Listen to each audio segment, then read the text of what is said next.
And here it is. Roll up, ladies and gentlemen. One man went to mow. We're doing it again. Yes, indeed, we are. If you're doing it with us, then avail yourself of the session.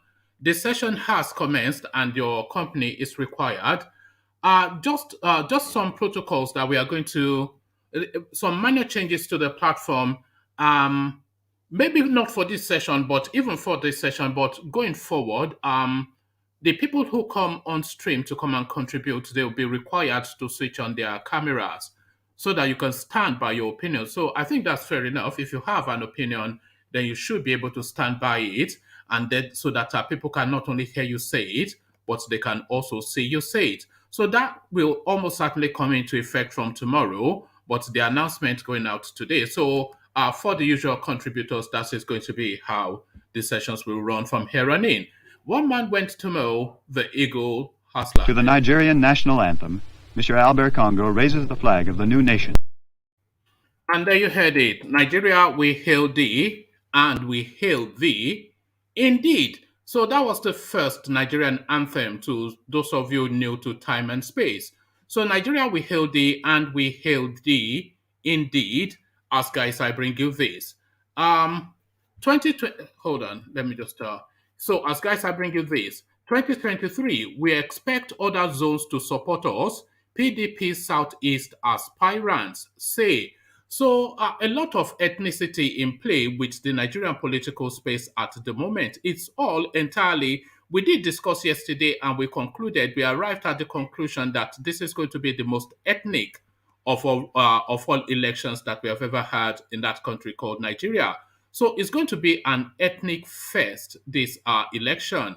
So the headline again, let me just, yes, 2023, we expect other zones to support us, PDP Southeast aspirants say.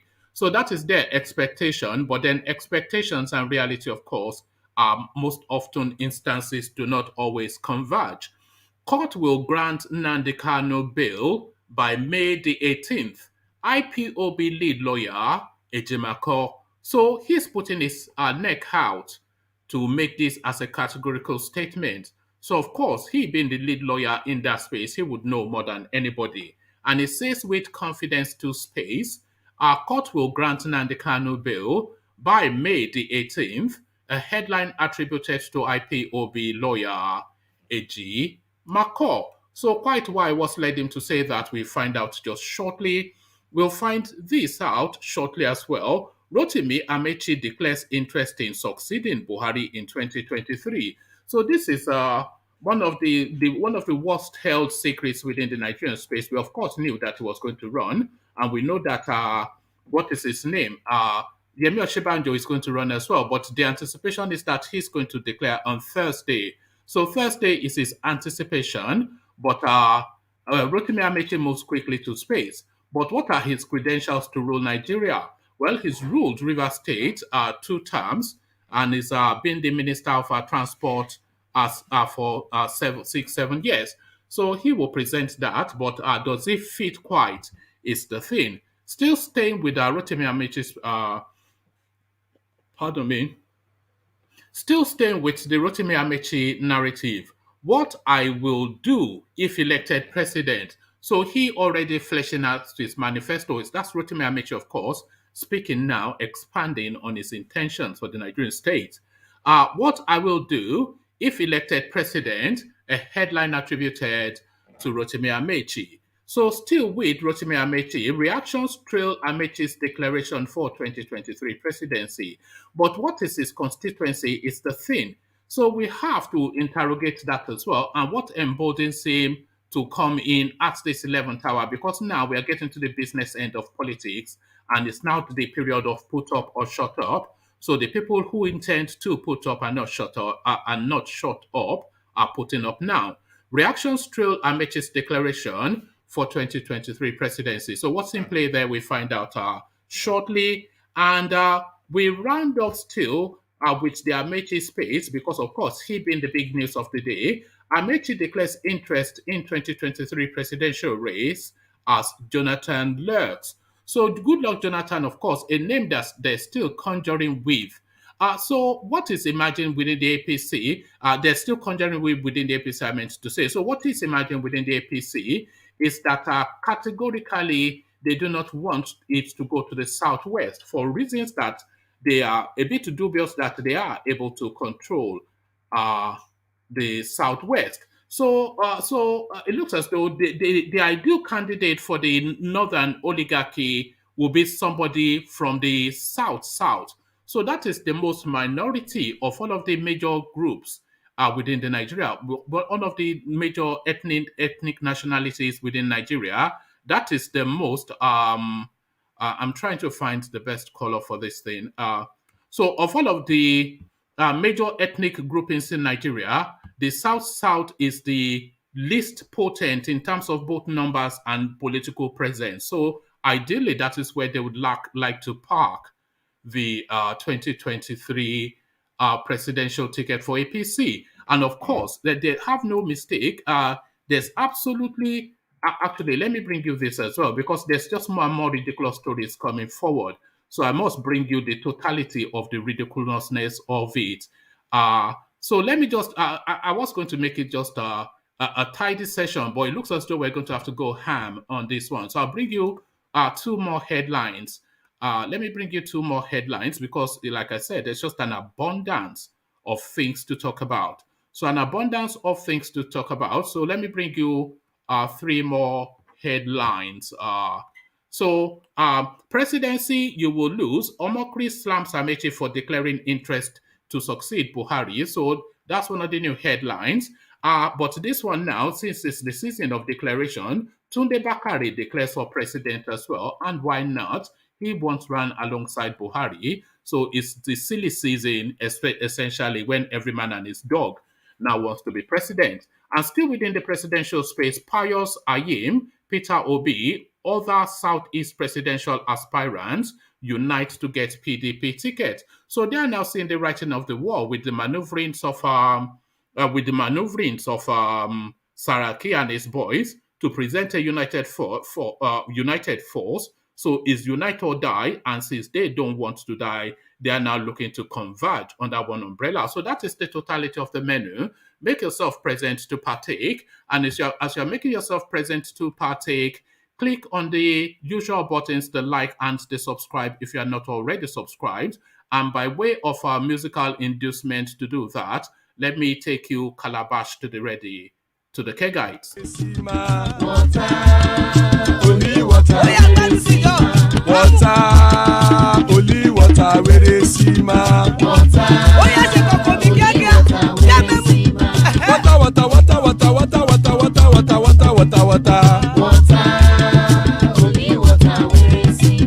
Hapa o naido.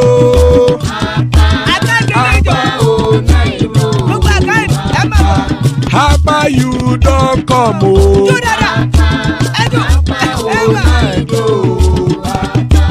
Hapa o naido.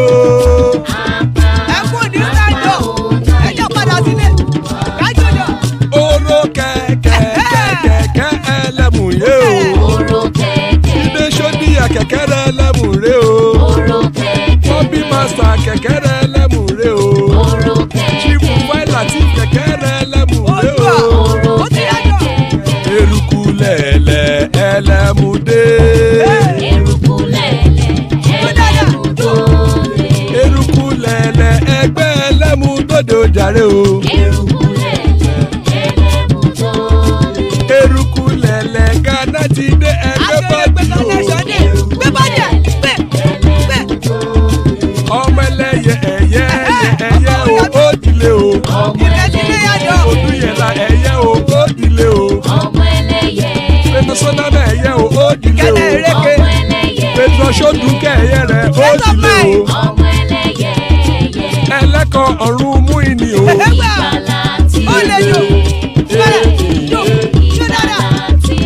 Àkùkọ ọ̀run mẹ́kọ̀.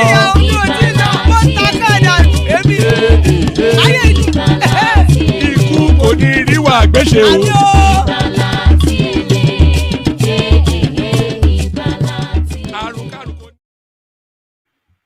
And there you heard it. Ikú kò ní rí wa gbéṣe. that powerful, ever so potent prayer by the Kegites. So Ikuko Neriwagweshe, as guys, I bring you this. 2023, we expect other zones to support us. PDP Southeast aspirants say. Southeast presidential aspirants of the People's Democratic Party have solicited the support of other zones in ensuring that the party's flag bearer emerges from the geopolitical zone. The aspirants, namely Peter Obi, Sam Ahubanwa, Ayim Payosayim, Nwachukwu Anakwenze, and now Nwachukwu Anakwenze, made the call while speaking with journalists. Mr. Ayim, who spoke on behalf of the aspirants, said they were working together to ensure that a Southeasterner emerges the PDP presidential flag bearer. We intend to consult with other zones on this issue, and it is based on fairness and equity. In doing so, it is important to note that we have always supported other zones, and we now expect them to reciprocate, Mr. Ayim said after their meeting on Saturday in Abuja. He said that the position of the aspirants was taken in the interest of national unity and that of the PDP. In fact, in line with PDP constitution, we believe that the PDP constitution favors what we are doing, and we have to boldly step out with this sorry, pardon me. Sorry.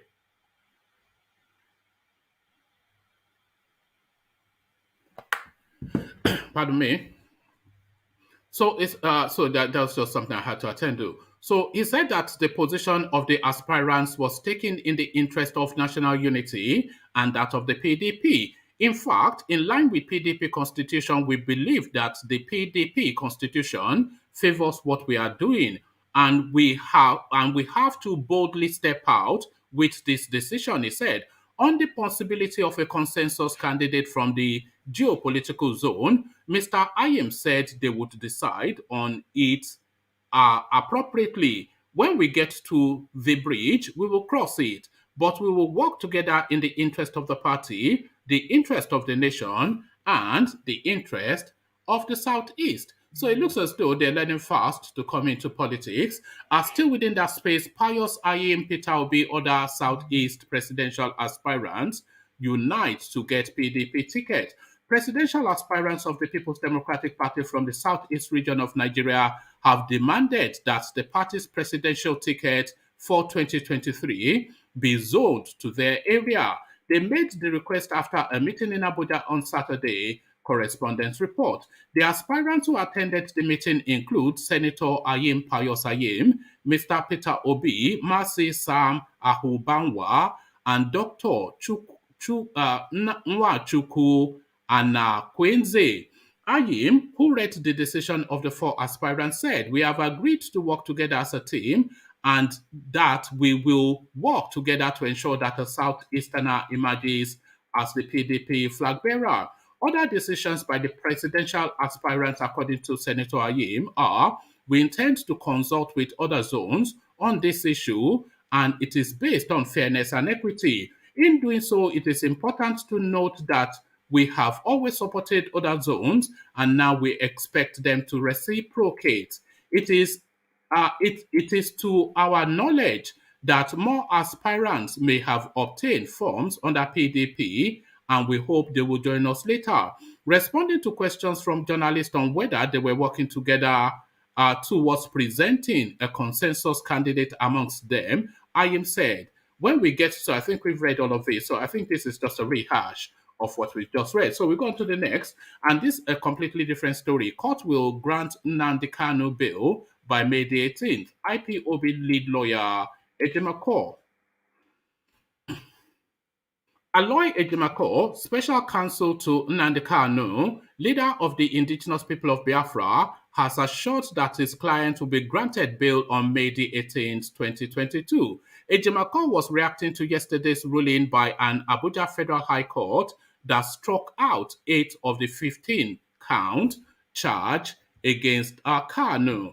Justice Binta Nyako struck out the 8-count charge on the grounds that the proof of evidence did not link Nnamdi Kanu with the allegations. The judge delivered a ruling on a preliminary objection the Biafran leader raised against all the charges. Following the ruling, the judge has slated a hearing for Kanu's bail application for May the 18th, 2022. Reacting, Ejimakor congratulated his fellow counsels for the feat achieved. In a tweet, the special counsel wrote, Congratulations to my colleagues who were on ground yesterday to receive the 8-count strikeout.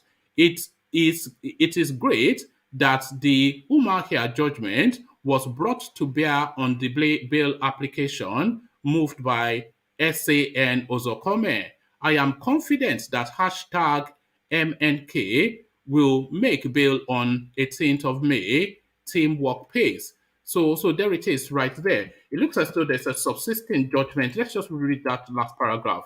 It is great that the Umuahia judgment was brought to bear on the bail application moved by SAN, rather not SAN, but by SAN Ozokome. I am confident that hashtag Nnamdi Kanu will make bail on the 18th of May. Teamwork pays. So the 18th of May just round the corner. So TikTok to this. Rotimi Amaechi declares interest in succeeding Buhari in 2023. Reports that Amaechi declared his ambition during the Rivers All Progressive Congress APC Thanksgiving. Correspondents report that Amaechi declared his ambition during the Rivers All Progressive Congress Thanksgiving held in Port Harcourt today, Saturday. Amaechi said, I stand before you today to declare my intention and submit my application to serve as your next president. I did not come to this decision lightly. I have served as a Minister of Transportation, Governor for 8 years, and another 8 years as Speaker. I have served as Director General of President Muhammad Buhari's campaign twice. I am well equipped for the presidency and have compassion for Nigeria. I am compelled to place my experience and proven capacity for the service of the nation at the highest level, Amaechi added. He stated that Buhari government had planted trees for the growth of Nigeria's future. Those present at Amaechi's declaration include Governor Samuel Lalong of Plateau State, former APC National Chairman Comrade Adams Oshiomhole, Senator Ali Ndume, Deputy Speaker of the House of Representatives Ahmed Idris Wase, Minister of State for Transportation Gbemisola Saraki, former Jigawa State Governor Jibrila Bindo. So let's see. Yes. With Amaechi's declaration, he would be contesting for the ticket of the ruling party against APC national national leader Bola Ahmed Tinubu, Governor Yaya Bello of Kogi State, Senator Orji Uzor Kalu, Governor David Umahi of Ebonyi State, amongst others. So that is the field so far, but we're still expecting a few more names, namely, notably, Yemi Osinbajo. What I will do if elected president, Amaechi still. The Minister of Transportation, Rotimi Amaechi, has formally declared his intention to contest for president on Saturday, even as he promised to tackle insecurity and hunger in Nigeria. Amaechi made the declaration at exactly 1:18 p.m. during a special Thanksgiving organized in her honor, but that should be his honor, in her honor by the All Progressive Congress at the Adokiye Stadium in Agui-Rita, Ikwere local government area, a facility he built whilst he was governor of Rivers State. The minister, in a speech titled Forward with Courage, started with a song, Who Can Battle with the Lord? saying hope is around the corner.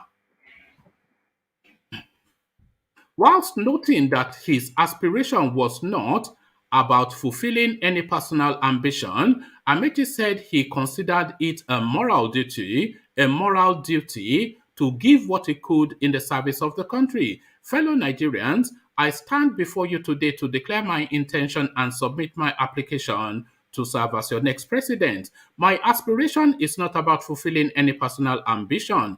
I am contesting for office because I believe that it is my moral duty to give what I can in the service of my country.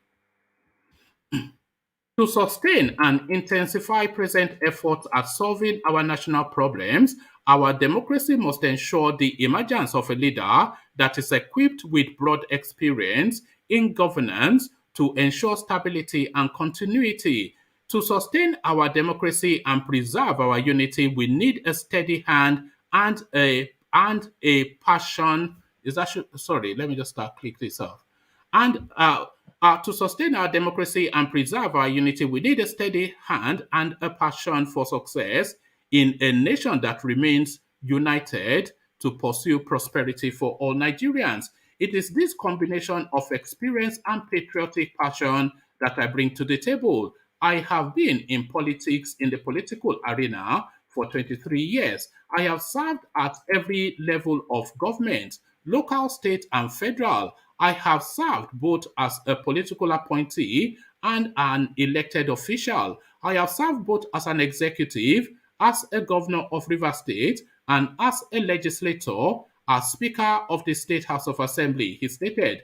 The minister added, in these capacities, I did not just fill vacant posts. As a speaker, I managed the legislative process during a difficult transition from military rule. As a governor, I defeated mercantile militancy and restored security. As a minister, I can modestly claim to have justified the trust of Nigerians. Today, I stand as an aspirant to the position of president because of that same passion for the people, that same drive for results. More than ever before, I am burning with zeal to make a decisive difference in the lives of all Nigerians. Amaechi, who implored the gathering to observe a minute's silence in honor of those who died in the Abuja-Kaduna train attack, ruled insecurity, unemployment, and hunger in the country. We are facing some serious challenges as a country. These are problems of insecurity, challenges of greater accountability in governance, youth unemployment, and the scourge of spiral poverty.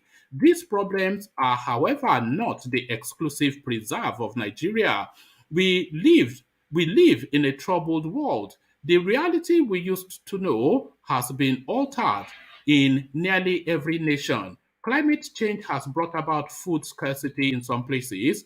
Population explosion has produced unusual pressure on resources and supplies. Poverty has become a challenge all over the world, especially in the developing countries. Saying Nigeria was part of the world and must out in necessary efforts to tackle.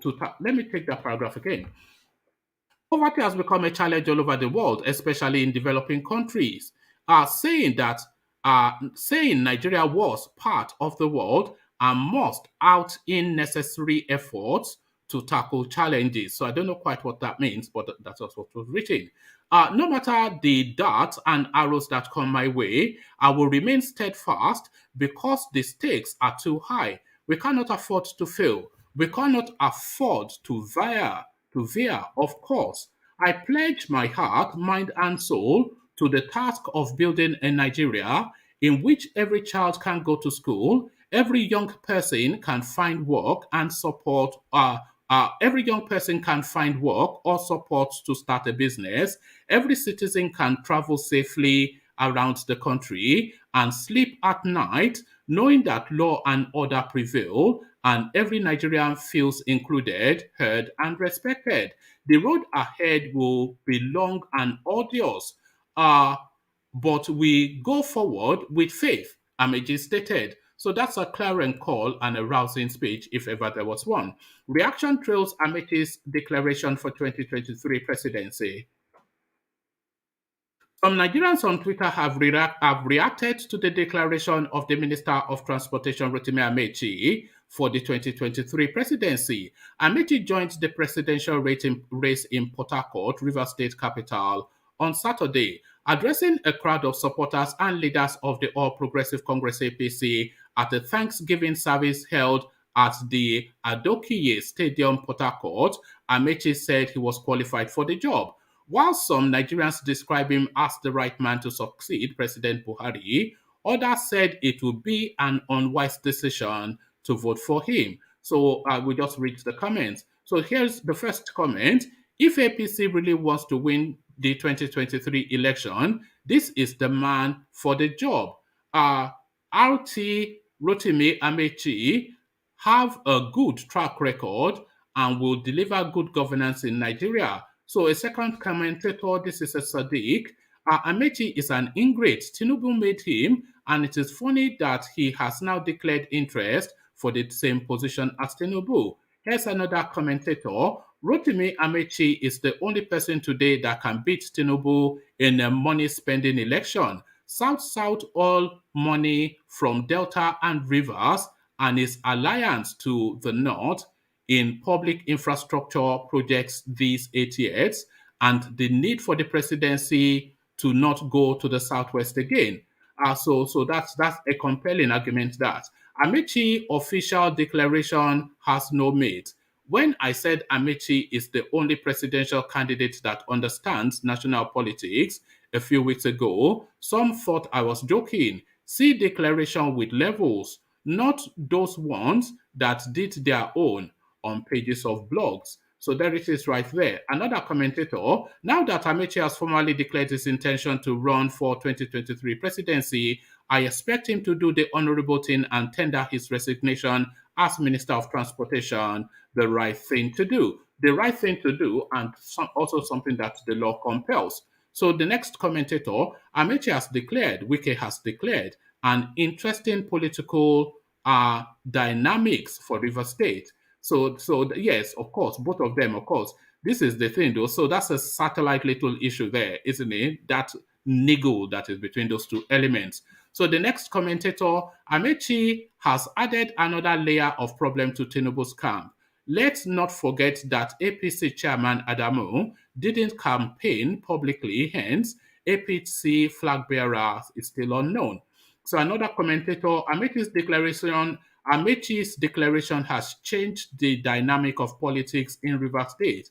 It is going to be interesting. So another commentator, and I think this is the last commentator, barely few days since bandits attacked a train filled with passengers built by Amaechi, no national mourning for the dead victims, no visiting of victims' families. Today, he is announcing his bid to run for the office of the presidency. This country, no die for this country. So there it is right there. So that rounds off those commentaries, but we're still very much within the Amaechi space. Amaechi declares interest in 2023 presidential race as Jonathan lurks. So let's see what spin this one has on it. Minister of Transportation Rotimi Amaechi has declared his intention to run for election as Nigeria's next president in 2023. I stand before you to declare my intention and submit my application. So we skim through that to see what's new. Okay, let's pick it up from here. With this move, Amaechi has joined the growing list of presidential aspirants on the platform of the APC. Others who have declared their interest earlier include Bola Tinubu, Governors Dave Umahi and Yahaya Bello. Other known aspirants who have yet to declare interest openly include Vice President Yemi Osinbajo, CBN Governor Godwin Emefiele, and the big one, former President Goodluck Jonathan. Correspondents report as far back as 2019 that Jonathan would be in the 2023 presidential race. Though there have been conflicting reports of late, it is believed that Jonathan, all things being equal, may join the APC race as a favorite. It seems Jonathan still lurks in the horizon, according to insiders. No one is sure how the selection or primaries in the APC will turn out, but events of the last few months indicate that Buhari remains a major factor in determining who clinches the APC ticket. It is also significant to note that just like it did during the intrigues leading to the emergence of Abdullahi Adamu as the APC national chairman, the eagle eyes of the Independent National Electoral Commission (INEC) may be another factor in influencing the shape of presidential primaries in weeks ahead.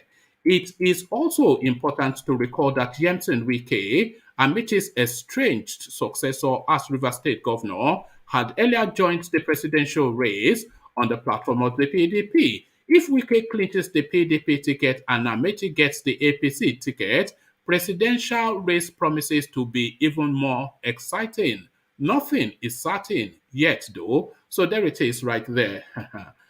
So there it is right there. It gives us now a full declaration, but I'm not going to read it because it's just endless talking, the Amaechi declaration. So that is Amaechi fully in the race.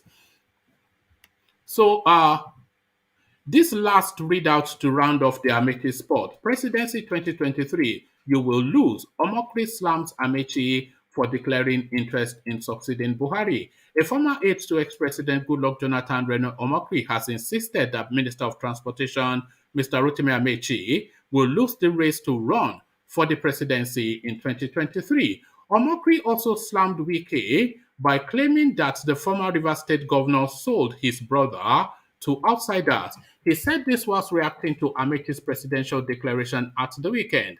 Amaechi declared his interest in succeeding President Buhari in 2023. The minister made the announcement at a Thanksgiving service organized by the All Progressive Congress APC in Rivers State on Saturday.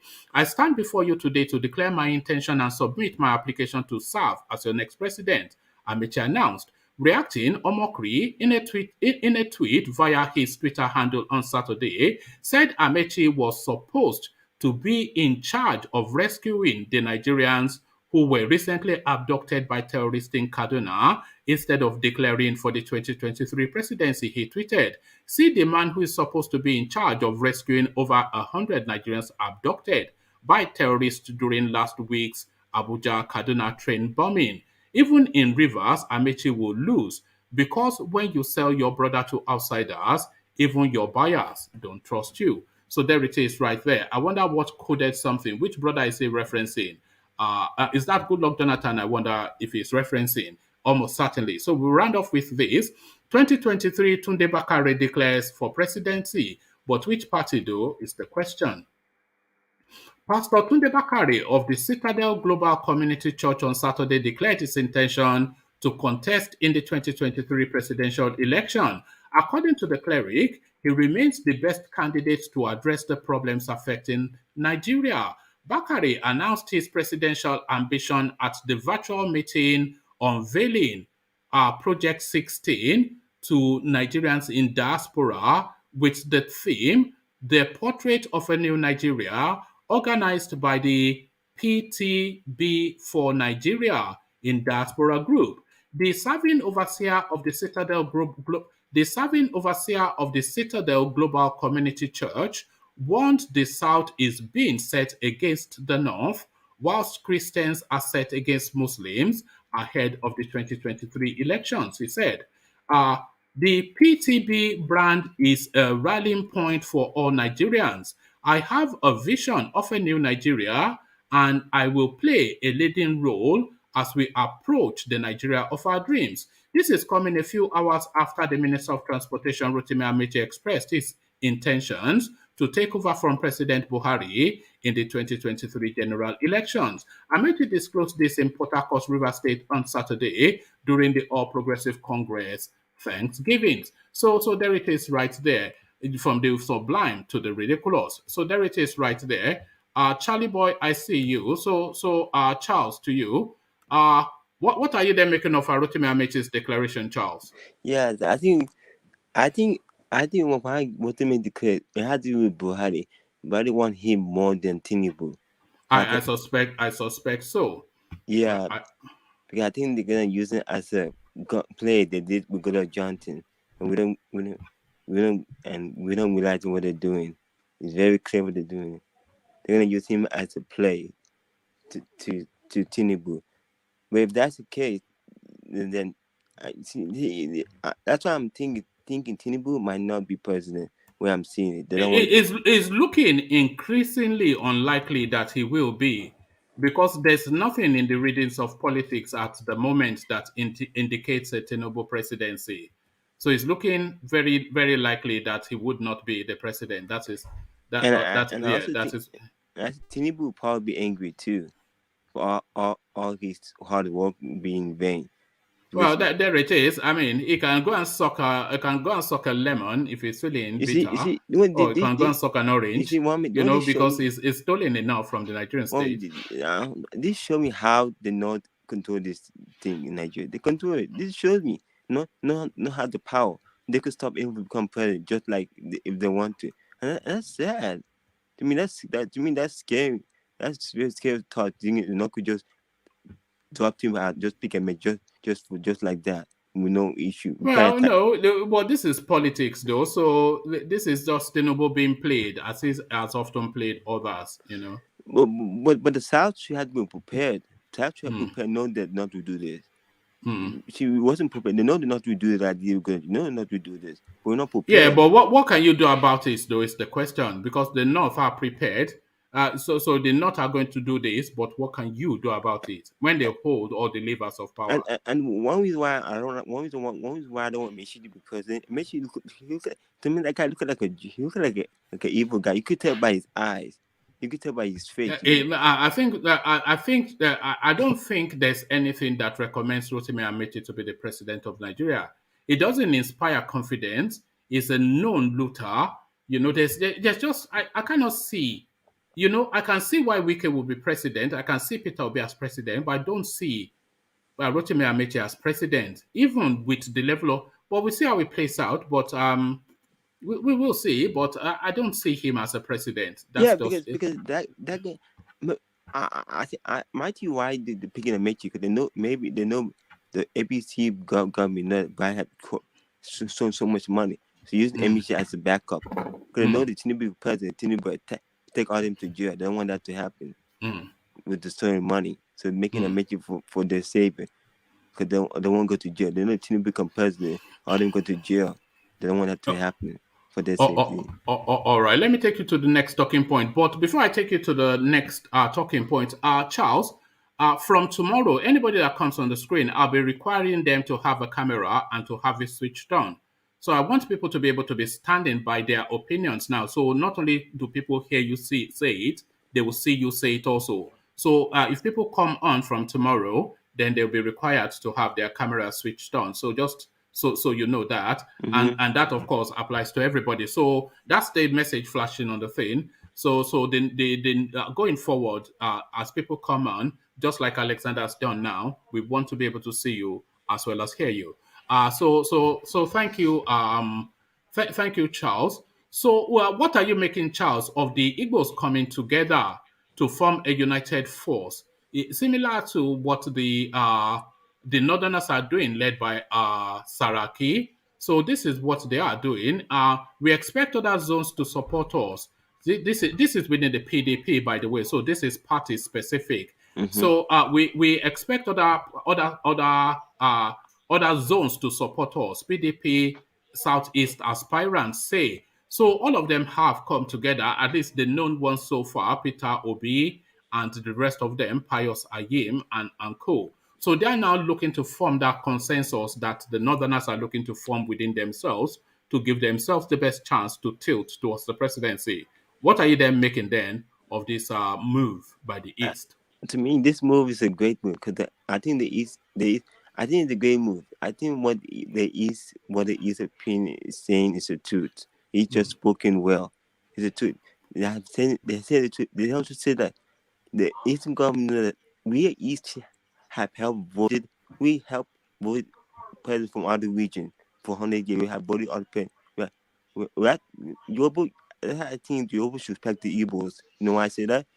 we have helped you guys be president for so No, many no, years. it's not about the Yorubas. So please leave the Yorubas out of it now. So you play politics. Forget the Yorubas. Yeah, You have to persuade no, everybody now. I'm saying with So just leave the I'm saying Yorubas for alone. all Yeah? the region. No, I get where they come. I get where they're coming from. See, they are speaking the truth. Okay, Nigerians don't want to hear this, but that's what I've seen is that the Igbos have voted other people, other region for 30 years, will help them, but no one have acknowledged that. But All right. that should be the tone. Well, they're certainly playing politics now if they're speaking with one united voice. But Charles, let's quickly hear from Okay. Alexander, who he doesn't spend too much time with us. So good to see you, Alexander. Rotimi Amaechi declares for presidency. That doesn't especially come as a surprise. But really, what does this add to the mix? Rotimi Amaechi's declaration. Absolutely nothing. He doesn't add anything to the mix at all. He's a joker. He has nothing to offer. He just wants the status. So that's not even. I'm not even thinking about that because I know that that's not going to get anywhere. It's not going to go anywhere. Do you think some people just declare just as a matter of necessity, just to do it? Because it's expected of them. They have nothing else to reach for other than to say they are declaring for presidency. I would say so. I mean, the leading contenders know themselves. It's Saraki, Peter Obi, what's his name? Atiku, and Tinubu. Those are the leading contenders. Yes. And an outside chance for the vice president. So those are the leading contenders. Every other person is a joker. Peter Obi would definitely, in my estimation, I might be pushing it a little bit, but I think he's going to get a vice presidential nomination. He's really, really pushing hard for it. He's doing an amazing job, and he's a good material for a vice candidate. That vice presidential candidate that would eventually become a president of the country. I said it 3-4 months ago. That's the easier route for an Eastern person. Alexander, what are you making of the East coalescing to speak with a united voice? So this is not politics as we know it from the East, but it looks as though they are learning off the template of what the Northerners are doing. So they've had this gathering now of the Southeast aspirants, and their first public pronouncement is to insist that power must come to the Southeast, and they are also not ruling out a consensus candidate amongst their mix. So they want power, and they're speaking with one voice, and they are willing to rally behind that one voice. So what do you make then of that political move from Southeast? It's a charade. It's never going to work. Yeah, it's a charade. The Igbo man is not in his DNA to step down for another Igbo man. Like I think it was Mike that said it. Igbo people don't have kings like Yoruba people. They have more like ballets, more like ceremonial heads. They don't. There's a popular expression in the language. Igbo people don't bow down to any man, so they don't have kings. So they're conservative people. Each person is the head of his household. The problem now is to choose a consensus candidate. No one will bow down for another person. So that's never going to work. That's a sales pitch. That's not going to go anywhere. Don't worry about that. But does that not give them more potency, though? Do you not think? No, it does not. In actual fact, it's the opposite. Because at the end of the day, when it's time for them to pick a person, that's where the wahala would start. Yes. No person was. No, they don't. The Igbo people don't do that. That's not part of their DNA. They're very proud people. They're not going to step down and say, "Oh, you're better than me. You go ahead." It's never going to happen. So I don't know where this is coming from. I think they deserve. I think an Igbo man deserves to be fair is fair, the next president of Nigeria. But they, like you said a very long time ago, they play tribal politics. They don't play national politics. So they don't have a national figure per se apart from Peter Obi. And in the scheme of things, Peter Obi is a lightweight. So what are we talking about? I mean, so at the end of the day, the best route to get an Igbo president is for a vice president, and then he steps up to be the president. If Tinubu can, if Atiku can pick him, i.e. Peter Obi, and he does an honorable thing, serves a term and steps down, then I think Peter Obi might be, if he picks him as vice presidential candidate, and we play this scenario out, I think Peter Obi in the next 4 years might become the president of Nigeria. He's a detribalized Nigerian. I must say that. You know, his wife is not Igbo. Oh, you know? I didn't know that. No, his wife is not Igbo. Any Igbo man that's not married to an Igbo woman is the detribalized Igbo person. That's very rare. That's very rare, I imagine. It is. I don't know of instances. No, I don't know his people, wife they is will not, marry anybody. They will. Yeah, his wife is not Igbo. So I know he's detribalized. I think he doesn't have what it takes right now. But if he goes through the system, the chain of command, from vice presidential candidate to a presidential candidate, I think we might have a wonderful Igbo president in the making. I still like Soludo. I think Soludo is a world-class administrator. But like I said also a long time ago, we have corruption in our DNA. You know, do you know this guy? The former, he was a medical doctor in the United States before Odile. He was a medical doctor in the United States. Is it Peter Odile? Yeah, Peter Odile. He was a medical doctor in the United States. He lived and practiced medicine in America for a long time. And he's one of the most corrupt governors we've ever had in the history of Nigeria. You would have thought that someone who lived over 20, 25 years in the United States would not have that kind of corruption. The reason why people, even this guy, the former Anambra State governor, the minister of, is it health? The minister of health. He practiced medicine in the United States. He's also another corrupt individual.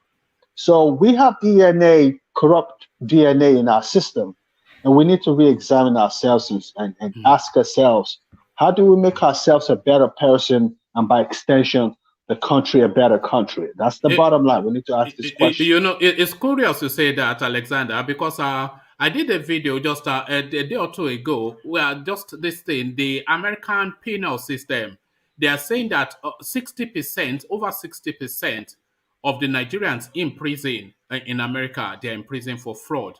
You know, out of all of the crimes, that's singularly. So they make that association then between Nigerians and fraud because their data show that.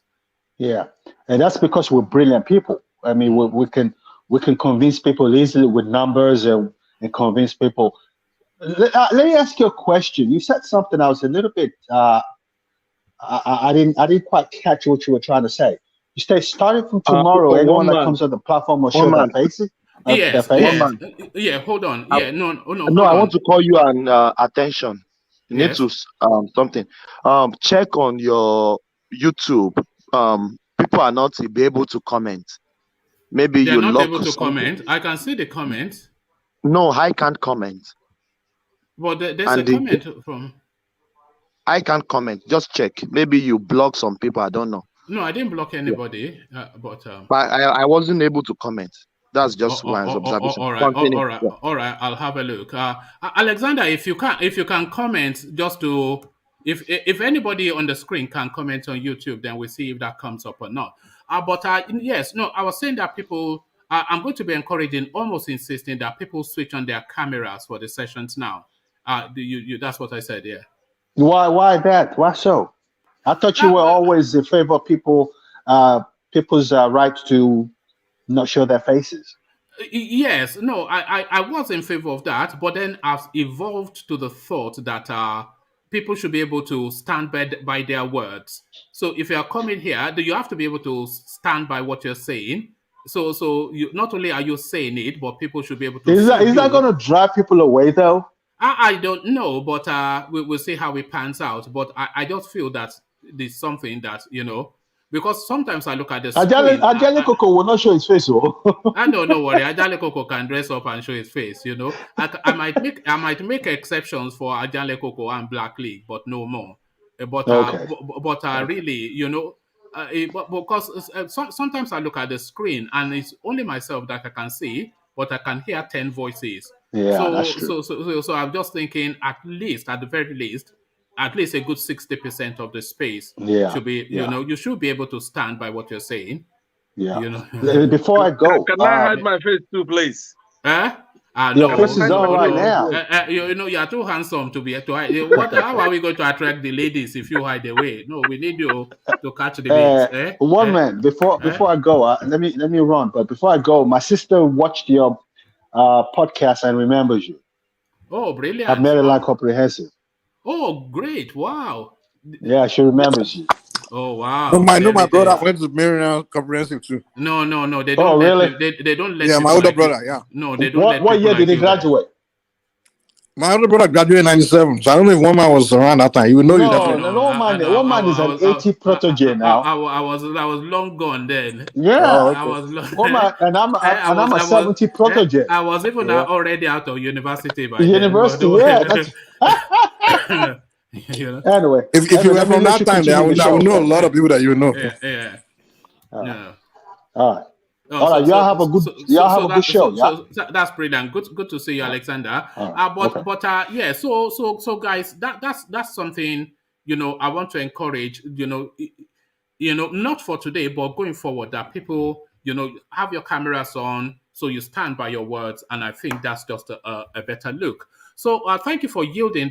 Yes, there are people commenting in the comment section, right? So I don't know quite what Thomas is saying. So yes, all the comments coming in. So that's working perfectly well. Show your face, soldier. God, no. No, I don't mind. I don't mind showing my face. It's just I don't want to be famous, you know. You don't want to be famous. I'm a businessman, so I don't want my clients to know me like, oh, I'm really on internet and things like that. It's not because of retired American soldier. No, I don't mind showing my face. I can show my face once in a while, but not all the time. Yeah, but not whilst you are eating. Anyway, we can hear you munching away at a bar or something. Most of the time doing the show, I'm really away from the stuff. I just listen from far. You know? I'm doing something, or I'm not wearing shirts or something. You know? So it's not. You know, that's why I exempted today, because I know some people, they are just relaxed, no, that I think a way of the future. So back to you. Let me just get back to Charles. So Charles, now court will grant Nnamdi Kanu bail by May the 18th. This is Ejimakor, the lead lawyer of the IPOB, saying this. So no point switching on your camera if you're not showing your face. So you can just switch it off, unless you're willing to, you know, look at this guy. And they say Nigerians are not criminals. Look at this. It says it's only camera. You say, look at this. They're always looking for a loophole. But our court will grant Nnamdi Kanu bail by May the 18th. So that is IPOB lead lawyer Ejimakor. And today being April the 9th, so we're really looking at just a few weeks down the road. So good news then continues to pour in within that space. Why they got him bail? Do you know why? Why did what? Why they got him bail? Did they say why? No, he's applied for bail. And they are confident that it's going to be granted, because I think there's already a subsisting pronouncement from Umar here, you know. So and since they've already had this minor victory with those charges already dropped, so he's pretty confident, and he being the lead lawyer, he must have reasons to be confident to come out and say Nnamdi Kanu will be bailed on the 18th of May. I think the real Nnamdi Kanu's bail, I think the federal government getting so many pressure for so many people that I think they're just doing that just because of the pressure they gain for the people coming. I think they're doing that for pressure because they're getting so many pressure from so many people to with Nnamdi Kanu. I think they're for all the violence to stop, because they realize putting Nnamdi Kanu just causing so many violence on the country. So they wonder. All right, but do you not think that they're just bored of it? Because we're getting into the real politics now. And I think the country does not really need the distractions of Nnamdi Kanu in and out of court. So maybe they just let him go. He'll make his noise for a couple of weeks, and then, you know, they can just carry on with business as usual. Yeah, cause they could do that, but listen, if they could but wouldn't that be right for them politically? Because I'm kind of just go crazy again. Would that be bad for the federal government? No, I don't think it will go crazy again, because I think they've blunted his shame somewhat. You know, because this rendition and incarceration, it has demythified him. It's no longer a figure of mystique. It's not. It doesn't seem the larger than life untouchable that he once seemed. When they've been able to cage him now, so if they let him go now, how can he go on and be shouting that he can do this and that and the other? They've already blunted his chin. Yeah. So yeah, they don't put it in shape. But I think there must be maybe the political solution is somewhere. We also know maybe something they gave Nnamdi Kanu a political solution. Maybe they did something. They can just Charles, let me ask you a question, man. Yeah. Do you think Nnamdi Kanu embarrassed Elohim? Because he told you guys that it was Elohim that sent him, and if he doesn't give you Biafra into 2020, So what do you think about that?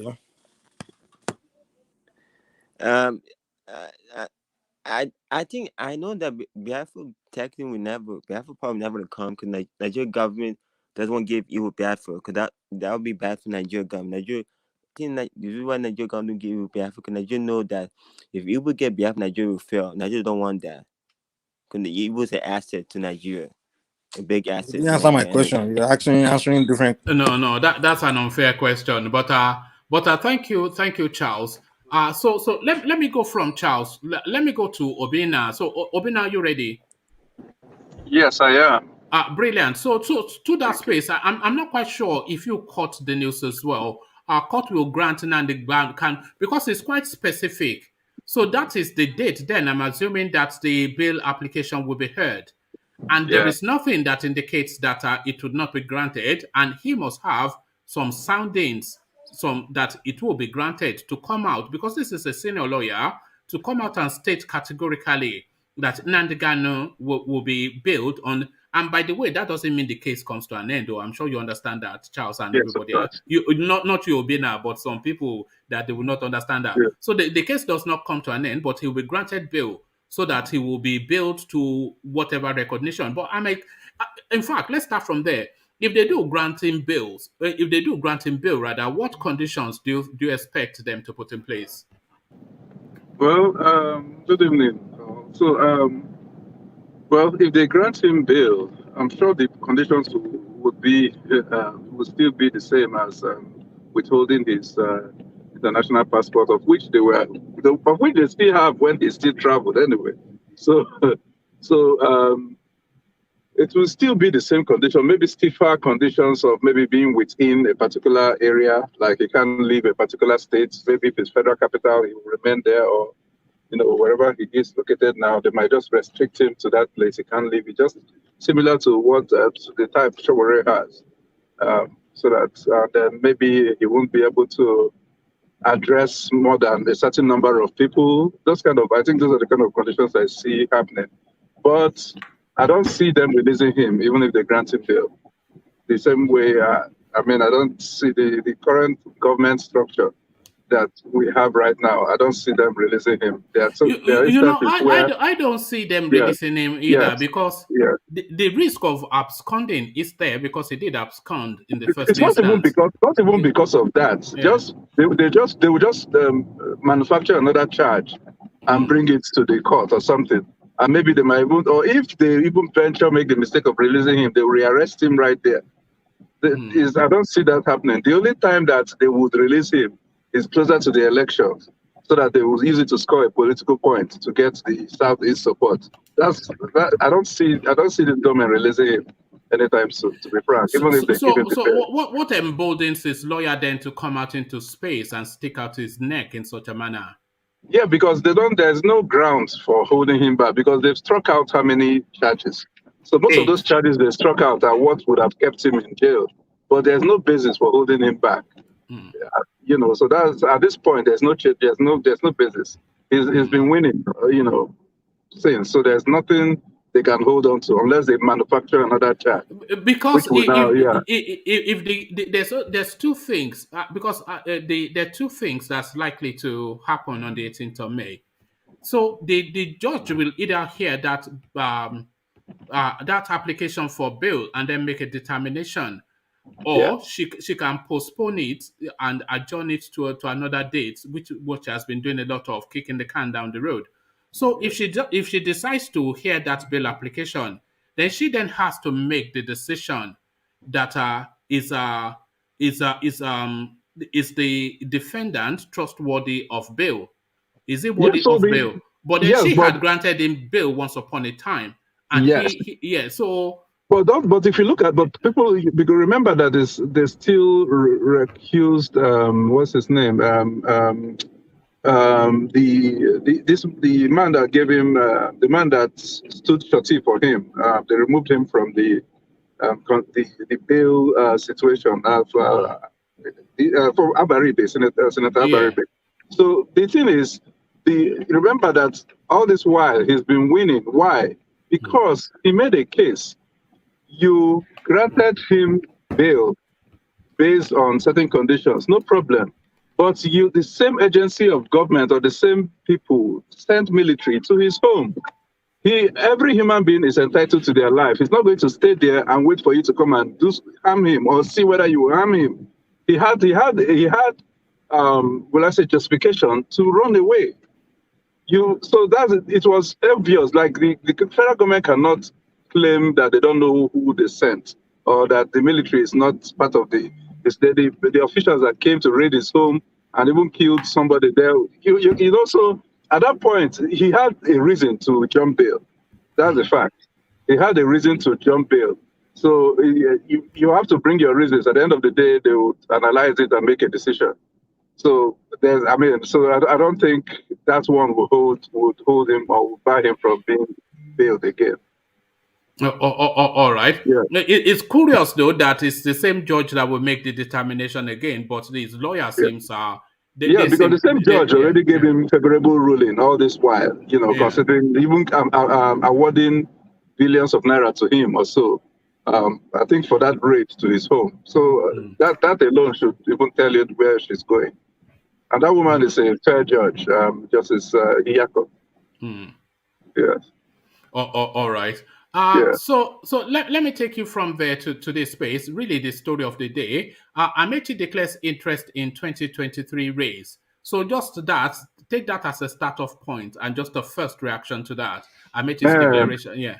Just imagine Amaechi being the candidate of APC and then Willbe being the candidate of PDP. Oh, that would be juicy. They will export their violent fight to the national theater. There's it's not going to. I don't see that happening from the two sides. I don't see that. But it's a possibility now, is it not? Because Willbe in contention, very strongly so in the PDP. Willbe is in contention, quite all right. He's a strong man in PDP because he's the governor now. But remember, Fayose was also a strong man, but he's no more the governor. So the thing is this, Willbe is not somebody that has regards for people per se. I see people in the background working against him, even his fellow governors. I hear that Udom Emmanuel even declared. Udom Emmanuel even had a better chance than Willbe to become president than Willbe actually, to get the ticket. Actually, let's even stop there, because Willbe, his utterances would work against him a lot. And then even going further too, for PDP, the most likely winners or tickets or people who are capable of actually winning the election is still Atiku, because Atiku has a structure. You still have people like Saraki and others. So the thing is, so those governors like Bala Mohammed, Tambuwal even was able to go very far because of Willbe and some other governors then. But now, remember now that both of them are now in different camps. So it's going to be a division. It's even going to be easier for Atiku to win.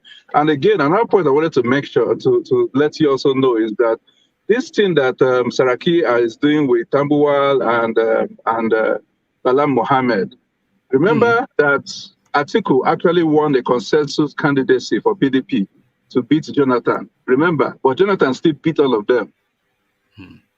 Yeah, so because it was Atiku, Saraki, and IBB that came together, and they decided it was Atiku. He still beat them in the primary. So Atiku already knows that will not work. I don't know if you add Saraki's vote in last convention when they did presidential election, to Tambuwa's vote. It's still not up to what Atiku got. So I think it's better for them to come together at this early stage to decide, even if they wanted to, if it's going to go to the southeast as well, or the south. If it's going to go to the south, I don't know why the south is going for it when the south already got it. I mean, in person of Jonathan. So if they want to do is Amaechi not, because Amaechi stands, you remember that Amaechi was top banned in Daura not that long ago. He has put a lot of infrastructures in that space, and they are very fond of him in the north because he's very compliant and malleable to their ways, and he is ready to be a willing tool as well. And I think you'd have been giving reassurances before he steps forward. So and by the way, sorry, his declaration has been the strongest that I've heard so far. It's well put together, well written, well delivered, and he's backed it up with an 86-page document. So he's not come to play. Yeah, well, the thing is, Obasanjo gave a lot of people assurance.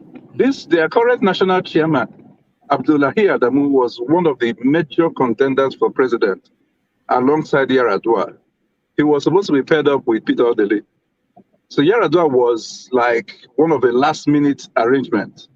It was actually Abdullahi Adamu. Even Odili also had assurance. Odili went very far with running, he also had the assurance too. But at the end of the day, because the president is father to all of them, per se, father in quotes. So he's not going to send anybody back. When this person comes, he supports. If this person comes, he supports. At the end of the day, I think it's still one person that is going to be, and I don't see Amaechi being favored above, some other people. There's Amaechi. There is what's his name? There's Umahi. That the president likes, right? So there are other people. So what will he favor this against this person? At the end of the day, I think they will still have to go sit down and settle among themselves, and then come out and decide who they want. But I've not seen right now. I don't see who is capable of beating Tinubu on the other end in APC at this point.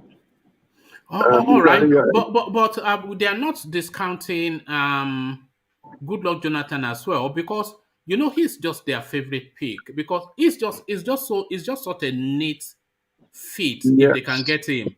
He has a good track record in Nigeria. He has governed the place before, so everybody knows his quantity. They know that he's a performer, and more crucially to the north, they know that he only has one term left. That will be just they are going hell for leather to get Goodluck Jonathan, but I don't think he's building. Jonathan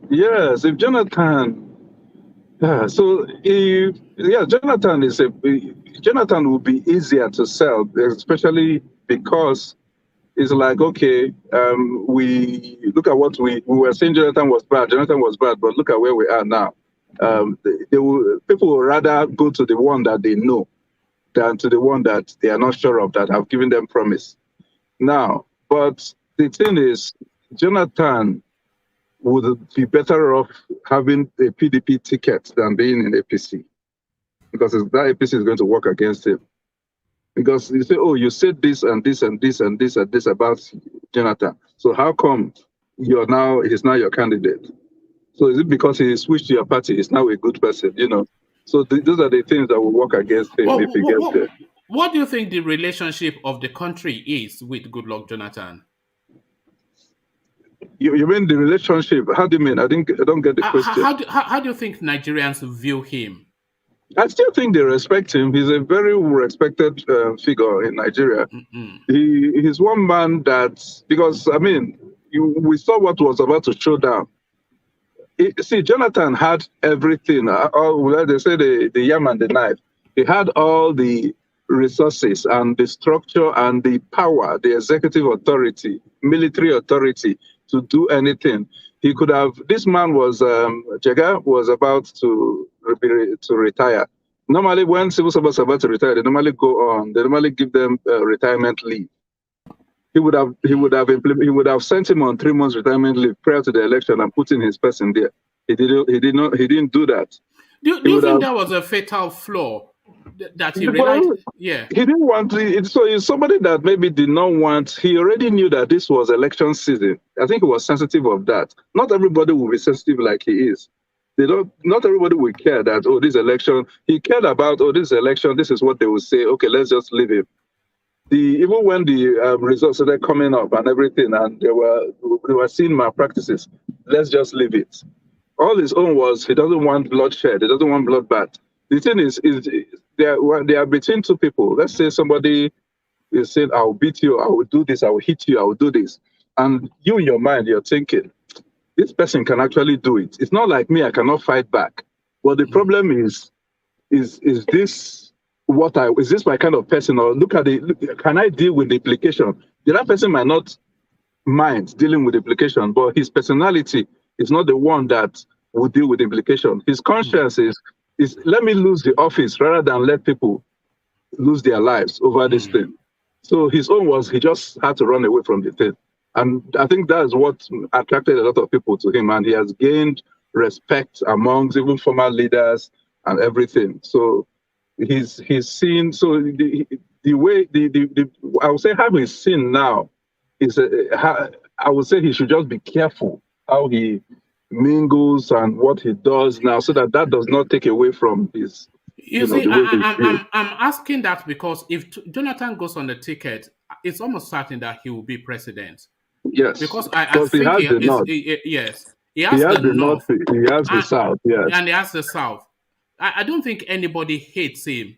You know, that's the thing. Yeah, I don't think anybody hates him, but unfortunately, like there was some issue about when he was governing that he allowed some people to just loot and he didn't do anything about it. For example, Madueke, I mean, the way the lady looted the country, he didn't do anything about it, you know. So the only issue with him that people will hold against him is the fact that when he governs, he doesn't fight corruption. He doesn't do anything about it. Yeah, so in this, are they fighting corruption now? But if it's to be on the ticket, right, he's going to address all these issues.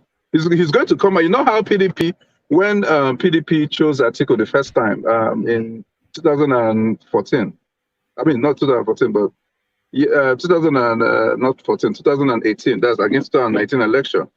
And they said, oh, look at, because before we were known for impunity, but now we have learned our lessons and everything. They are going to come out like that and say, oh, this is where we went wrong and you voted us out.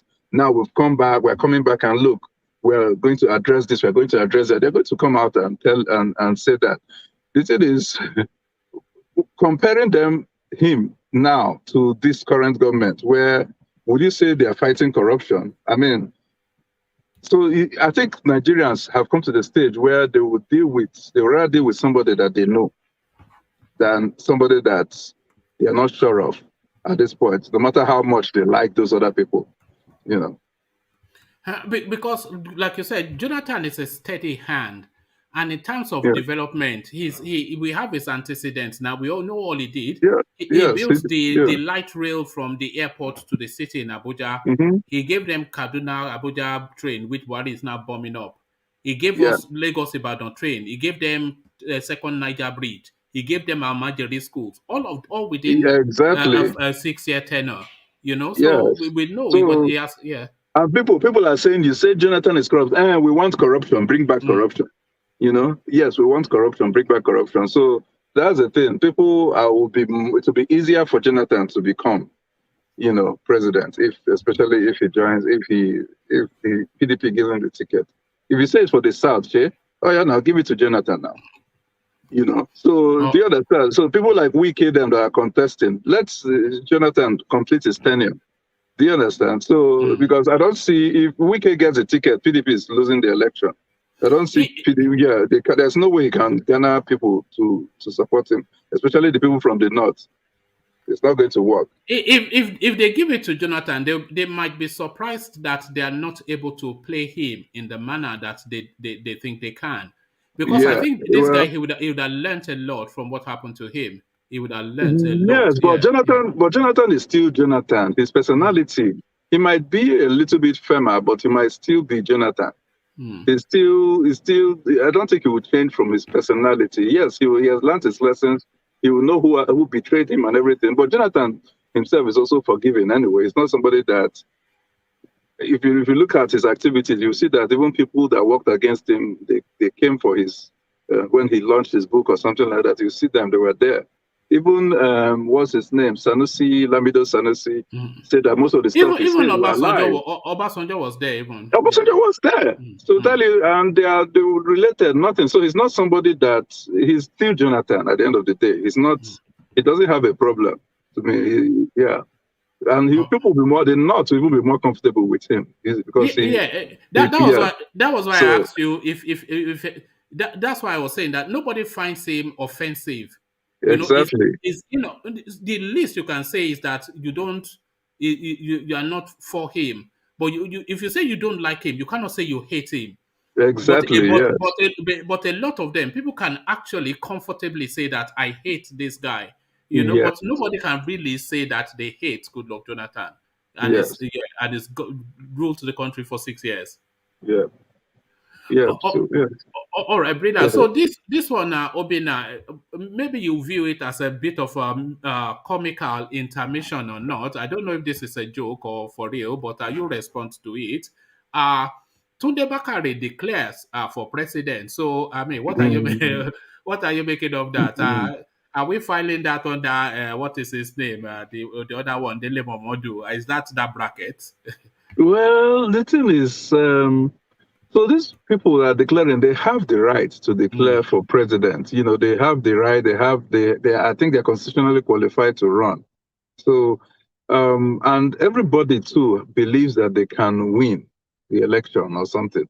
But not everybody who is declaring is actually wanting to be president.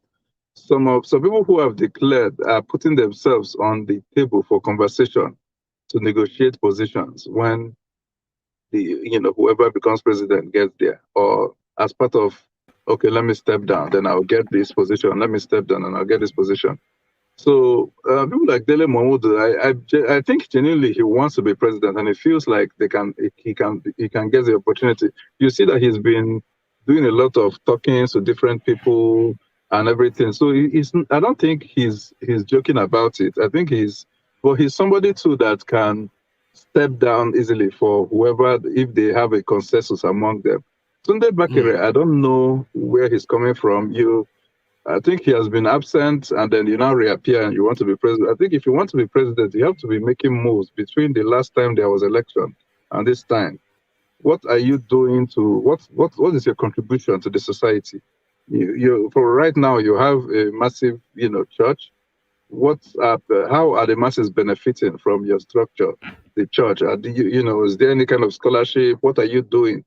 Then that you now want to, based on that, okay, I've been doing this and doing this and doing this. When I become president, then I will take it further like this. I will do this, So I don't. The first time he came to, national limelight was because he was vice presidential candidate alongside Buhari, but we all know the reason Buhari would choose him was because there was this mindset of Buhari is a northern, very strict, and so he needed someone who is like not just a Christian but a pastor who would lighten up the ticket and make people, these Christians, comfortable with him. So that's why we also saw an Osibanjo who has done very well, even who is also a very potential, qualified person or candidate to be a president if he declares. So, but I don't know. I don't see Tunde Bakare going, anywhere in that regards. To be frank. Let's look at the field, Obina, who has just declared for APC so far, and then you tell me what you're making of them. So Amaechi declares. So we have Amaechi today. Bola Tinubu we've had for quite a while now. Yahaya Bello of Kogi State, Senator Oji Uzokalu, Governor David Umahi, and then Rotaso Okorocha. So those are the names they are conjuring with in APC at the moment. So which of those are plausible? What about PDP? Who has declared PDP so far? Okay, in PDP, we have Atiku declaring his intentions. Wike declared, of course. Dele Momodu has declared as well. But people indicating to declare are people like Pius Ayim Pius. Peter Obi, he has said he wants it. So, but nobody has. But a lot of them are brought because they bought Peter Obi's presidential something or the other. The form, So those are the ones really. So Peter Obi, Yemsen Wike, Atiku Abubakar, Bukola Saraki, Tambuwal, Bala Mohammed. They actually seem to have a stronger field than the APC. Daily Momodu should forget it. Right now, the only serious candidate in APC is actually Bola Ahmed Tinubu. The rest, yeah, Bello, Osibanjo is a strong one. Yeah, but Osibanjo hasn't declared. He's talking about people who has declared. I thought he declared Osibanjo declares, Osibanjo will be shot up to number 1 position. Right now, he has not declared. And funny enough, none of the Yoruba people have declared. Apart from Tinubu. Yes, because there's still a potential candidacy in the person of the Governors Forum chairman, Fayemi. Yes. Yes, and even there's still a Fashola there. Fashola, I was about to mention. I don't know why Fashola is not contesting. No, he's actually stepped down. He said he's not interested. Exactly. But you want him to be interested though. So that's You see, that's the problem of Nigeria. The competent Nigerians, they don't step up to this place. It's not that they don't step up. It's just that their bosses. Their bosses have stepped up, so there's nothing they can do. That's what's going on there right now. Their boss is Tinubu. Most of those competent people you're seeing there, I think they're deferring to Tinubu, So that's, it's good they have that respect and regard, but I still think that people should give us more more choices to make, So I was going to ask you, Obina, do you think if Tinubu steps down, we will have a richer field in APC? Oh, yes. Because as you said, Yes, they will flood out, all of them. The number one is, but it will be an easy pick. Yemi Osinbajo will just be an easy pick. You pick him over Fashola? Well, Fashola it's going to be hard. If between him and Fashola, it's going to be difficult. But I don't know, maybe because Osinbajo is more recent. Because Fashola is very good as well. He's a very, very good candidate person, potential. He's very good. But I think, I don't know, because Osinbajo has held that office, at least in acting capacity, I think he has showed us what he can do, Okay.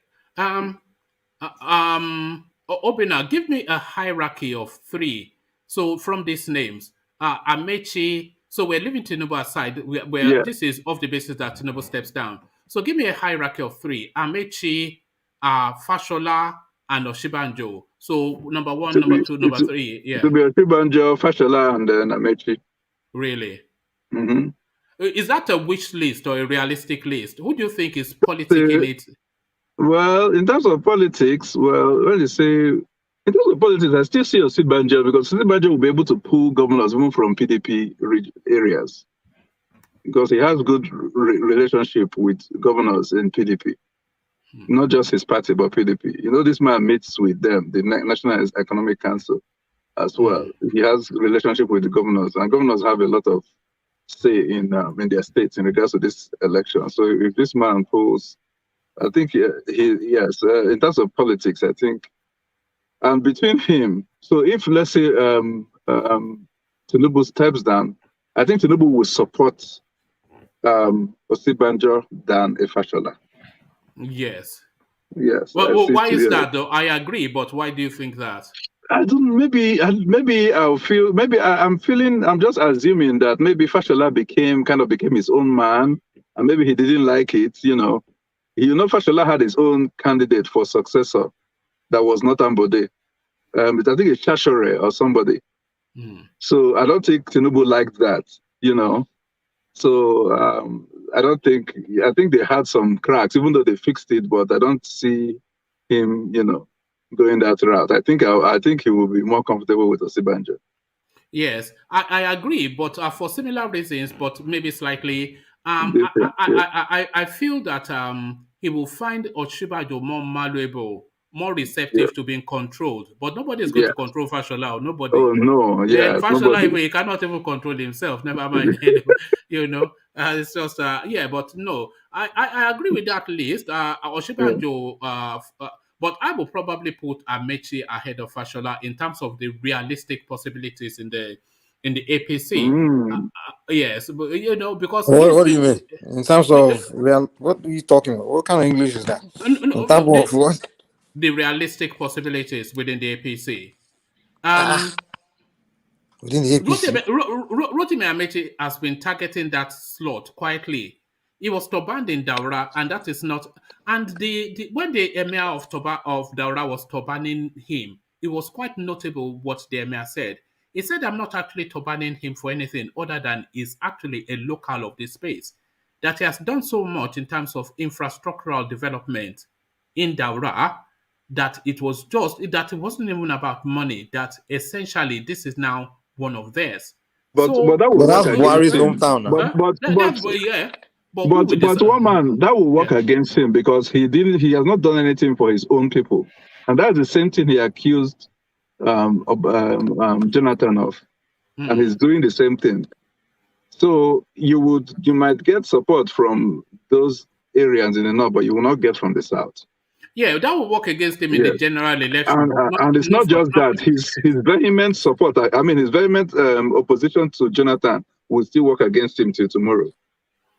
They are going to pay him back with that, especially from the south. You are right to say that. Let me just let me share this with you. I did read it out. This is Reno Omokri. It says reacting, Omokri in a tweet via his Twitter handle on Saturday said Amaechi was supposed to be in charge of rescuing Nigerians who were recently abducted by terrorists in Kaduna instead of declaring for 2023 presidency. No. Hold on. Yeah.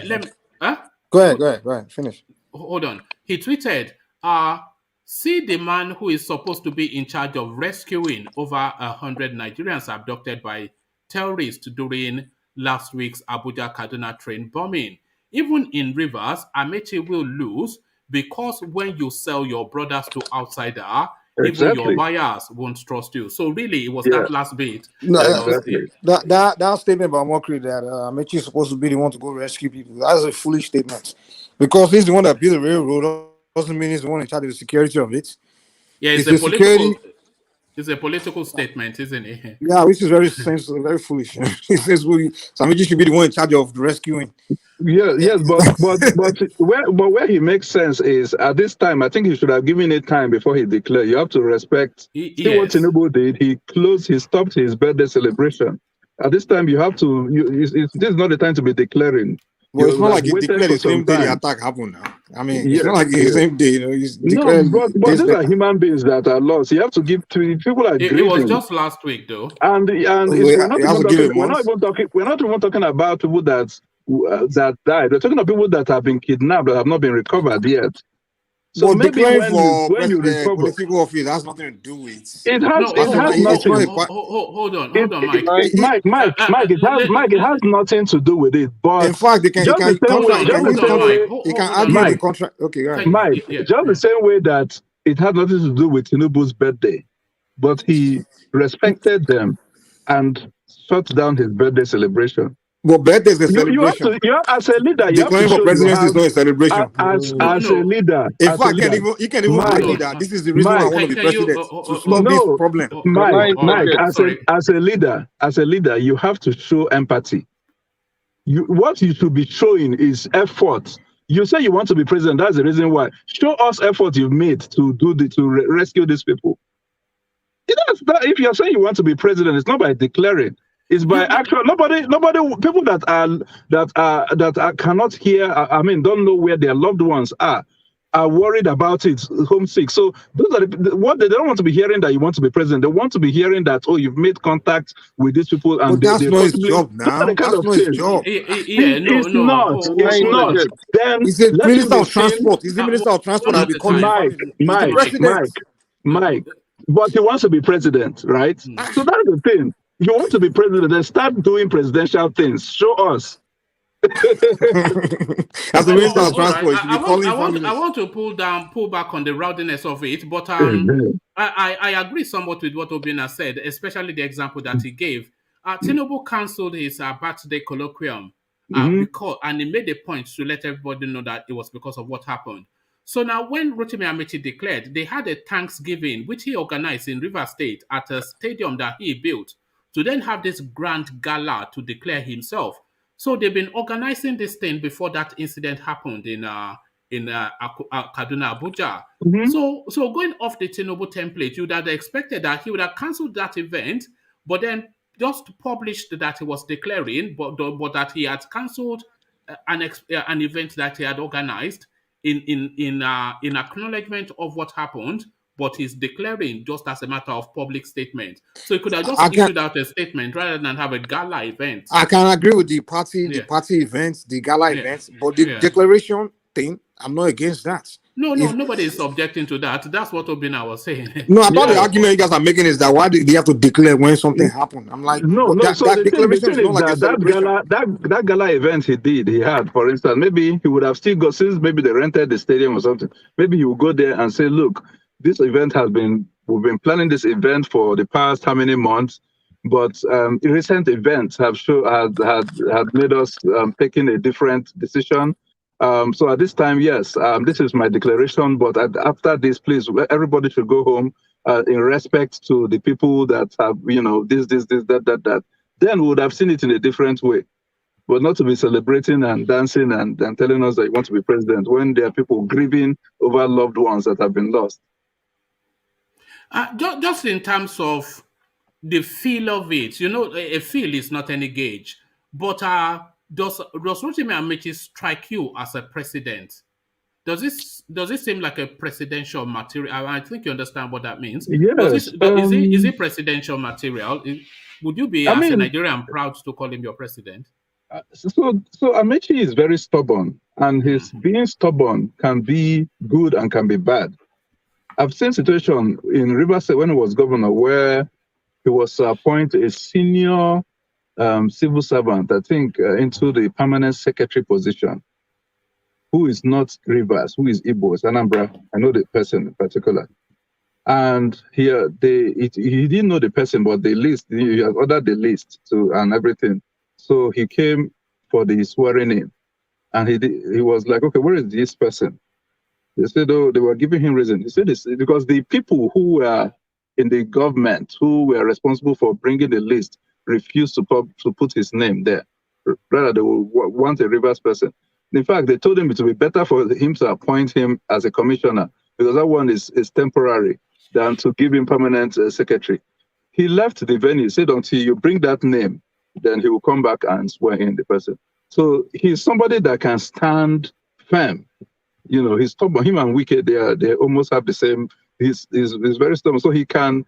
But the thing is, now where it can work against him is if, let's say, he has issues with people, he can scatter everything to make a point. That's my issue with him. Is you need to know how to remove yourself from, like they say. I think part of the oath of office is, I will not allow my personal interest to influence my official conduct. Remove yourself and focus on the people you're serving. Even if you have problem with this person or that person or that person, don't allow it to influence what you should deliver to the people, your mandate. That's the problem I have with him. That's the issue that I see him having, even as president. All right, brilliant. Thank you, Obina. Stay with us. So that was Obina, a voice now that it comes in. Oh, how come you don't come in often enough, Obina, to give us these big grammars? Look at this guy. Yes, it's maybe it's different, the work and everything, Yeah, no. Well, thank you.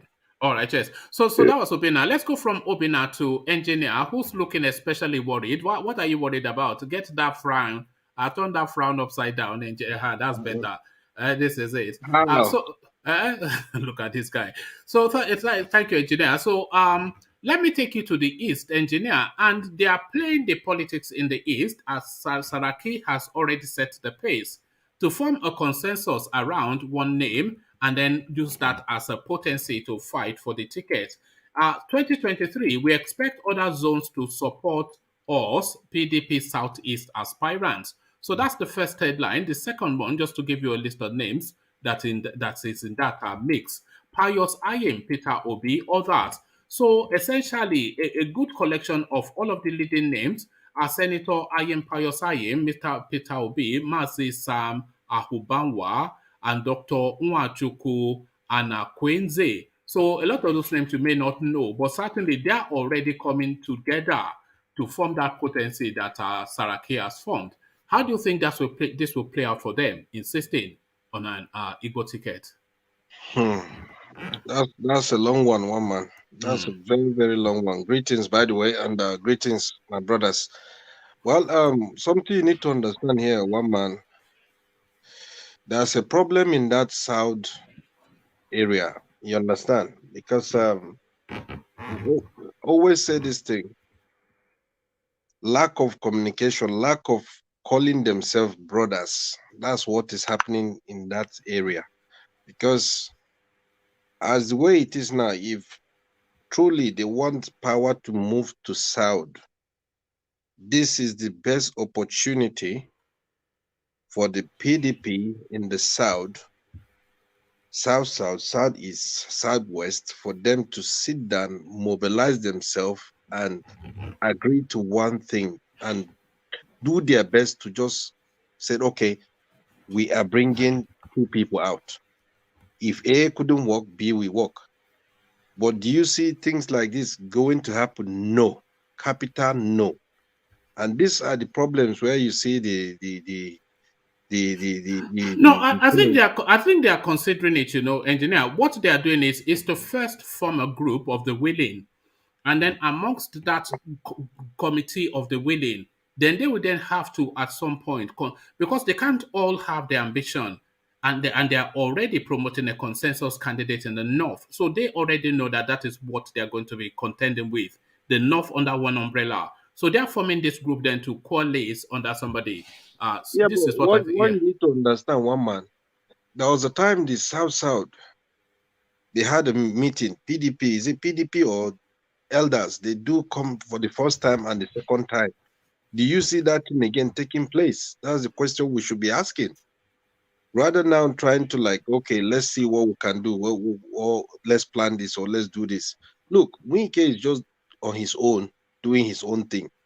You understand? Peter Obi is just there on his own too, trying to start making moves, arranging people. You understand?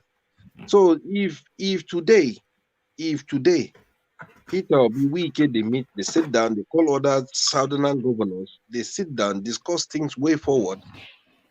Let's just make sure everything moves to South, regardless how this and this A or B or C, because the Northerners, they are ready to give it out. But the question is, in the South, are they ready? They are not unite. You understand? They don't communicate. They don't speak.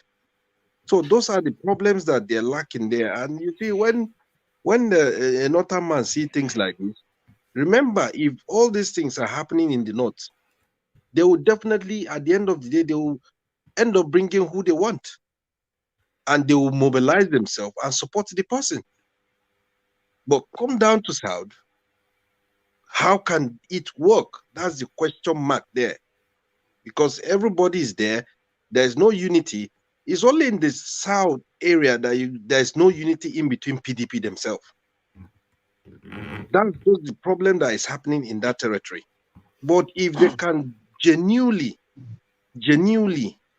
sit down and discuss that we want that power to move to South, they can do it, then they will achieve it. But if they don't do things like this, I'm telling you, one man, forget it. Just forget it.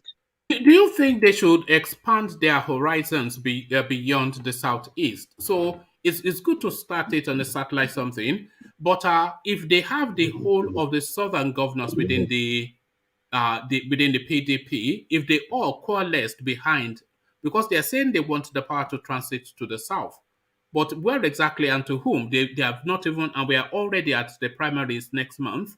So if they all coalesce behind one name to say, okay, as the South, it's either this name or these two names. It's the presidency, the ticket we wanted to go to either of these two names, maybe Peter Obi and Wike, and they say, okay, these are the two names that we want on that ballot. So it's beyond just saying we want the power to come to the South now. To whom? in the South? Because this is This the is, question that they are answering in the North yeah, already. that's the big question mark that I'm talking about right now. Because without this, it's just going to be difficult. But remember one thing again. Have you seen the video where Amaechi visited some part of North? When he dressed in the attire, he was just they even sing they blow those trumpets. Yeah, you understand. So you Yes. see how he talk. But remember again, Atiku visited Wike. They have a closed door meeting. And after closed door meeting, if you notice something, if you watch it closely, you see that when Atiku came out and said, "Oh, everything is all right," this Wike is behind Atiku, and it's like he has given up. If you watch his body language at that moment, it's like Wike has given up. That, you know what, let me let it go, because these are the problem that the South. If Wike should still stand in PDP and said, "You know what, I have to go for it, regardless of anything," Wike, he has some northern PDP that are willing to support him, the governors. They are ready to help him out. But he needs a backup plan from the other southern governors from PDP. Engineer. Sir. I'm sorry. Can I interject? Go on. Oh, I'm sorry. Please, I greet you as everyone here. Good morning. Yeah.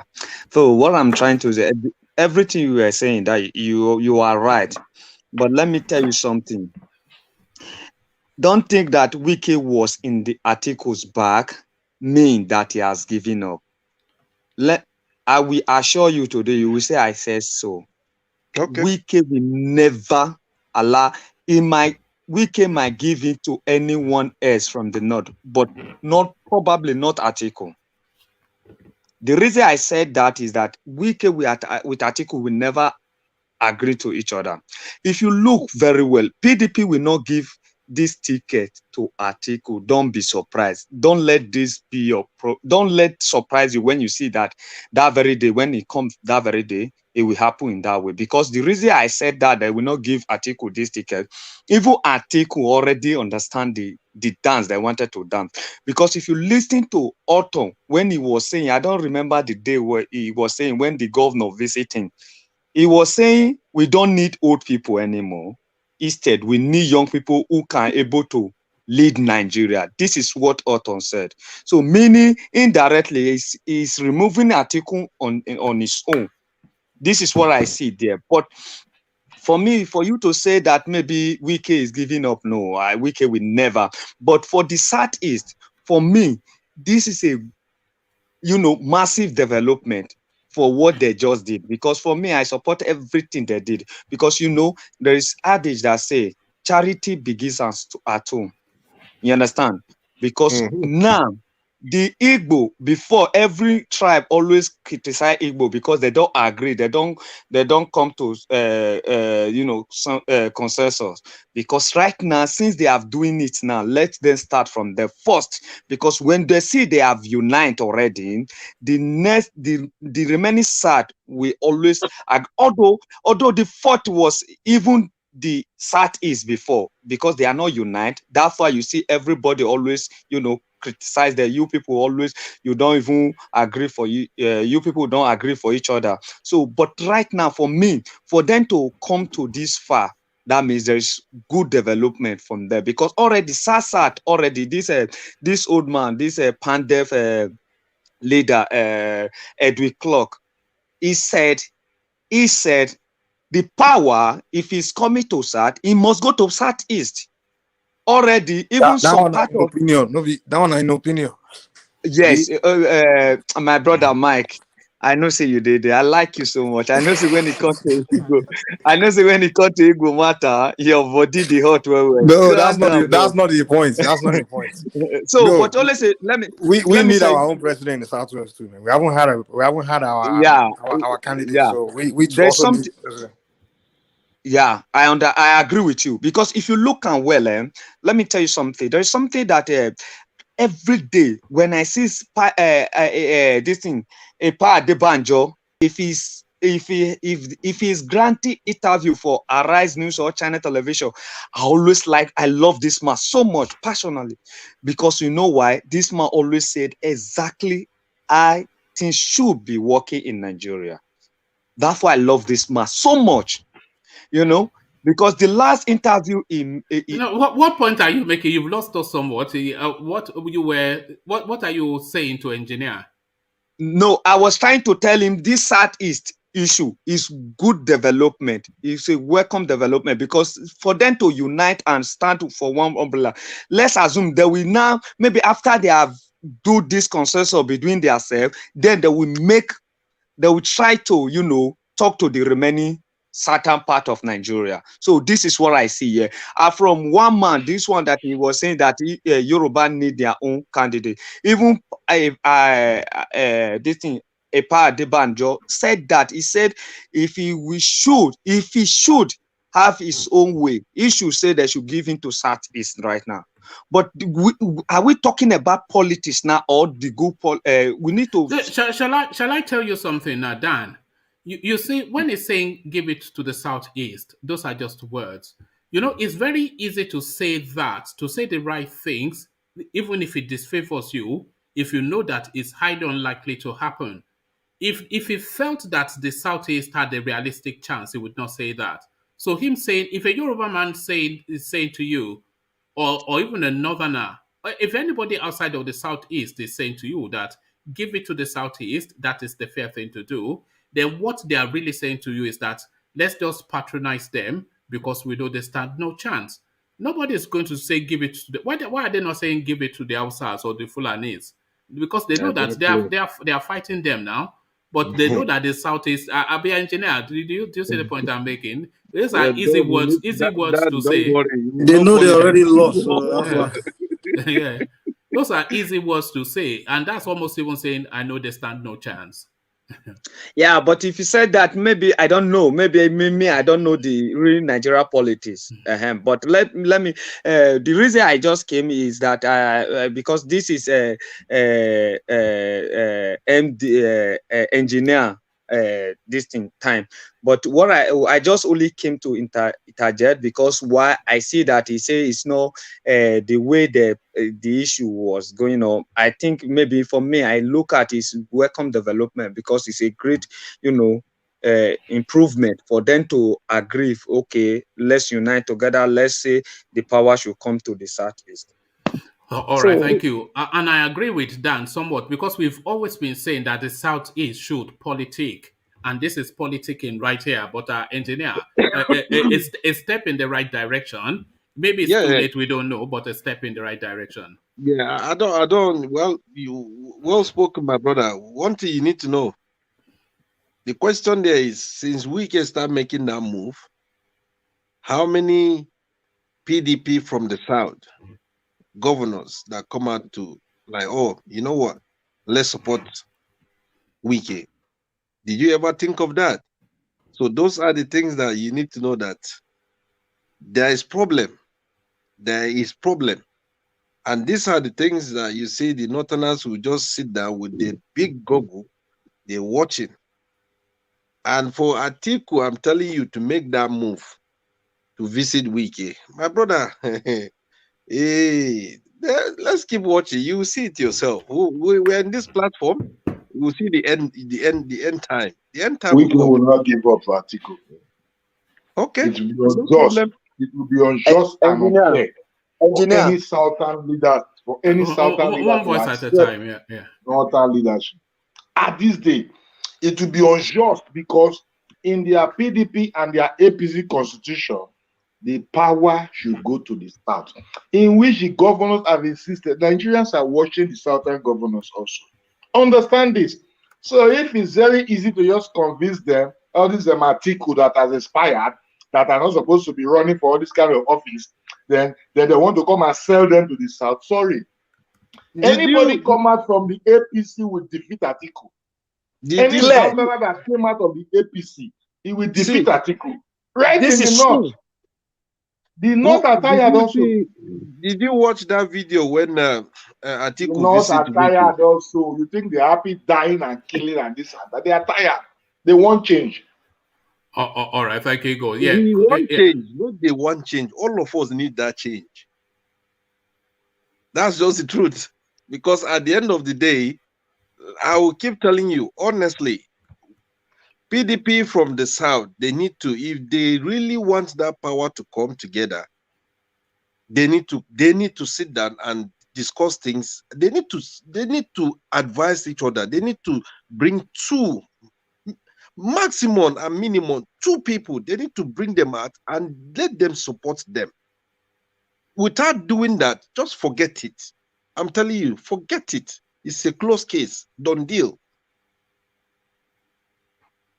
Okay. But as Dan said, it's a welcome development because this is politics that they are playing now.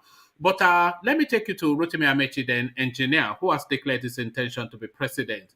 A lot of people just laugh. I see the smile on your face already, but you dismiss this guy at your own risk because, of course, he has Buhari's ear, he has northern backing, and he has a bag full of dollars. So, dollar speaking, Rotimi Amaechi declares, engineer. Well, Amaechi, my goodness me, Minister of Transportation, and the transportation is meant for Nigerian citizens, and they were being killed, they were being kidnapped. After a week time, Minister of Transportation that was appointed as a minister, people died, people being kidnapped. After a week, you're coming out to declare that you want to be a president. It's like it's a warning they're giving Wike, technically to say to Wike that if you think you're a Rivers man, you can make noise. We have your own Rivers type that will make noise too. These are just the things that they're trying to throw to PDP. And this is why, down to what I keep saying, PDP need to wake up from the South. If they sleep, that's the end. Because a minister of transportation, something happened, and within a week, you don't value the people. It's just crass, isn't it? It's just value crass. the poor masses. The poor masses, they are putting their effort, putting their own money to make your ministerial whatever to look very, very nice on you. And something happened within a week. You're coming out to say, oh, you're declaring yourself for. It's a kind of like an insult to Wike. And like I would definitely say it's like a slap to all the Southern PDP. Is to tell, they are just technically telling Wike, if you are making noise, we have someone from the same place with you that will contest with you and will beat you again. Just as an exercise, conjure with that for a moment, engineer. A Wike PDP ticket and an Amaechi APC ticket. How do you see that battle? First of all, Rivers State will catch fire. That's number one. Every house will burn. They will burn every house down. Because those two rivals, they're up to date. They can smile, look at each other, but deep inside them, they hate themselves. Wow, with a passion. So many times they call them in Rivers State together, they sit down, oh, they have drink, oh, my brothers, they hug each other. Behind closed door, there are two lions waiting to bite each other. That's just the truth. Because Wike want to be up and control Amaechi. Amaechi want to be up and control Wike.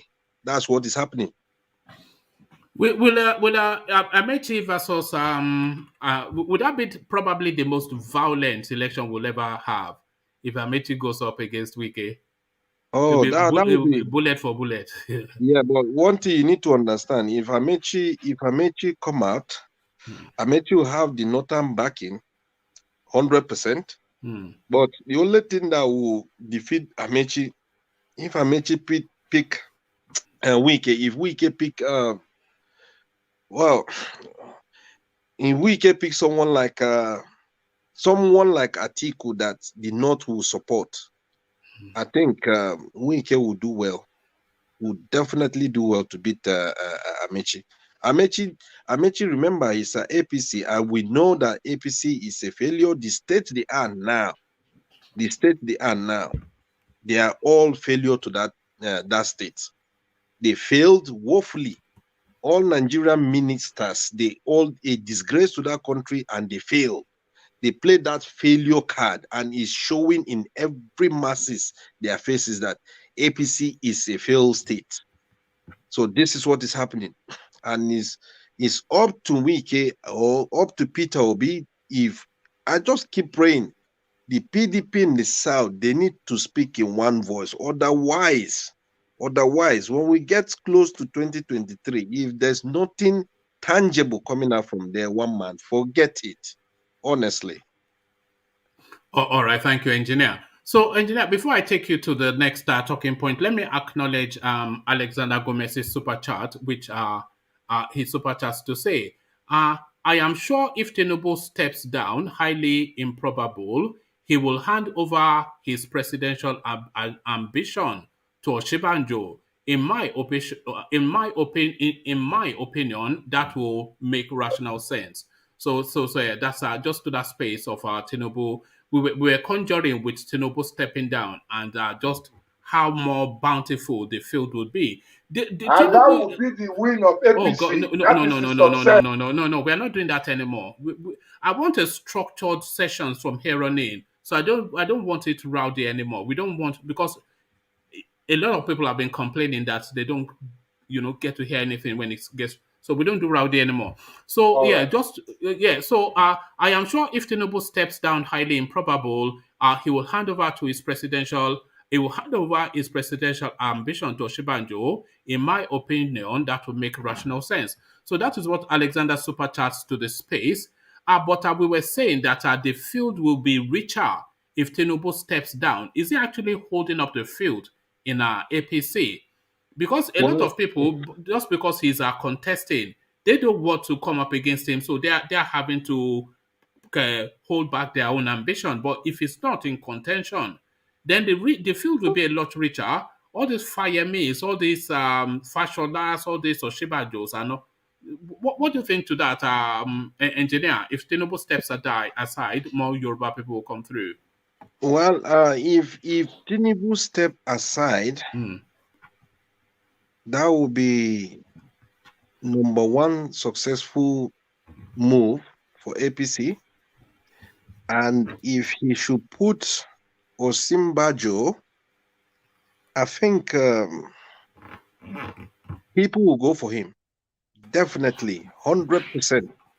People will go for him and will look at how things work during Buhari, and they will consider the age of Buhari, and they will look at Osimbajo as a professor, and they will look at so many potentials in him.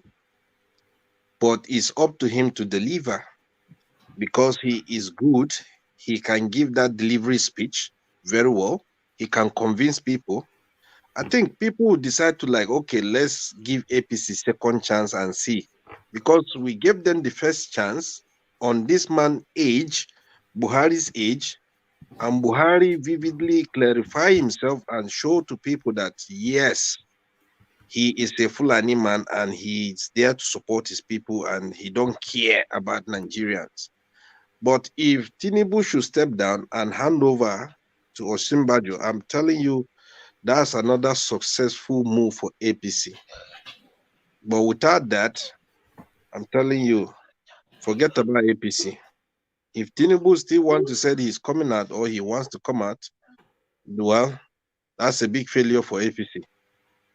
All right, thank you. Engineer, just this story, this one now from the Nnamdi Kanu narrative, his lawyer are confident that he will be granted bail on the 18th of May, which is just a few weeks away.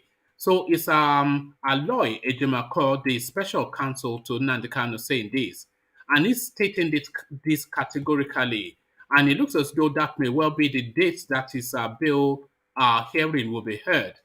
So what are you making of this of the confidence with which this guy is making this assertion? Do you think he will be granted bail? And if he is granted bail, what level of conditionalities will be attached to it? One man, see, when it comes to law, lawyers can lie. They can lie. When it comes to that day, are we sure he's even going to come? That's the question. That's number one. Two, they may end up saying, no, he's not feeling well. He couldn't make it. You understand? There are, see, when it comes to lawyers, they are just there. They are liars.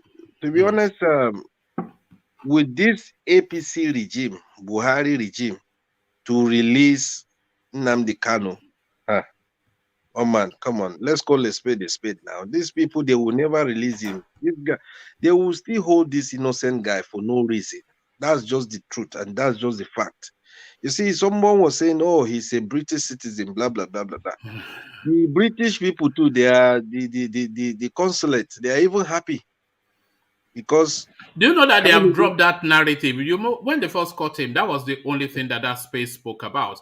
That is a British citizen. They will send MI5 to come and invade Nigeria, this, that, and the other.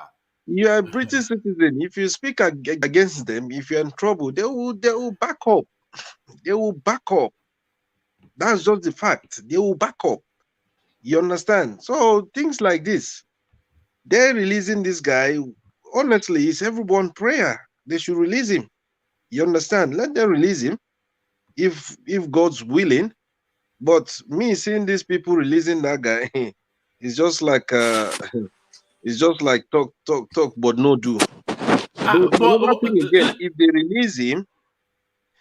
release him, I think the amount of securities that will be protecting him, guiding him, I don't think if they release him, let's say today they release him, I don't think people would love to go and be visiting him because the amount of security that will surround that environment is just going to be high. You will even prefer to still stay where he is.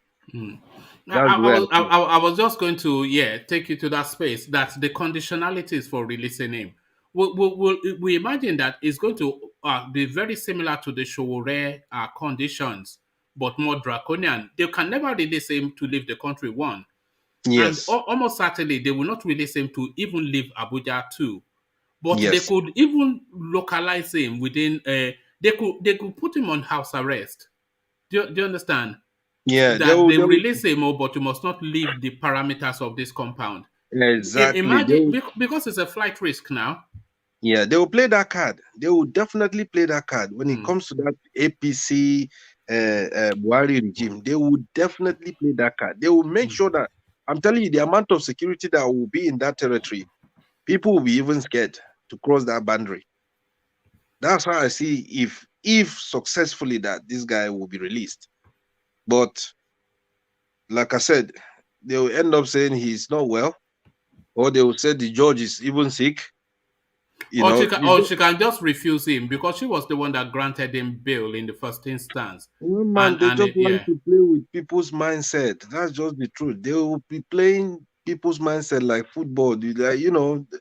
Now when it comes to Nigerian team, I know who they are. They will play with your mindset. They will just be deceiving people.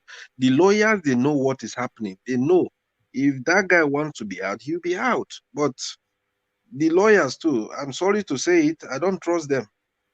I don't trust them because they can play that card just to make sure to deceive people while things in that country is still sinking. That's how I see the card. They're going to play it. My prayer is for them to release this guy. At least he tried, innit? Let's call it a spade. He's not he didn't steal that country money. That's one. You understand? He only said what is affecting Nigerians, and he just voiced it out, and people are happy. You understand? So I don't see reason why they are after him or they are still keeping him there. It's just curious because Mike Ozokome was inviting the court to strike out the case for reasons of incompetence, that the case was not competently put together. And when the judge was striking off those 8 counts, it was for reasons that they were too repetitive of all the time. It's just saying one thing, but then saying it in 3-4 different ways. So it was too repetitive. So she got rid of some of them. And then she was saying that it is practically impossible to prove these allegations that somebody said something somewhere, So she dismissed those as well. And the subsisting case that they're asking him to answer to, a lot of those elements why she chose to dismiss the 8, they're still very much in the remaining 7. Because all of the 7, essentially, they are pronouncements on Radio Biafra. So is that sufficient enough then to be charging somebody for treason? It's the thing. Woman, something you need to look. Where is she from? What part of Nigeria? I think she's either a northerner or married to a northerner. I don't know. Yeah. Okay. So it's going to be a long one. Yes. Imagine somebody that she said this guy can't be put in one cloth and come to court. She have that right to dismiss everything about him and let this man go free. How can somebody be put in one cloth? Since when? Since how many months? Yeah, is he not clocking 1 year now?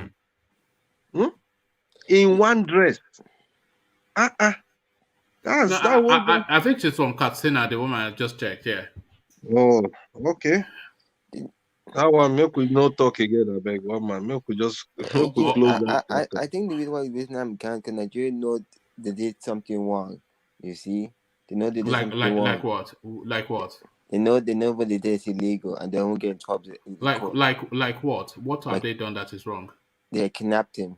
No, the judge has already pronounced on that, and she said it is not illegal. That's what she said. I think what the judge doing for her life, for her life safety, for her life. What do you mean she's for safety? No, you can't say things like that now. Charles, you thank God. Yes, you initially you came, you went to pray. Make sure you keep praying for Nnamdi Kanu, please and please. Pray for his release. I know you're a prayer warrior and you're doing your best. So let's just keep praying for him. Let's see what the nature will take its own place. So what's the alliance trajectory on this? Yes. Go on, Igor. Yeah, go on. I believe they will release Nnamdi Kanu on bail, based on the fact that some of the dismissed 8 charges are similarity to the remaining 7. There is no difference in it. Do not be surprised. That very day, that judge will grant Nnamdi Kanu bail. People are tired of Buhari government of that. One man cannot just turn this country upside down because his name is Buhari. That Nnamdi Kanu will be given bail. He has not committed any crime. Those who have been stealing billions and billions should be kept in prison. Nnamdi Kanu should be left alone. Igor, just whilst you are there, Rotimi Amaechi declared for the presidency today. Is that making the news anywhere in Nigeria, and how is it being received? It's making the news in Nigeria, but it's not received as a human being. Rotimi Amaechi will not win an election in Port Harcourt. Yeah. Rotimi Amaechi will not win because, you see, the games the Northerners are playing, the Southerners are not really buying into it. I love them for one thing. They still have one ground. Even APC, PDP, they said the power should come to the South. On that ground alone, we must understand where we are in this country. And we in the South, we are watching these leaders upon what they are saying and what they are doing to the Nigerian people. Rotimi Amaechi coming out to declare for presidency is just a distraction. Wike will defeat him. We all know he's a Buharist. Nigerians today don't want anything to do with Buhari. Forget that they cannot speak out. The majority, if Buhari endorses somebody, that person will lose an election. Bet it in this country. Even in the north. Bet it in the north. You're talking about a fair. You're talking about a fair election, though. Free and fair election, whether free, whether fair or not fair. See, in the north, let me tell you, they are more tired than you think. Forget it that they can't talk. Let me tell you, if a southern candidate square up with any northerner, it will defeat that northerner in this country today. The north also, they are tired. You will see what will happen in this 2023. It will look like a shock to this country. Somebody can just come from nowhere and emerge the president of this country. Nigerians have the common understanding and they know the way the thing is trending for the moment. So we cannot be calm. Buhari endorsement has nothing to do to it. He only worsened the part of that candidate. So forget Rotimi Amaechi. That's my position. How aggressively are they still pushing that southern narrative, especially within the PDP? So They are are they pushing still it in the very, PDP? very well. 6 of the governors about an hour ago, they insist. 6 PDP governors, they insist that this power was to come to the south. So there is no ground for them to tell anybody anything about consensus or whatever. Even the APC and the PDP, they are together in this fight. Let me tell you, any northern candidate that comes up in this election will be defeated. Take it or you leave it from me. Because even the North, they want to throw the power here. Because they find out that even the Hausa, Fulani, or whatever, or the Northerners, they are not doing anything to their well-being. These people are dying every day. Nigeria has never been like this. They want to see difference too also. If you think that they are going to vote person that Buhari endorsed or because Rotimi has gotten a title for Daura, Rotimi will be defeated in Rivers State. Is a Goodluck Jonathan being mentioned at all in Nigeria as a possibility? He has already rejected their offer. He's not part of the game again. Goodluck Jonathan, his name is not really come. They were accusing them of an accident, blah, blah, blah, trying to talk. Oh, yes. About 4 people died in his convoy, yes.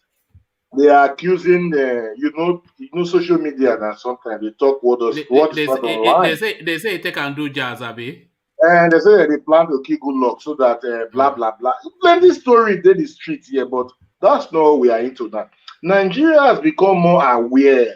A guy came out in Arise News. He said the commander-in-chief should tell us what these terrorists they want.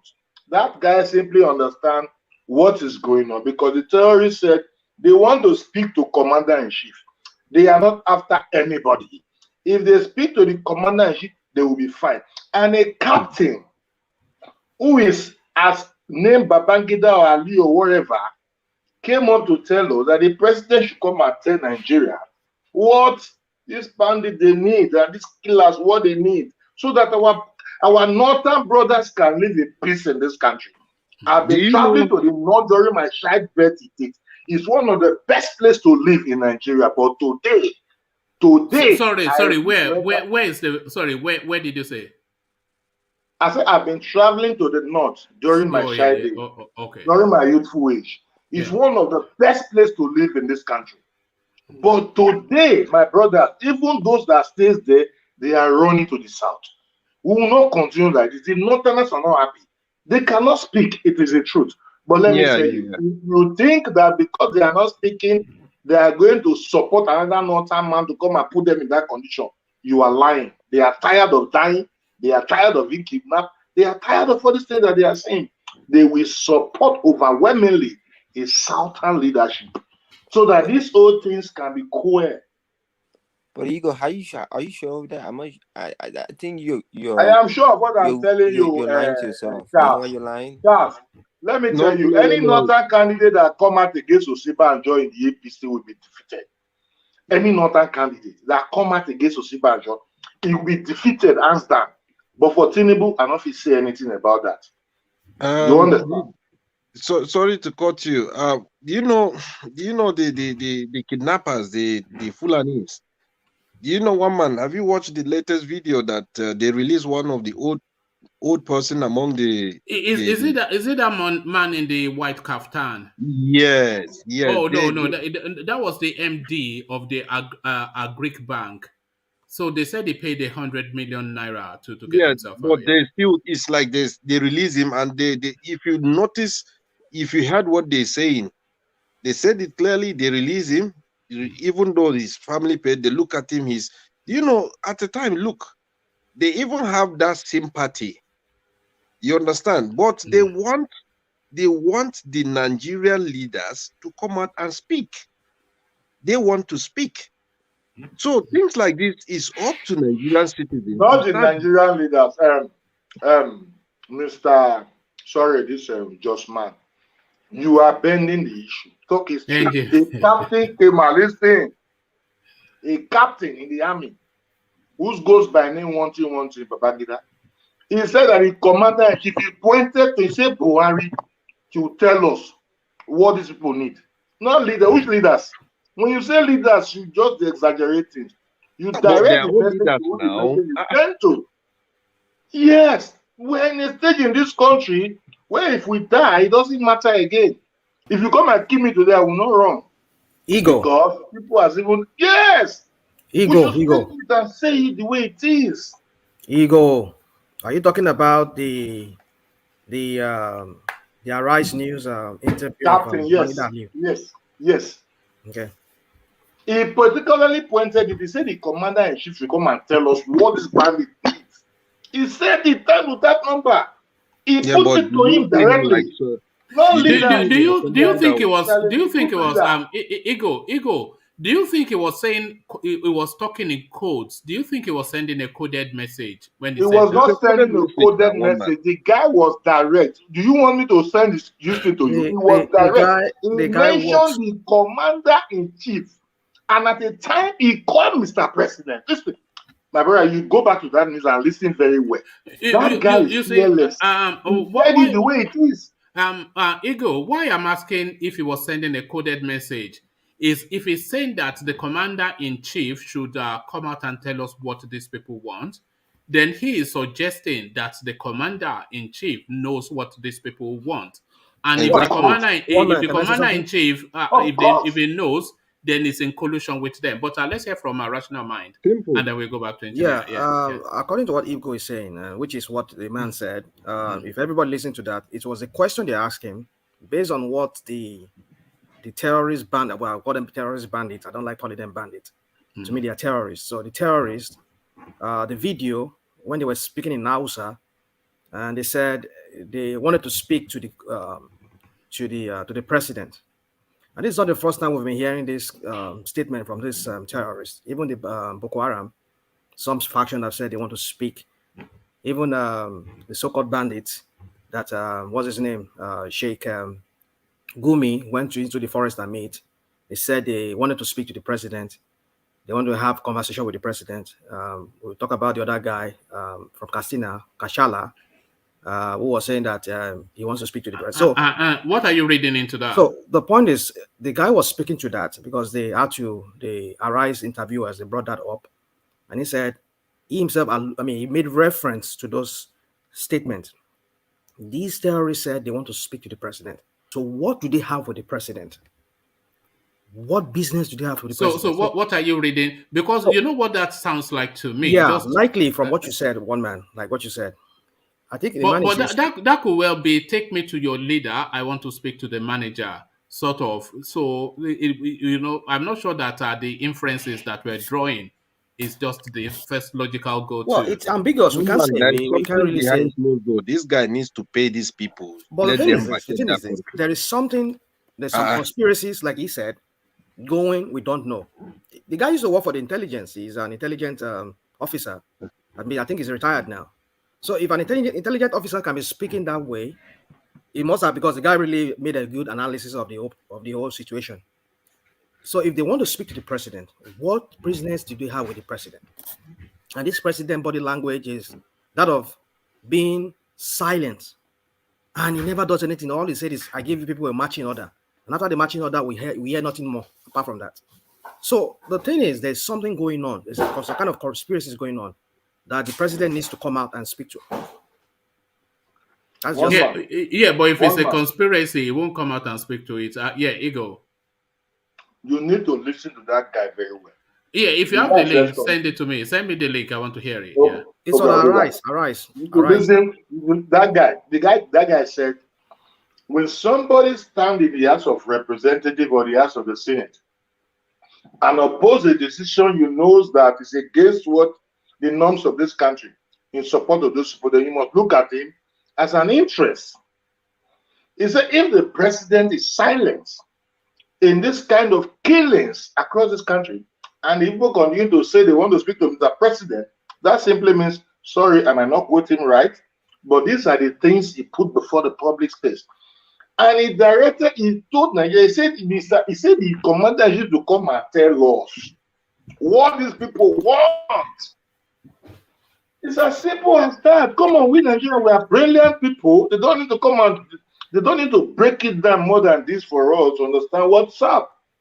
Yeah, yes. I mean, it points to a narrative that there's something that we don't know, and obviously there are things that we don't know. But it's too easy just to leap to the conclusion that these people we have not led to any conclusion yet. We are quoting the captain, and we are using the captain voice to ask Nigerians to still tell the commander-in-chief to tell us what these people want.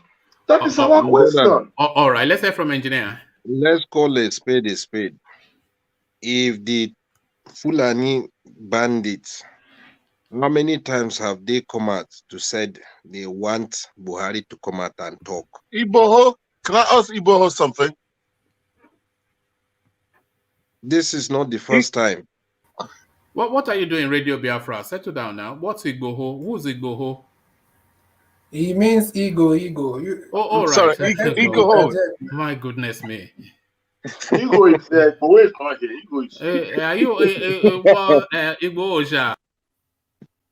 Well, back to business. Ask me your question. So, sorry, let hold on. The engineer was in the middle of landing a point, so let him do that, please. One man, these people, they can't be pointing at one human called the president for him to come out and talk. Now it's down to the House of Rep. It's down to every Nigerian politicians or anyone that is working for the government to sit down and think about questioning Mr. President. Because if they don't do that, that means all of them, they are involved. Because even the bandits, they're tired of killing people. That's just the fact. They are tired. For a bandit to come out, this is not the first nor the second time to say, we want to speak to your president. He should come out and speak to us. So something is happening that the man is fully aware of it, and he doesn't want to come out and talk. So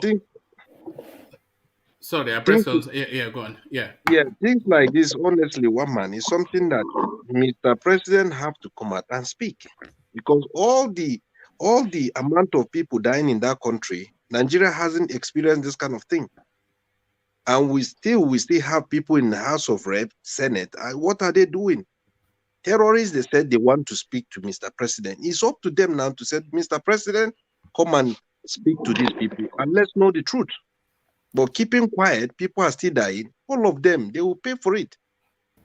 They will definitely pay for it. That's all I say for now, one man. All right, brilliant. So Radio Biafra, you wanted to put a question to Ego? No, it's just that for him to be asking, we should ask the president what these Fulani. I am not the one asking, Mr. Man. Don't quote me. Let me cut you short. I'm just telling you, I'm quoting a captain. Are you not in the platform? I'm quoting a captain from Arise News. It's not Ego that said it.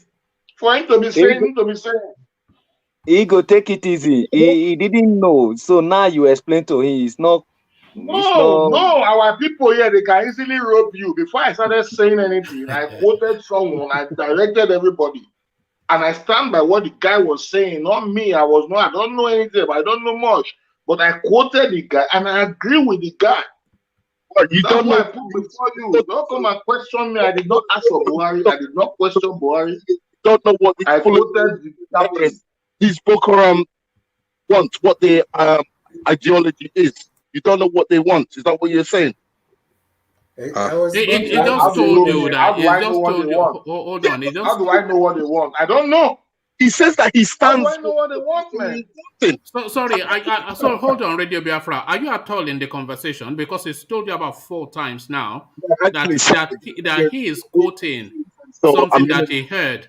And he's saying, hold on, he's saying he's quoting something he heard on Arise TV, which our Rational Mind has verified. And the speaker on Arise TV was inviting the president to come out and speak to what he knows about the goings on in the country. But he also says that he agrees with what the person had said. So I'm just getting confused. Is he agreeing? Yes, of course. No. Okay. So hold on. Can you hold on, everybody? What does he agree with? Hold on, can you calm down? What does he agree with? Well, he's saying that the person who he's quoting, that they asking the question, what do these people want? These terrorists want.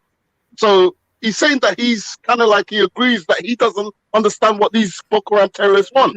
No, hold on. That wasn't what he said. He said the person was asking the president to come out and tell us exactly what those people want. And he equally lends his voice to wanting to know what those people want. So which part of that can you disagree on? Hold on, because I don't think this guy often understands what's going on. No, so can you hold on, please? Which part do you disagree with, Radio Okay, Biafra? for him to say that he agrees with this person that said that, oh, we need to ask what these people want. He agrees with that. But we all know what these people want. No, so that's where you were looking to go to. All right, thank you. All right, let's sorry, Insibidi, let's hear from you and then we get back to engineer. No, excuse me, Wamba, why are you dodging me? I'm not dodging you now. Did you want to? Insibidi wanted to chime in. Engineer has the floor. No, yeah, okay, no problem. You say, don't worry. Insibidi, continue.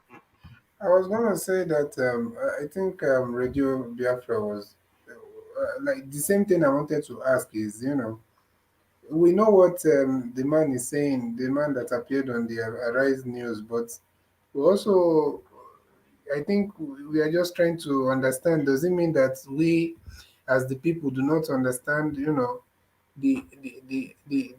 what those guys want, Do you know what they want? Do you know what they want? Okay, can you tell us what they want? What do they want in CBD? Tell us. No. Hey, what are they? They won't be Biafra. Drink today. It was actually they won't be Biafra. Is that what Let me tell you. But you see, these guys, obviously, everything we can only speculate, but it's clear. Okay, so you don't know then if you are speculating. Wait. You're asking me a question. Do you want me to answer? No, because you said you know. That's what I was inviting you to say. But now you've changed it to a speculation. I never said we know. I said that we're acting like we don't know. So what I'm saying do you know what Boko Haram wants? Are they hiding what they want? If you know, tell us now. Can you? If you know, say you know. If you don't know, say you don't know. From the beginning, they've been fighting for an Islamic state now. Is that not what they're fighting for? So say that now. What Sharia state everywhere. Sharia they have Sharia in the north, so you cannot tell me they only want it apart. Well, I'm not talking of Boko Haram. I'm talking about the people as well. Bandits. Sorry. How can you tell us that they want Sharia state? Well, we have 12 Sharia states already. No, I don't know what this guy is talking about. You don't know what this I'm saying that they want Sharia in the whole Nigeria. No. Not only in the part of the north. Don't worry about all that. Okay, thank you. No, thank you. We're not doing that. Sorry, back to engineer. Sorry, save us from that. Wow. Let me ask engineer a question before. Engineer, please, excuse me. You were saying something. You're insisting that Boko Haram, they don't want a Sharia in their own. I'm not insisting they don't want anything. I'm just saying speak to what you know. What was I wasn't even sure. I'm not sure what Radio Biafra was speaking to, because he just wants to regurgitate what is heard.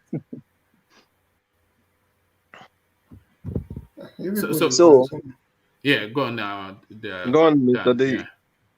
Okay, bro. You were trying to say that if you if you want to win Amaechi, he should take Atiku along. I don't really understand. I didn't say so. I said he should look for someone like Atiku from the north who knows people. You understand? That's okay, because I wanted to ask you a question that can Atiku be a vice president again? I'm sorry because no bad bros. I just use this opportunity to ask you that question. No. We can need someone like Atiku from the north. You understand, that can back him up. But the truth is, the the PDP from the south, they need to work hard. They need to come together. They need to behave. You understand? Not you see. Yeah. When let's just say, let's look. When Wike came out now, who do you think from the south is supporting him? You see, those are the kind of things that we need to sit down. If Peter Obi come out today, who are the people from the south that will end up supporting him? Those are the challenges. Those are where that people, the southern PDPs, they are lacking. And this is something they need to sit down, discuss it, have that authentic talk to see that yes, we are bringing two people out from the south area. Why did you not support the first person to then come out? let's see what is going to happen. You understand? Definitely, but just like what Igor said, the Northerners are dying for the Southerners to be in that seat, because in the North there are failures, and if they come out and speak, Boko Haram is behind their door every single day. So they are dying, they are praying. Both the Christian, both the Muslims, they are praying to see that the presidency is coming from the South. But it's up to the South again to help themselves. We have about 6 or 7 PDP that comes from the South. Why are they not speaking in one voice? Why are they not pulling out 2 people, just 2? If A couldn't make it, B will make it. They will support them. So things like this, those are the things that the Southern, we need people like that to ginger that thing. Without that, I'm telling you, my brother, let's forget it. Honestly. Yeah, but you are right. I agree with you. But one thing I want you to understand, then, for me, I don't know. I'm just maybe this is my own opinion. I think PDP will lost this election in 2023. It's already lost. PDP is already lost. APC is going there. But I don't like APC to be president. But this is the fact. This is the reality. PDP will fight themselves, and you know what happened in 2015. It will repeat itself again, because when they bring PDP as a president from the north as a candidate, then the PDP in the south, I believe they will pull out. The way it happened in Goodluck Jonathan regime, because the north were very angry that the power should come to the north, which is people like the Asaraki and the Co. They pull out because they want the power from the north. And now, definitely, if they do the same thing, it will happen again, because the South will not agree. Then the South might even... Let me tell you something now. I want you to just look at it from every corner, every angle. In Nigerian states where PDP control everything, how can you call IPOB member terrorists, while the Fulani men, you call them bandits? I don't know if whether we are lost of hearing English or we don't have sense. No, engineer, this is way it works. Engineer, let me help you out. Yes, I think you're drawing a wrong parallel. Exactly, I wanted to say that. The parallel will be between IPOB and Boko Haram, because those are 2 secessionist organizations. But the bandits, they are criminals. Yeah, engineer, you have to understand, for you to label a group, that group has to have a name or has to have an identity. You understand? You have to have an identity. So in the case of Boko Haram, you already know that, okay, that's an established name. They call the IPOB that they are terrorists. Yeah, go on. That was the first language they used. So if you're calling them a terrorist, the bandit, the herdsmen, who are they? And that's why you have to know who they are before you can label them terrorists. Before you can say, okay, this group here, this name, this organization is a terrorist organization. But they are not organization that just people doing something, we don't know who they are. They haven't established themselves, they haven't done interviews. Are you for real? Mr. Man, No, are they an organization? That's the question. I'm asking you a question. Is IPOB, can you analyze IPOB as a terrorist group? Me? I'm asking you. Can I call them terrorist group? I think I'm not the one that called them terrorist group. So are you asking me? Can I ask you? Can I ask you a question, engineer? Go on. Okay. Is it right to attribute IPOB a terror organization? No. Why? No. Well, what about the killing that they are doing? Or they killing police, My burning friend, go police and sit stations? down. Which killing are they doing? That's a Don't terrorist act, talk man. any I nonsense mean, about I hate to terrorism. call my fellow Southerners terrorists. In fact, I I'm have in a something position. in the back Nobody of is my your I won't fellow call them Southerner. terrorists, but Mike. So The you first, people have forgotten that is they it classified right? Fulani herdsmen as the okay, fourth engineer, let me ask you a most question. dangerous. Engineer, Sorry, wait, let me ask you this hold question. on now. Engineer has a question that is addressing Okay, go already. ahead. So Yeah. yeah. The first time IPOB member they came out, I think, if I'm not mistaken, within 6 or 8 years ago, I could remember Nigeria Army. They stopped those guys. They beat the crap out of them. They put them in the gutter. They even video it themselves. It was a Nigerian Army who videoed that and leaked that secret. You understand? Some of them, they passed through a lot and they've been killed. Mr. Obama, can I Well, say you use something? the judicial system to go after. Is it a crime? Right.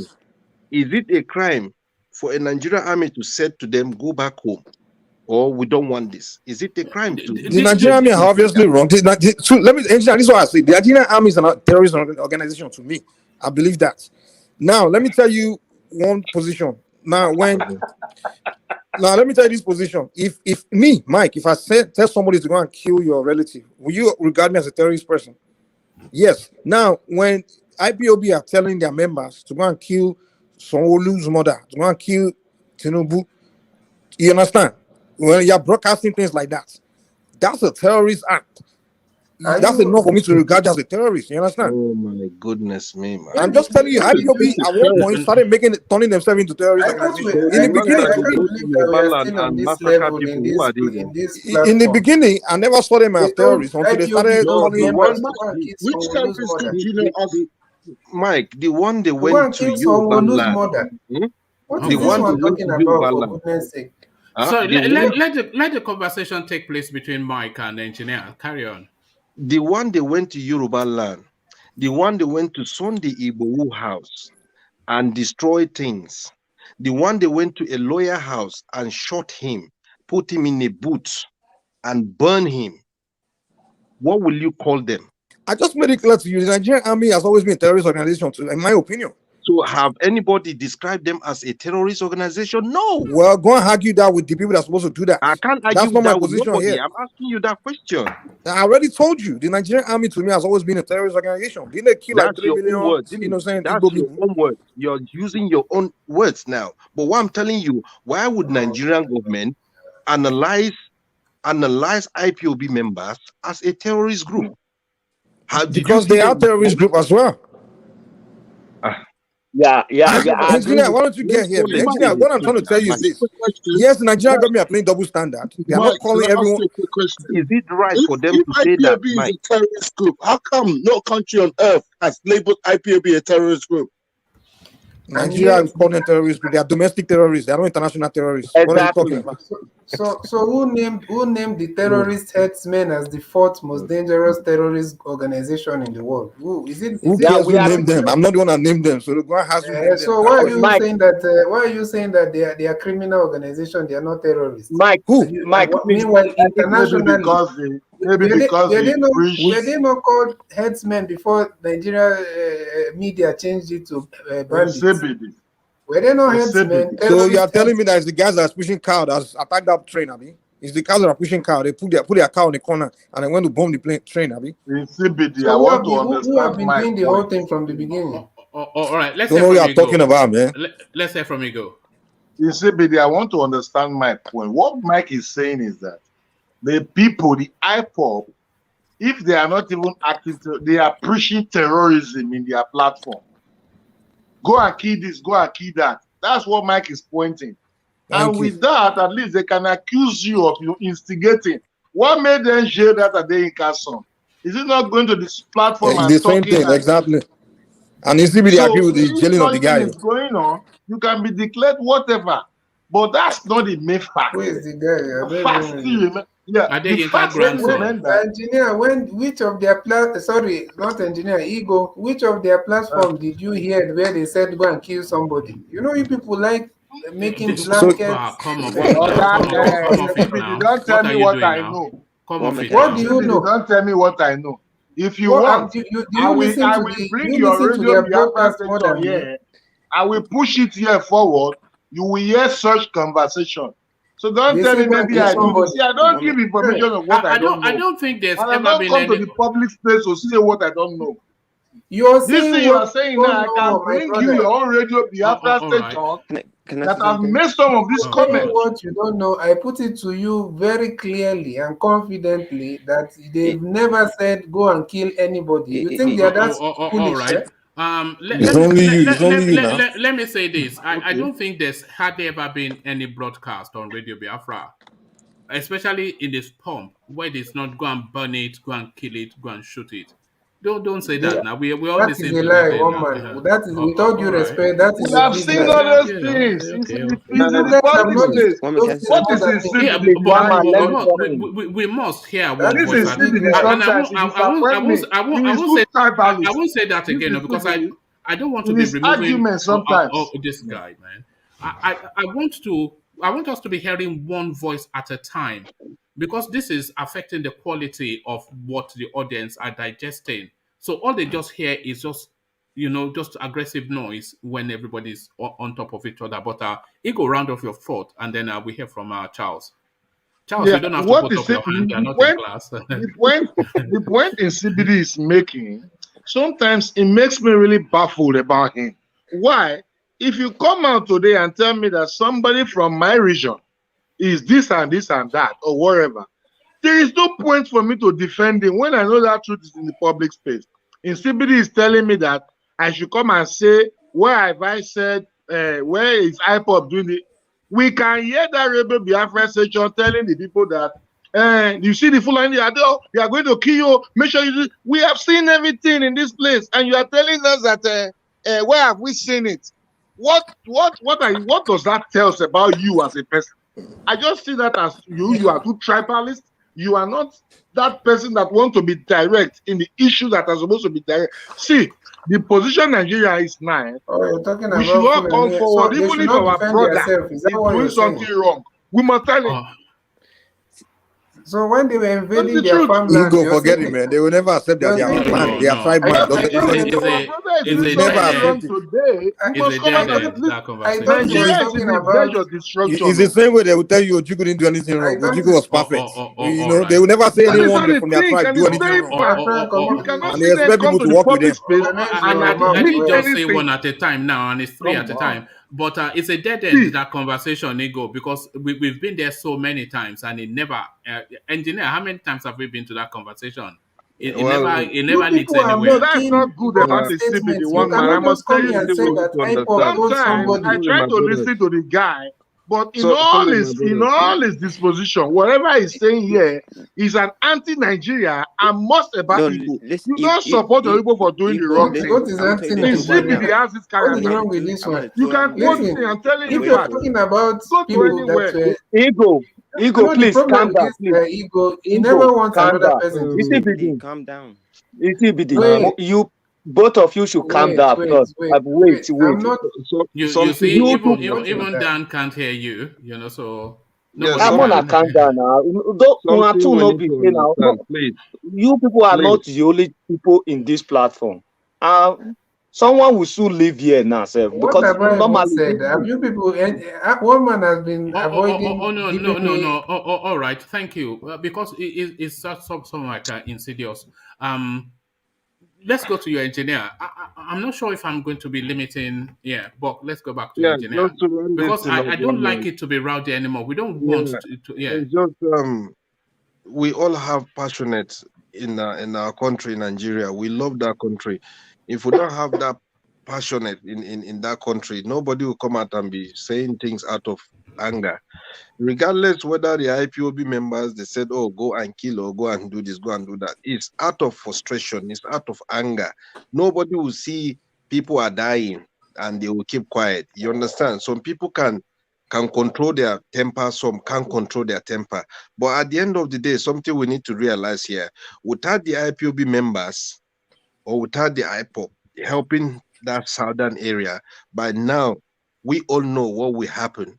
Because these people, they make attempts to go to that land and do commit atrocity. It's the only place that you can never see that these Fulanis can penetrate, because without the IPOB members, I'm telling you, we should forget. They have done well. They protect May their God land and they bless you. protect So their it was people. IPOB that You know why? protected That's Yoruba just land. the Abi. fact. May God bless That's you, the truth. engineer, for saying that When you talk statement. about Yoruba land, Mike, listen, remember what Sunday Igboho started.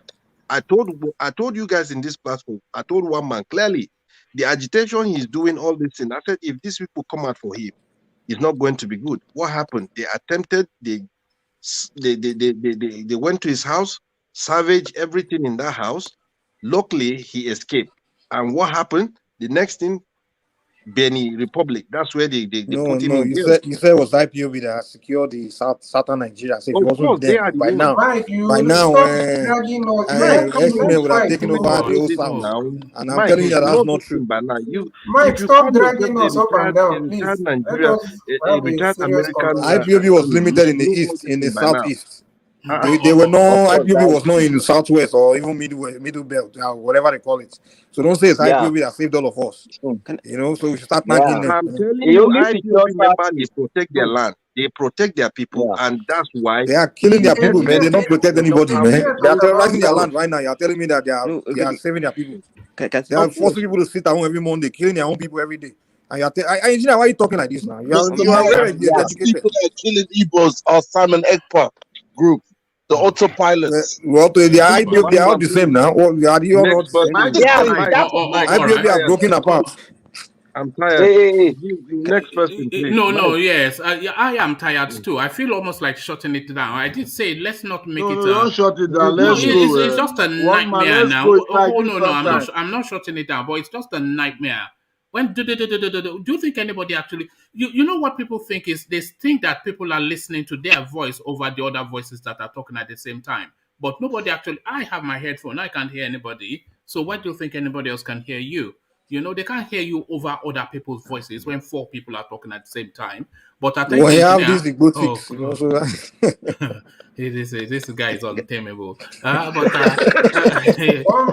man, when you let Mike come on the platform, you shouldn't expect anything less than anything But you more are no than that. different from Michael. Like, You are both Mike, of two extremes. this But Mike is Very making different, points. very different. you see, you guys want me. Do you know why you have?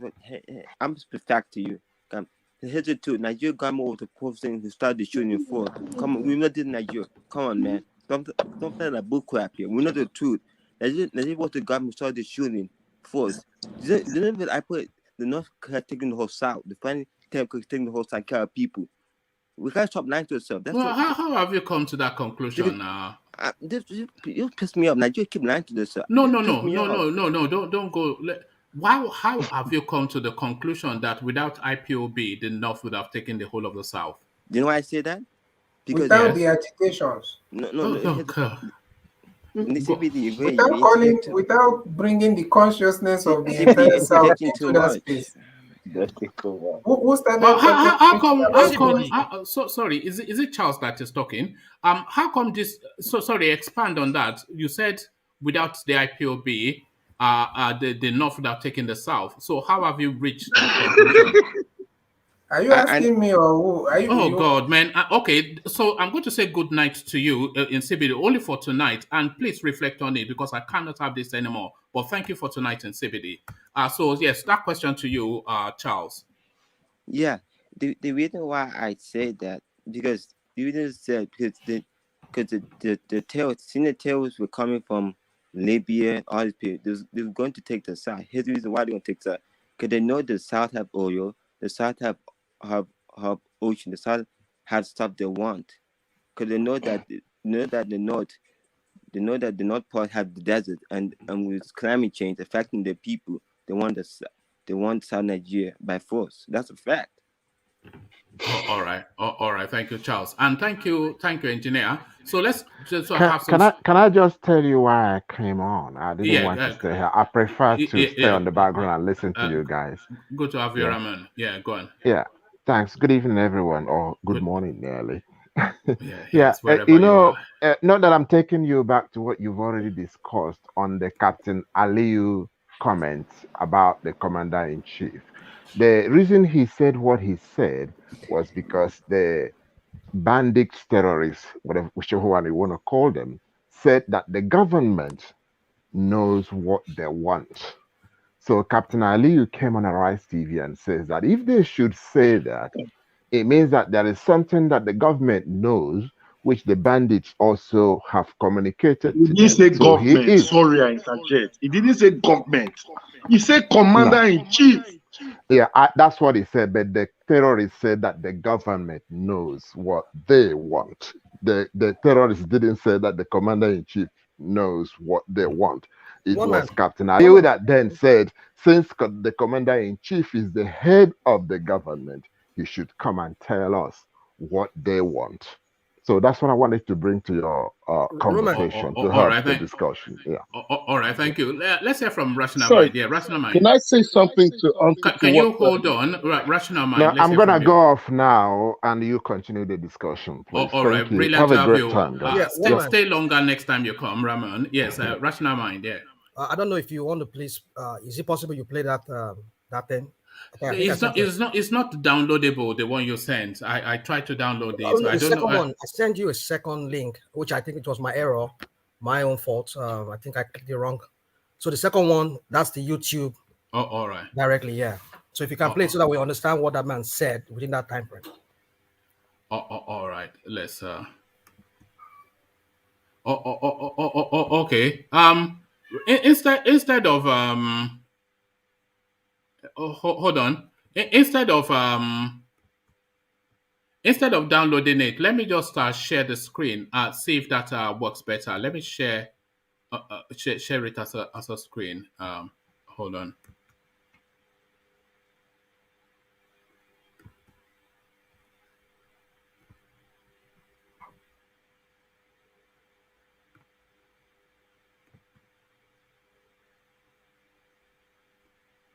All right. Sorry. Carry on. I have to download it because it's not. Oh no, I have it here. All right. Let's see how this works. Is that showing in any sufficient enough for you to? Yes. Yeah. Yeah, very well. Okay. The federal government on Wednesday in Abuja declared that the avalanche of terrorist attacks and insecurity across the country, especially in the north, had not overwhelmed it.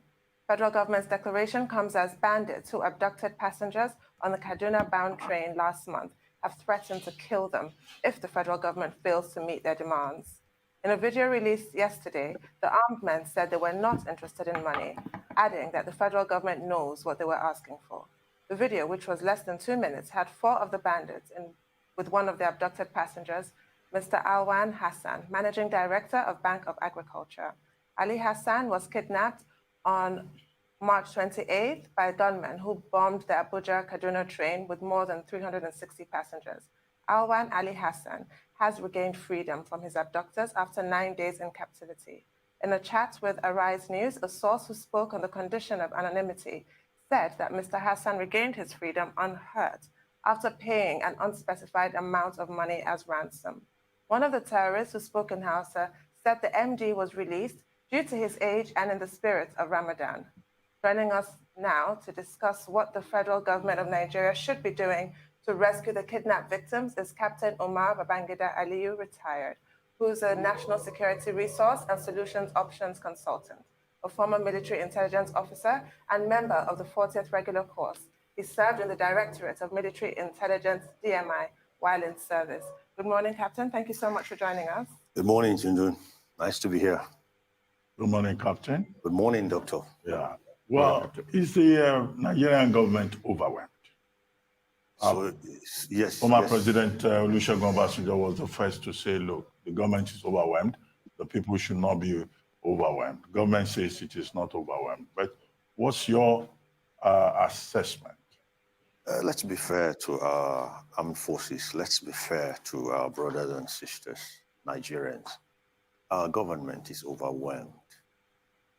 It's been one incident after another, sometimes back to back.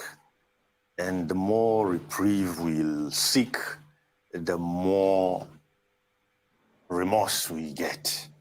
Everybody right now we're waiting to exhale. Everybody is like, because you don't know where it's going to be coming from next. okay? If you recall, we were here a while ago on this same desk, and I said something about a statement or a document that was written by the NSA. Good enough, he still sits, he's a sitting NSA.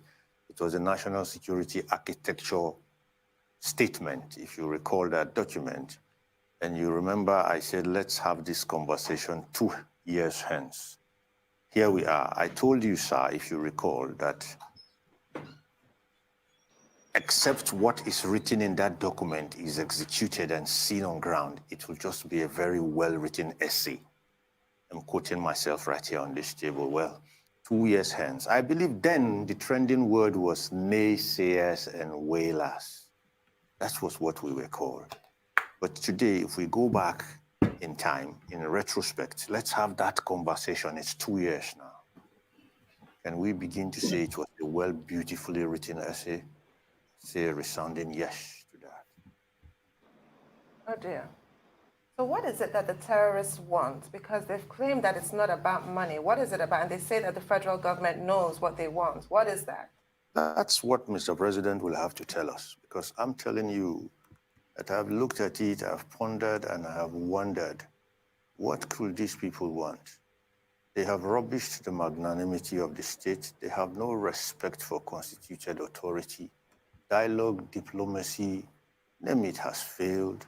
Rehabilitation, reintegration, all the R's too have failed.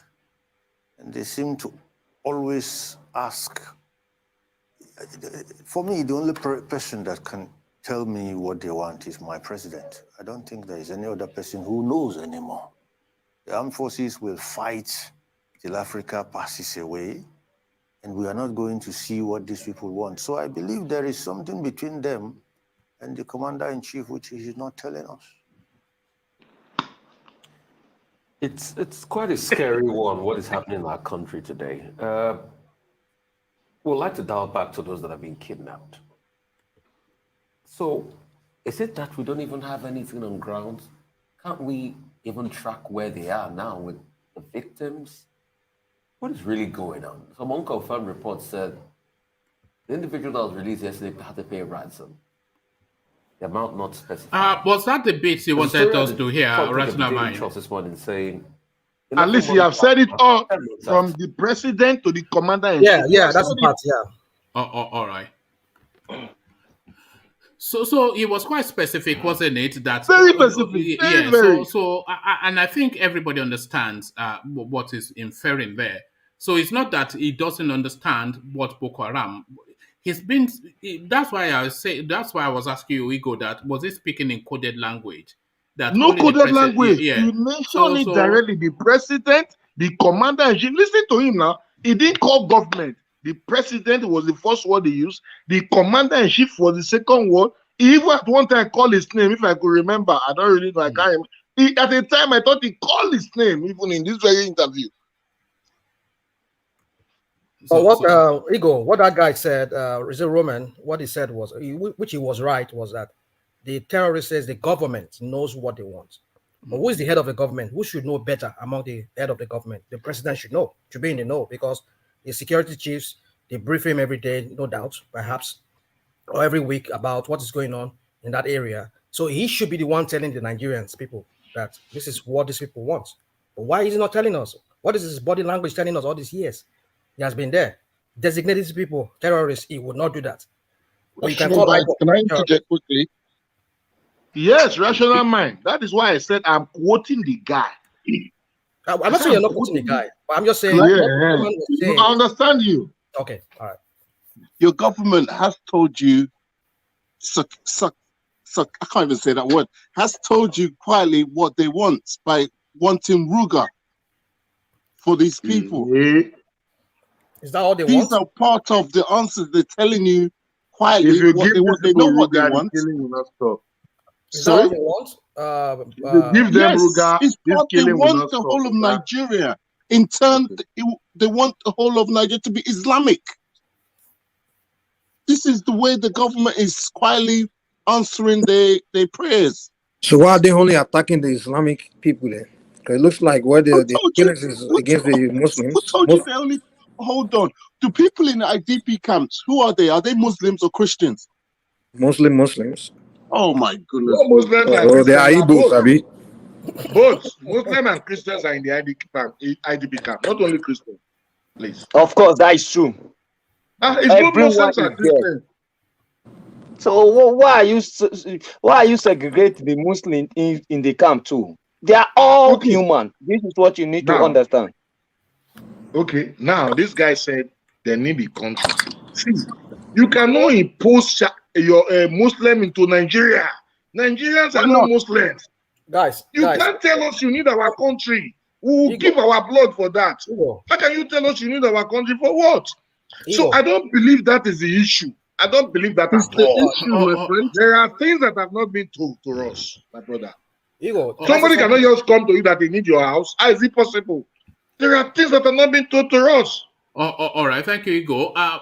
My reading of that is that guy was speaking in ambiguous language. So, it should have been a bit more frontal in what he had to say, because we're still in the realms of speculation. You can't say anything, one man. Like I said, like you yourself, you also said ambiguities and a lot of ambiguity to what he said. But you see, that as a former officer, an intelligent officer, he's no longer in that. I don't think he has that security clearance anymore to be going and attending security meetings and getting briefed on some issues. I don't think, but I start to be corrected on that. So what I'm trying to say is that he might not have any more information than what he has. So we will not expect him to be able to tell us exactly what the terrorist wants. I think he was speaking in the realms of speculation, because he was. I don't think he especially spoke to any intelligence. I think what he did was to cobble together what is already in common parlance with now what the terrorists have said, to then reach to imply a conclusion. So he wasn't, because a lot of people already have the thought that Buhari has a deal with these people. And then he was then going off the back of what those people were saying, that they want to speak to the president directly. And then he's marrying those two together to infer something which he did not especially land. So that's why I was wondering if he was speaking in coded language, but it wasn't even talking rubbish, really. Well, we'll say that's not rubbish, one man. I mean, you won't expect him to just blot out. He won't say it like that. But like maybe more in a coded way, like you said, trying to tell us that there's something more than what we all know. There's this an intelligent officer. Yeah, and not him. The other Yoruba man who spoke on channels. I mean, himself said something like that too. So you see, if we marry all of this together, we all can kind of understand that there is this grand conspiracy. I just want to say this, when every other people were saying, yeah, what do these people want? Well, if you look at the whole narrative of what is playing out in that country, it seems like we might say it's religious, is this, but what I see is some kind of ethnic supremacy here, or supremacy. What sense? Yeah, what's the difference between ethnic supremacy and religious? Hold on. They might come with the guise of, I think one man who have argued that in the past, which he was making me understand that it's not just religious. I was saying it's religious. But I come to think about it recently, look at the whole thing again. Because if you look at what is going on in the Middle Belt, the killings, not even in the middle, even in the core north, the killings by these so-called Marondin Fulanis, they will kill a whole village, and systematically they will be doing it gradually, and then you see them, they will be supplanting themselves there. So, and that's you think it's Fulani supremacy that's going on? Do not concede that there's a Fulani supremacy in play in Nigeria and always has been, Mike. Well, I don't argue that one, but I'm saying this particular killings here. I mean, like, how are you trying to establish supremacy by just killing senselessly, bombing rails, and I mean, go to Niger State, Mike. These people are killing the indigenous people there. They're killing them, and they will run away, and nothing gets done to establish Fulani supremacy. That's why they're doing this. And sorry, guys, they are not running away. If you go to Benengwari, if you go to some part of the Jos, they kill and they build their house there, and they are living there. What I was saying, they take over there are some areas and those areas are renamed. renamed. We saw this And the thing. Nigerian army is not doing anything. So Nothing. that is where the question is, Mike, and that is what that intelligence officer was inferring. That is there a surreptitious underbelly to this thing where we're not seeing Buhari being as frontal as it should be, you know? Okay, Because so these guys go into a place, the village, kill the people, take over the village, just start set up there, and the Nigerian army know that they are they there do that and they don't. countlessly. You know. Hold on, Sorry, Mike. go ahead. You know that there are people in IDP camps in Nigeria that have been there for years. Do you know that in Borno, in Kaduna? Do you know that? Yes. Yeah, I know that. Oh, okay. Why do you think they're not able to go back to their homesteads? Because that's the area the terrorists attack and flee. No, because they've seized the land. So if the terrorists attack and flee, they can go back and have more security to guide them. But the terrorists have seized the land. Okay, so the terrorists have seized the land. They are moving. They are living in houses, and the Nigerian army know that, and they just let them stay there. Yes. And I understand when we have Buratai. Wait, let me learn. I understand when Buratai was the army chief. We can say, okay, maybe Buratai is from there. It's a terrorist or something. Maybe we can excuse that. But now you have Tony Rabo, my man from the that's a Delta Igbo. Irabo is not the. It's not the chief. He's the head of the army. He's the chief of army. No. Irabo is not the head of the army. He's limited in what he can do. Wait. Who's the head of the army right now? It's so Yahaya something. No, it's not Irabo. Who's the Irabo? What's his position? Irabo is chief of general staff or something. So which is even higher than the chief of army. But he doesn't control it. No, he commands the military. One man. Irabo knows this. Now Irabo is like, okay, complying. Okay, let's let them stay. So what are we fighting then? You come. Let's always conspiracy theories. Let me quote one of our generals in this country, which is T.Y. Danjuma. He has come several times on TV space and told us that they are colluding with the armies. That the armies, they knows everything. This man, am I the one saying it? This is what T.Y. Danjuma has come to the public space to say all the time. And you are saying what about that? Ego, do you know how many soldiers have died just in recent? Do you know how many soldiers have died? The same soldiers you're saying they're colluding with, you know how many soldiers have really died? And we are saying the same soldier are the one colluding with them. So what that means T.Y. Danjuma is just coming to deceive Nigerians and telling them rubbish. Is that what you are saying, Mike? So you don't know these people are talk rubbish. So Mike, what do you think is going on in this whole situation? What I see that's going on is insurgency, and what happens is I think there's a foreign element to it. There's a foreign force that's pushing that thing. And if you know what's going, if you study around here, look what's going on around the world. It's not in Nigeria. Countries these days, they form something called insurgency. When they have issue with another country, they form something called insurgency, and they pull into that country to do something they call covert operation. You stab the enemy in the dark. So I think they are foreign. Is it? Sorry, just line that point. Yeah, there's a foreign government somewhere, or maybe a couple of them. They are coming. They are really have issue with the Nigerian states. They are forming that insurgency in Nigeria. There's something they want to achieve. That's what's going on, and it's not that difficult. All you have to do is go around Africa, find places where there are poor young men. Where they have poor young men, and just put them into one recruiting camp and train them to be fighters and put them on payroll and just send them out to go carry out killings. And on top, you can put them on drugs. So just give them drugs, give them money, and just send them to go and destroy that country's infrastructure, destroy that country's image, things like that. That's what's going on around the world. So we have to start looking at it. You have to start looking at it from that angle. From what I know, the French, they have a lot of military base in our Niger Republic, all around the French Francophone countries, and these people, we all know they're coming from our borders. So is Nigerian government and the French government in good terms? We have to question that. And you guys also have to understand there are long-term issues, economic issues, where Nigeria right now is economically the big threat to those Francophone countries. Because if Nigeria gets to one particular stage, they can easily dominate and even have the capacity to collapse all those West African countries' economies. So things like this is what we need to start looking at. You know, there are deeper issues to this. All right. But the only thing proviso is that the preponderance of the insurgency is of one ethnicity, and there's already a subsisting narrative that this ethnicity wants to establish a hegemony. So a good Based on what, because that's the subsisting. That's the conventional that wisdom. No, that's the conventional wisdom, and it's the subsistent wisdom as well. It's not.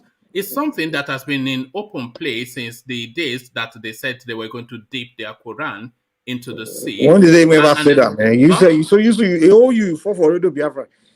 So they say to come and dig their Quran in the sea. No. You're still falling for that lie. That narrative for 30 years. That sorry, oh God, you can try, but not you. It's Nobody Mike ever said that deep any to Quran in sea. It was something that was made up by all these clans. Mike, can I address you on something? Okay. Well, Mike, you see, while I'm not saying what you just said about some foreign elements being part of it, you see, what I see here is, and I've been saying that on one man's platform, is, and which some of those officers, those intelligence officers, they've been making allusion to, is that we have some traders within the Nigerian army, the Nigerian intelligence, who are also an accomplice to all of this. Even within, there's no question about that. There's always spy among every military. Even the U.S. military, they don't trust their own member because some of them spy for the Russians. And the Russian military, there's always Russia that's willing to sell his country out. So it's everywhere. It's global. It's a global phenomenon. We know. But they don't have the kind of problem we have. They're able to nip it in the bud before it even escalate to what it is. Because they have superior ways of fishing out their. But the that of the Nigerian, in the Nigerian context, when you have a head of state or a chief of the commander in chief of the army, whose body language is "I don't care," is people are being massacred. It didn't even lower the flag. Let me tell you what it is. Okay, finish. So he never asked for the flag to be lowered. I mean, he never speak to anything. All we just hear is always giving his army chiefs and whatever a marching order. So what am I trying to say is this: that there is something going on that more than we know. But all we know is this: that it is not right. What the chief of army, the head of state, the president who commands the army, what he's doing, the way he's going about it, there's something wrong about it. That's what we're saying. And one thing keep pointing to his people of his own tribe, his own tribesmen. They are the people going around massacring. We hear of so many killings in the Middle Belt, in Benue, in Taraba, and all of this. And then we don't just see anything done. The Nigerian army, according to that captain, he said the Nigerian army has what it takes. I need to say something. Land, and then I want to hear from voices we've not heard from yet. So I want to hear from Dan after Rational Mind. So let me quickly wrap up. Now, if you listen to what that man said, the captain, when he was asking him what is the way forward, he said when El-Rufai was saying that he was going to bring mercenaries, well, it doesn't need to go out and bring mercenaries. Even Nigeria, I think I've said something like that on one man's platform. If they could bring Nigerians that could train, they will go into that forest and they will massacre those guys up. This is not conventional warfare. So you don't need to go and bring, when you even bring mercenaries, these mercenaries are going to employ Nigerians to fight the war. Maybe they only bring in maybe like 10 or 5 of their people who knows how to tactical warfare, how to assemble people to go here, or maybe bring in equipment for surveillance. These are what Nigerian army can have access to, or they already have access to. But why are they not using it? There is a grand conspiracy within the Nigerian army. That's all I have to say. Rational Mind, remember when Buhari became president, when he made this statement, this quote, he said, "I'm from nobody and I'm for everybody." Who do you think he was talking to? He's not talking to. Let me answer. It's not making sense. No, that's why it's all making sense to you. It's not making sense anyway. He's talking to the international community. And when he went to the UN, he made the same speech. The first time he went to the UN, he stood there. He said 50 years ago, my predecessor talking about what's his name? The guy that got assassinated, the first prime minister. The exact same quote. He said, 50 years ago, my predecessor came here and he said Nigeria will be a neutral country, will not take side in the international affairs. No, it wasn't. No, it wasn't. It was for domestic consumption, not for international. I don't know, but let's hear from Dan. No, please, let's just hear from Dan. Just scared of that shit. No, nobody's scared of anything. It was speaking to a domestic audience, and you are trying to build some in the UN and in the UN this thing and General Assembly. No, who's domestic audience? He said that at his inauguration. As his inauguration. Inauguration was when it was for no and for everybody and for nobody. And then in the UN General Assembly, quote is a similar thing, same thing. So Nigeria will remain because the language rhymed with what he wanted to say there. No, woman, you don't know Nigerian history. You haven't studied Nigerian geopolitics. No, Nigeria has always wanted to be a country that wants to be neutral. That doesn't want to take side in the eastern, western. What do you mean has always wanted to be? Nigeria has always been a non-aligned nation, not wanted to be. Whenever we have president that doesn't want to be non-aligned, he gets taken out. The West usually go against him.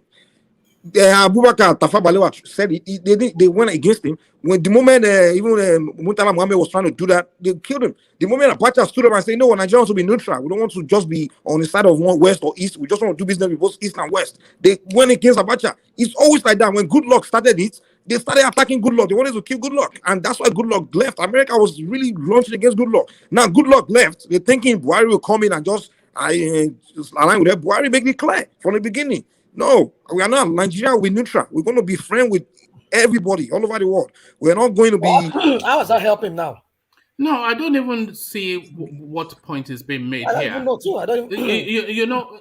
Maybe you guys don't understand global. Please don't tell people what they don't understand because it's hard when you guys don't get what I'm saying. Because it doesn't make sense. If it's not making sense to you, because you don't get it. It's your tonality that is really offending. Don't tell people that they don't know.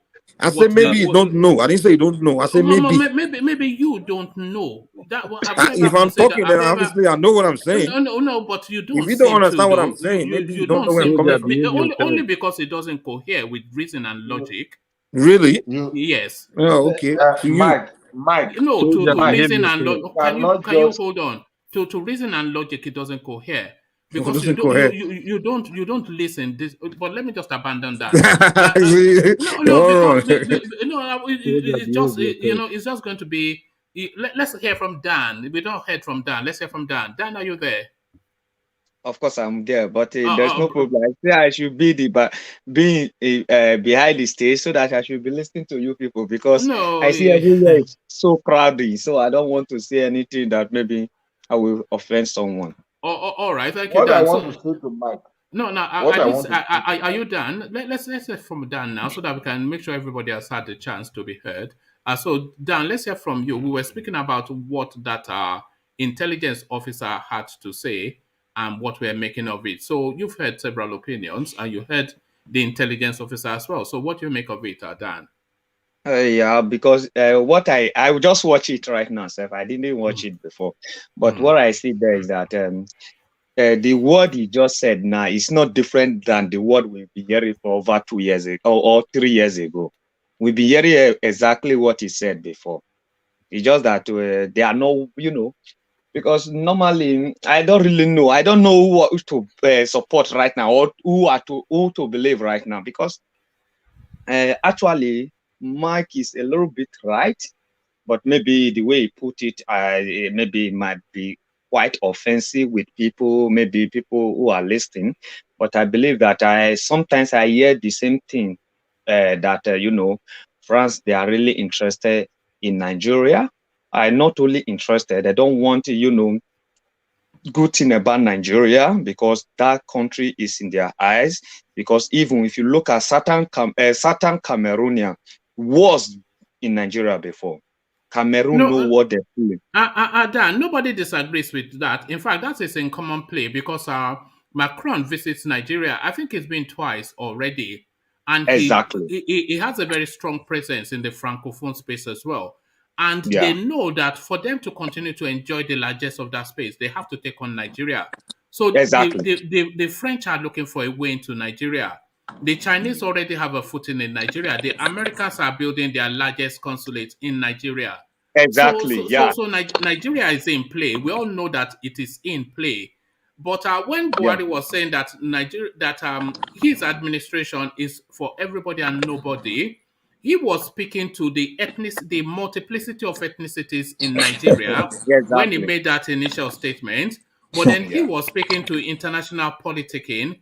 If he said that in the UN, which I'm not aware, but we go off the back of that. So what I'm saying is those are two interpret. You can use the same. It's the same tonality for different situations. So the one for Nigeria that's said to the Nigerian audience, obviously for the multiplicity of ethnicity that we have, and the one for the international community to signal how he's going to align his government in international affairs. So so you agree with me then? I don't agree with you, but that's what I said. Well, you just said just now. That is not what you said. You said that's what I said. You said he was speaking. No. You said he was speaking to the international community, and what I was trying to get you to understand is what I've just said, but you don't even give the space to understand it. When he said it initially, it was for the multiplicity of ethnicities in Nigeria, and then when he said it internationally, is to signal because I'm not even aware because I'm going off the back of what you are saying.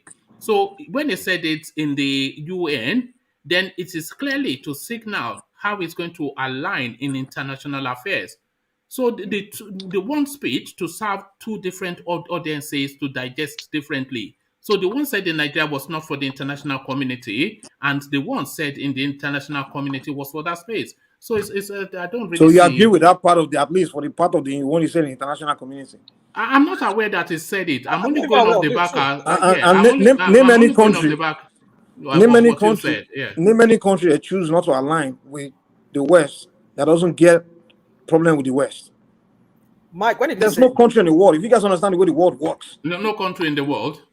And a country that say I'm either neutral or I don't align with the Western philosophy or the Western Western. Mike, Mike, they will have problem with you. That's what I'm saying. They will have problem with you. And since the history of Nigeria, whenever we have the president that always hold that position, they always have problem with that president. They need to tell you what to do. What are you talking about, Mike? Sorry. I don't know. Look, okay, I got a question for you. Hold on, because to make all these statements, you say there's no countries.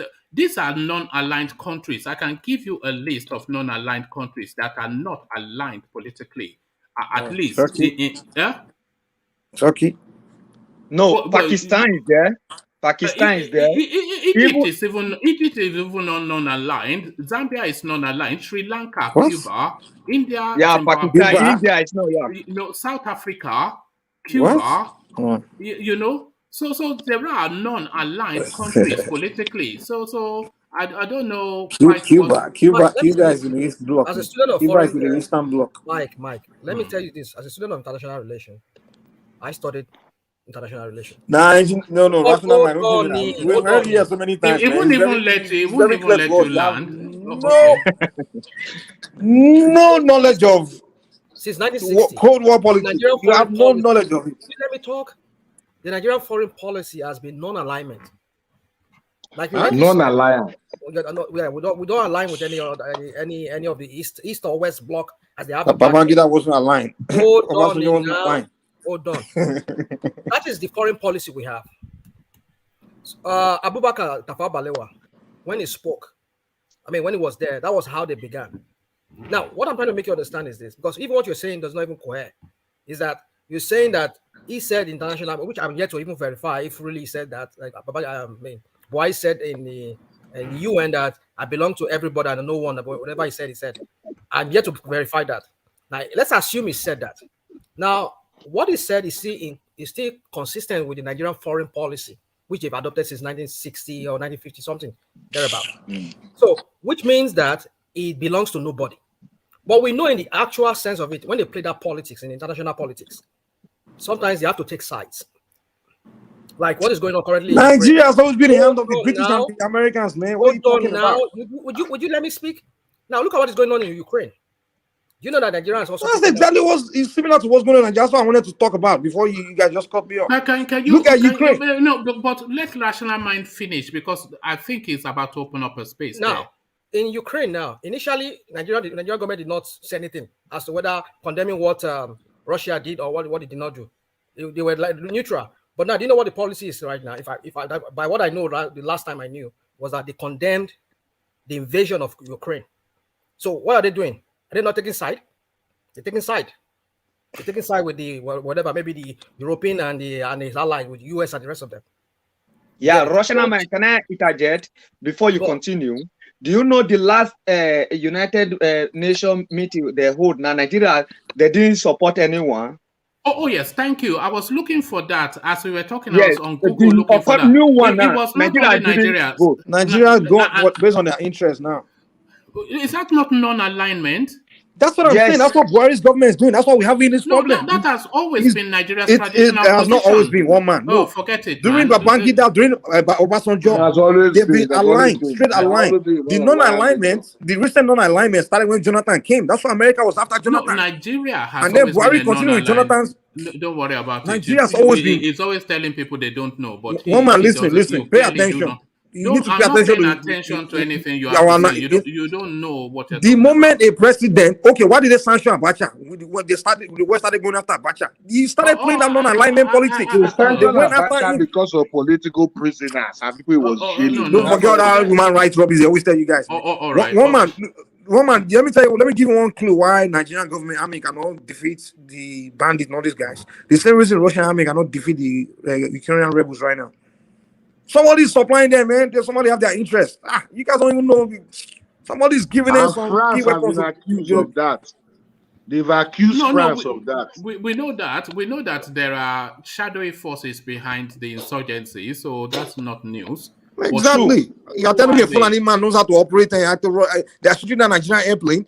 They are having sophisticated bomb. They are getting clue intelligence on when the boss is coming, when the Nigerian army are moving. All this intelligence, who's giving it? It's Fulani. Now, did you Fulani man they use? Yeah, you guys are telling me this Fulani. It's not difficult to get those intelligence, Mike. It's a matter of surveillance, isn't it?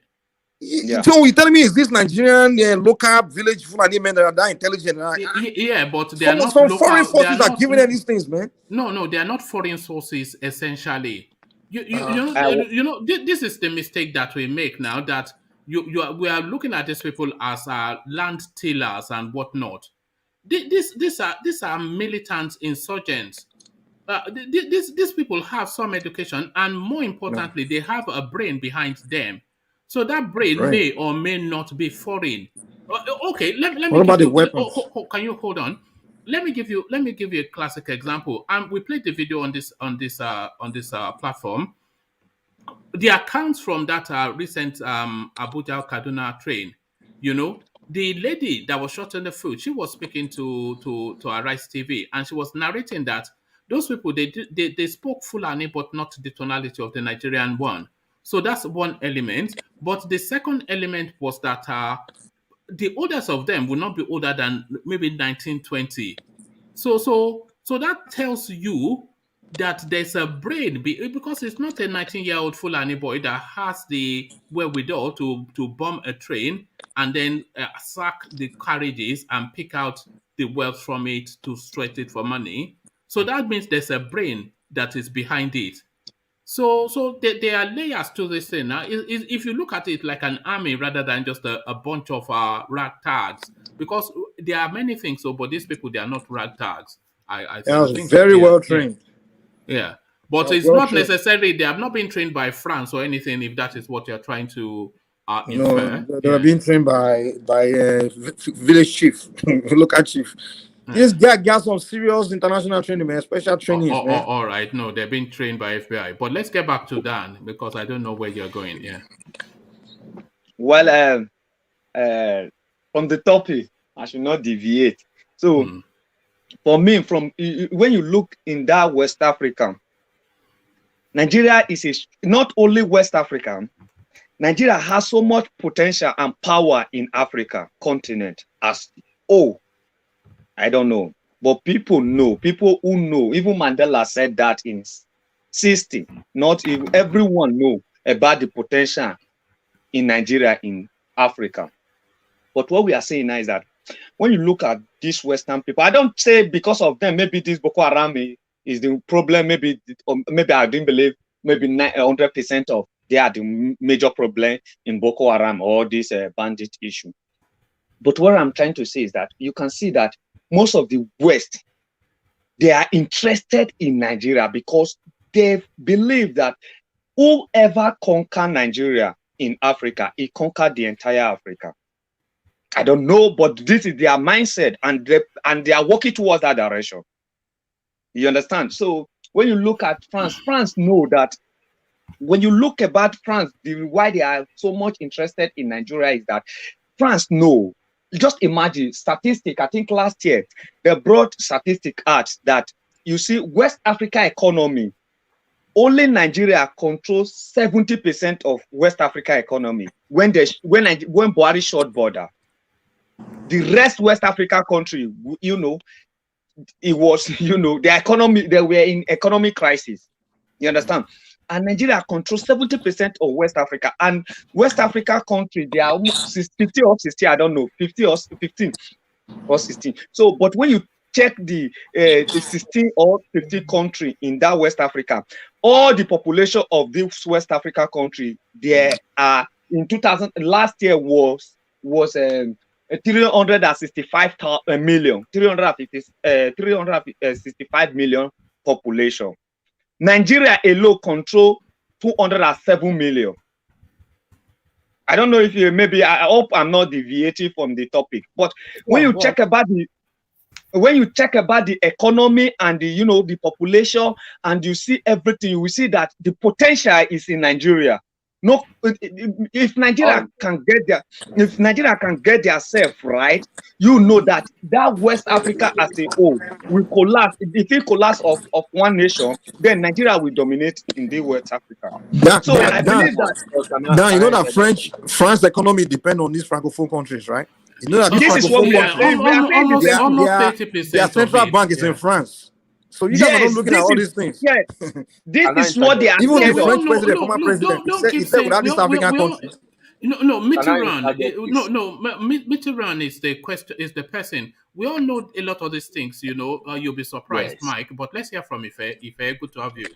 Yeah, good evening, everybody on the platform. Mike, I've heard you and I've heard rational mind, but I want to quickly just say this.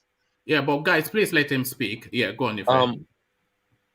You are saying that France has interest in Nigeria, Britain has interest in Nigeria, USA has interest in Nigeria. The same thing, they have interest in other countries too. They have interest in the Chinese economy. They have interest in the Indian economy. For them, they are capitalist in nature. And you cannot write off, if you are gullible in your own internal politics, they will use that to infiltrate you. That aside. So I'm just trying to wave, don't let us see this Nigeria, they have interest in Nigeria thing as if it's only peculiar to us. It's just for us to get our acts right. But you're saying it's not peculiar to us, but it is really we're the cherry in the piece, because as Dan just excellently described now, Nigeria, both in the mass of its population, the strength of its base, and the wealth that it controls. Whoever controls Nigeria, if they want to use Nigeria to take the whole of West Africa, they can easily. Which country can Nigeria not take? I have a question for you. Why is China clamping down on their tech industry? Go on, take me there. Where you take me to? Yeah, they are clamping down on their tech industry because the Chinese government is saying that if they don't clamp down on it, the international community will use it to overthrow their government. And that's why now they are calling Xi Jinping a dictator. He went for the CEO of Huawei. He went for the CEO of TikTok.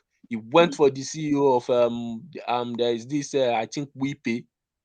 So it is left for every country to protect its own internal interest or democracy.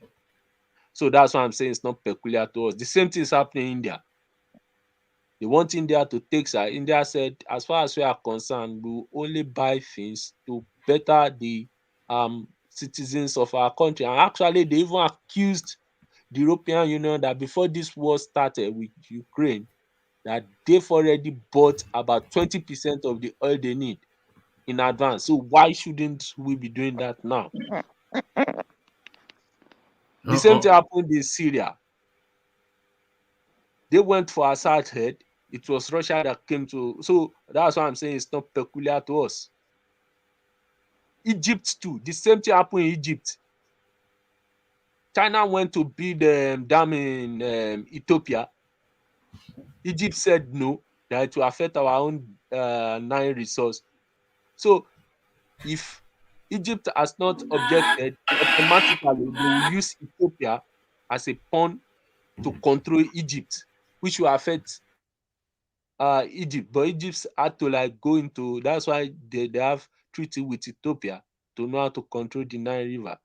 So don't let us see what's happening in Nigeria as something peculiar. That's how they behave. The question we should be asking ourselves in our internal politics is, do we love ourselves to protect our own internal interests so that any foreign influence does not come and use divide and rule tactics? And unfortunately, this was happening. But the question is, Ife, have we even identified our own internal interest? Because within our own internal interest are some interests that are still here. We are savages. We are Yes, savages. you know, because we we're are still just battling savage. ourselves for dominance. Yes, Never and mind that's then why. wanting to protect Yes, ourselves and that's from. why I want to. Yes, that's why I want to quickly come here and talk about this Fulani thing. If you remember, Ganduje said that this Fulani thing is a West African problem. The mistake Nigerians did is, why did he say that? You see, there was this problem in Mauritania. I think Mauritania. Yeah, Mauritania down to Mali, but I think Mali precisely. The Tuaregs were like were controlling that space. So the Fulani went against the Tuareg. So the Tuaregs who were fighting in the Libyan army assisted their brothers because they controlled the whole of Sahara and wiped out most of these Fulani. In retaliation, what the Fulanis did was they also went for training and started fighting the Tuareg. In that time, that was when they wanted to ask Jonathan from government. If you remember this interview, they said, even some of the APC shifting said they went to bring the Fulani machineries to execute the election. Correct. Now, whatever the agreement they had with them, we don't know. And typical for Nigerian politicians, they promise and fail. Unfortunately, now these people, they left them and they are savaging everybody. That's why when this interview came and they are saying that they want to see the president himself, so automatically they have an agreement. Either they call it the president, either they call it the government. They have an agreement that they have not fulfilled for them, and they are seeing that the only way we can get our grievance or call the government order is fulfill the promise or the pact you signed for us. Maybe in the process of going in to hire them, they've forgotten that these people are already known, what's it called, mercenaries. Or maybe they know, whatever. Now this left to the cloud of speculation. Sorry When to they interject. started, yeah, engineer. Yeah, in addition to what you're saying, you are absolutely right, because I could remember some time ago in 2015, that was when that thing took place. And these people, what happened was they mobilized themselves, about 2,000, they came into the country. And before you knew it, the 2,000 went and mobilized another 1,005. Wow. From then, that's how they keep calling more of them to come in. There was a time, one of the headsmen They asked him, I think about 2 to 3 of their terrorism program. They asked him, he said something that the chief of army, the command of Nigerian state, which is the Buhari, that he has something, they have a business to deal with it with him. He promised them after everything, the election, if they do everything for him, he will pay them. But as long as he didn't pay them, that he said it clearly that Nigeria should get ready, that a lot of things will happen. Can you imagine? And exactly this is what is happening. So whatever you're saying, I know all the story, you're 100% right.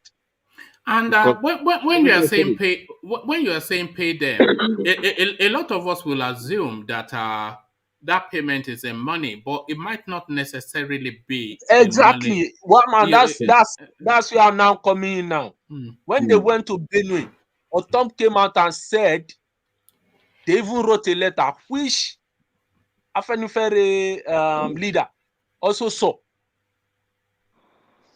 that they are still coming for them, that they want to take the land. That is about land. And that's why Igbo is quoting T.Y. Danjuma. That is about ethnic cleansing. It's not about Muslim or Christian. Even the funny thing is their own version of Islam is even extreme, which most northern Nigerian Muslim don't understand. Their own version of Islam. The Muslims in even the northern part of Nigeria. Is that the Wahhabi? Is that the Wahhabi? Or is that Sufism? Yes, I think it's the Wahhabi version of Islam that is a little bit extremist, you know. You understand? So these are the things. The problem is, it seems as if what I'm looking at, it seems as if the politicians that went to hire them did not know that they were already trained, what's it called, Islamist or terrorists. They were thinking. I disagree with you on that. Why wouldn't they know? Okay. Why would they know? Okay. So let me ask a question. Okay. Why did they bring them in? For what reason? Did the Erufai and the rest of them to fight if Jonathan does not? I want to assume to fight if Jonathan does not relinquish power. Are you sure this guy did not vote in that? Did not swell their population during the election? Right? Yeah. Are you sure they did not do that? They did not vote. No, rational man. This is one of the reasons Jonathan stepped down, because he see the impact of how people die in that country. That's why the man just stepped down straight away. So basically, they bring them in to come and fight as mercenaries to fight against. Exactly. So why would you now say? Why would you now say that he doesn't know that they were trained? They were trained for handling. Okay. I withdraw that statement. So they knew what they were doing. And if when Sheikh Gumi went to meet them, when he was talking with them, they were talking in terms of schools, in terms of hospital.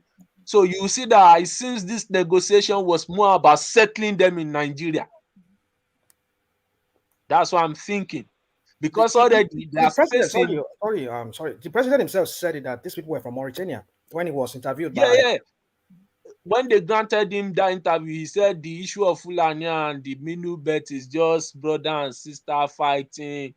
That he does not understand why they don't understand each other. So if these people are now talking in terms of schools, hospital, so automatically it means we may even have a clue to the type of agreement they have, which is more of resettlement in my own case, because now they cannot go back to Mali and Mauritania because already the Tuareg are already there. They are ready to wipe them out. The last news I was reading yesterday, I think I have to tell people should follow Voice of Africa too. You will be hearing this insurgency thing in West Africa. The last time the Malian government is already discriminating against the Fulanis. So it seems as if now the only option they have is only in Nigeria. The last time Ghana made a law that if any cow is moving about, they should kill it. You know. So that is unfortunate what's happening. Maybe they have the option of also being civilized. That is the ultimately where they have to come to, because I've said this severally on this platform, and people say the tonality is just off, but they have to be civilized. Because the way they live is almost like it's almost like 100 years behind everybody else. So if they come into an already settled and an evolving society with the ways they are, then they are either going to have to step up to that society, or that society will have to regress to where they are. And they don't look like people. I'm sure you've seen countless clips of how these people live and how they interact Woman, with do you their know the problem of civilizing? You can only civilize a person you have dominated. You cannot civilize somebody that has come to conquer or take over your property. Are you getting it? Because hold on. Let's hear Igro snore a bit. Hold on. Igro fell asleep on you guys. No, it's the drinking now. It's the drink. This guy is always we know when he's been drinking. So thank you, Igor. Look at that. Look at that. Unbelievable. Look at that. You can tell he doesn't have a wife, because he would have elbowed him by now. That's shut up, my friend. I'm telling you. Yeah. By their fruit, we shall know them. So the combination of origin, ogogoro, beer, and everything. This is it. Thank you, Igo, and have a good rest. So that's Igo. So the problem is you cannot civilize somebody who has dominated or came to conquer you. The least that can happen is they will, rational. Can I just say something? Well, I think I agree with you when you said you cannot civilize, like one man is saying, like most of us say here, that people need to be civilized. And then I think Black League will say you can't civilize us or whatever. So anyway, yes, you're right. You cannot civilize people that are not ready to be subjected or dominated over. And so for me, what I see about this is this. In the first place in itself, if a country that is well structured, which we know Nigeria is not structured, how would you want somebody from a foreigner to come into your country just because they look like somebody or people in your country, allow them to even come into the country? How would you allow that in the first place? It's a recipe for disaster.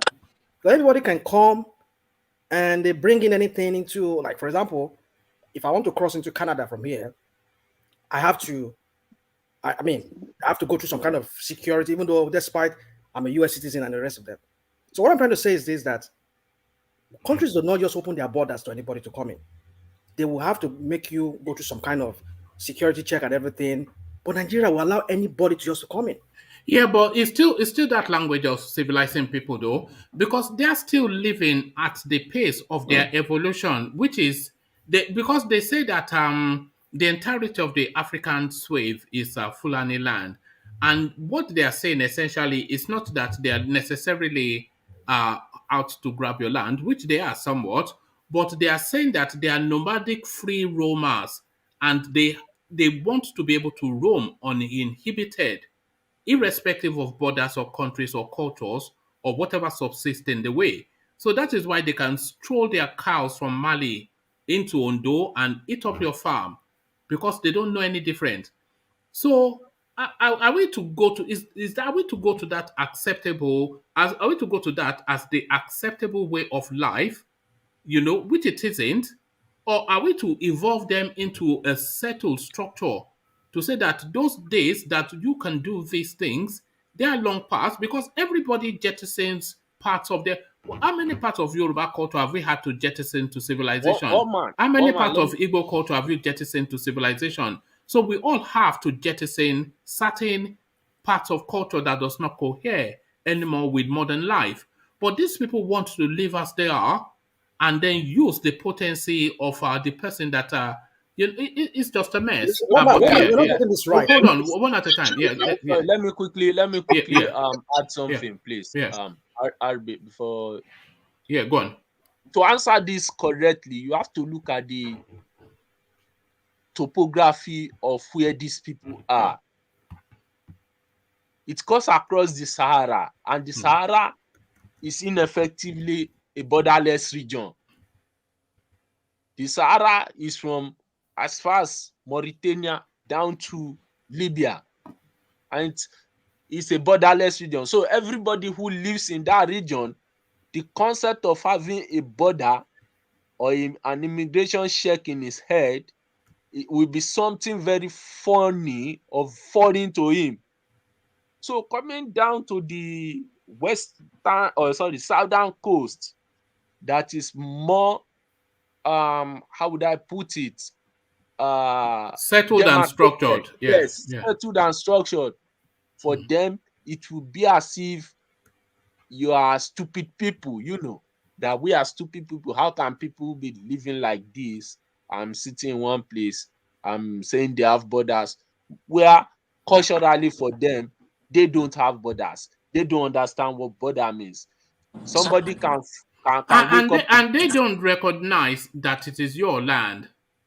Yeah. Mama, let me ask you one quick question.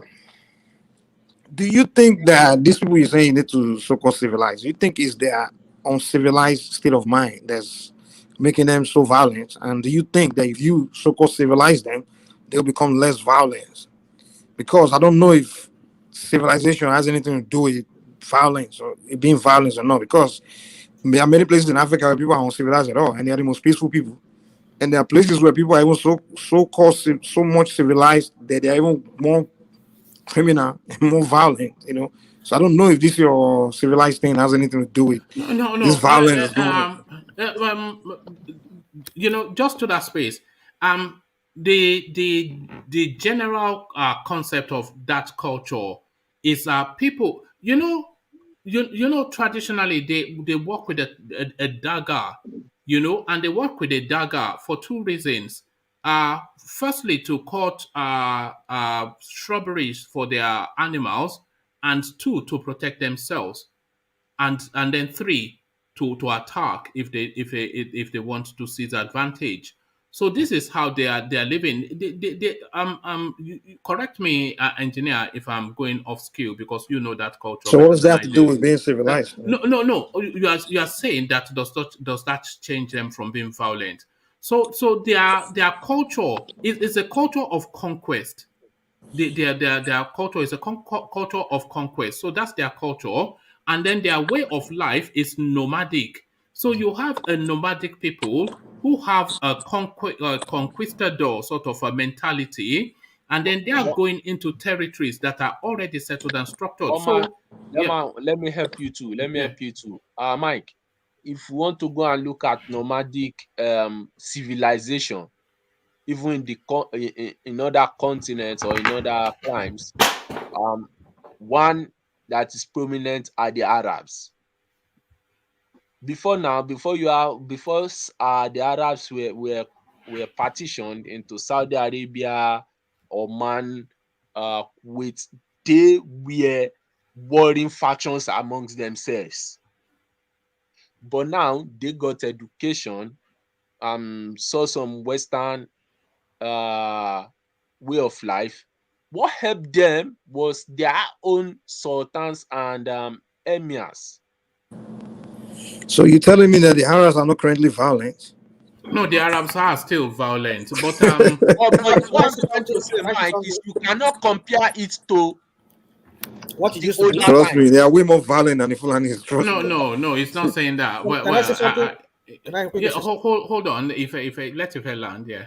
Yeah, so what I'm trying to say is you even if you accept that the Arabs are violent, you cannot, if you remove the Arabs that are not educated, you can never compare the type of violence they have then and now. Bros, the Saudi king just executed about how many people? 500 people. Like, no, they are really brutal people. And are you telling me he's not educated? Hold on, Mike. I think I want to say, education has nothing to do with your temper. Mike, I kind of want to subscribe to what you said. That education might not really necessarily mean that people can be helped to change their ways. Now look at it. In recent years, with the spate of violence going on in that country, what everybody seems to agree on is that the people who are causing this, even the emir of Guandu in is it Taraba State or whatever, one of the emirs there, said, "Is this Bororo, Marondin, foreign Fulanis that are causing this?" And so the point is, if you look at it, most of us who grew up, we knew those old Fulanis that we used to know back then. Some of us who grew up in the late 70s, early 70s and all of that, we can at least say that the Fulanis that we saw were this type that is friendly Fulanis. They were more friendly back then, Abi. Thank you. They will give you fura, you will drink their fura, and some of their kids will even play with you, even play with their malu and all of that. Exactly. But then you see in recent times in the Sahel, in the Sahara part there, with these they are Islamists and everything going on, and they are warring among themselves, like if very rightly said, the Tuaregs and all of them fighting among themselves. We've seen that there's a need for them to start looking to relocate. And this desertification over there in the Sahara, because it's becoming extremely hot there for them, and they even have nothing to feed their cattle, and so they have to look for very arable lands and where they can feed these cattle. So they have to make incursion down, maybe with all the old warring over there too. They have to look for other places. But the thing is this: the people who are causing this mayhem in that country, they are the foreign Fulanis or Fulani, that are people that look like Fulanis. Yes. So the point I'm trying to make is, why did Nigeria not recognize this and man their borders? Make sure that these borders is strongly manned, that these people will not, but we know why they will not do that. Because they want to swell that population in the north. Although Rational mind, that border is too big, man. Come on. That border is too big. It's quite big. It's too big to be. You can't man that border, man. To a man. They are talking as if it's But one you small can border. manage with technology though, but you cannot manage. Even America cannot man their own border. The Mexicans, they are crossing it on a daily basis. The kind of problem that country is going through, it's not making To the us. point where Trump wanted to build a wall. Rational mind. What I'm saying, Rational mind.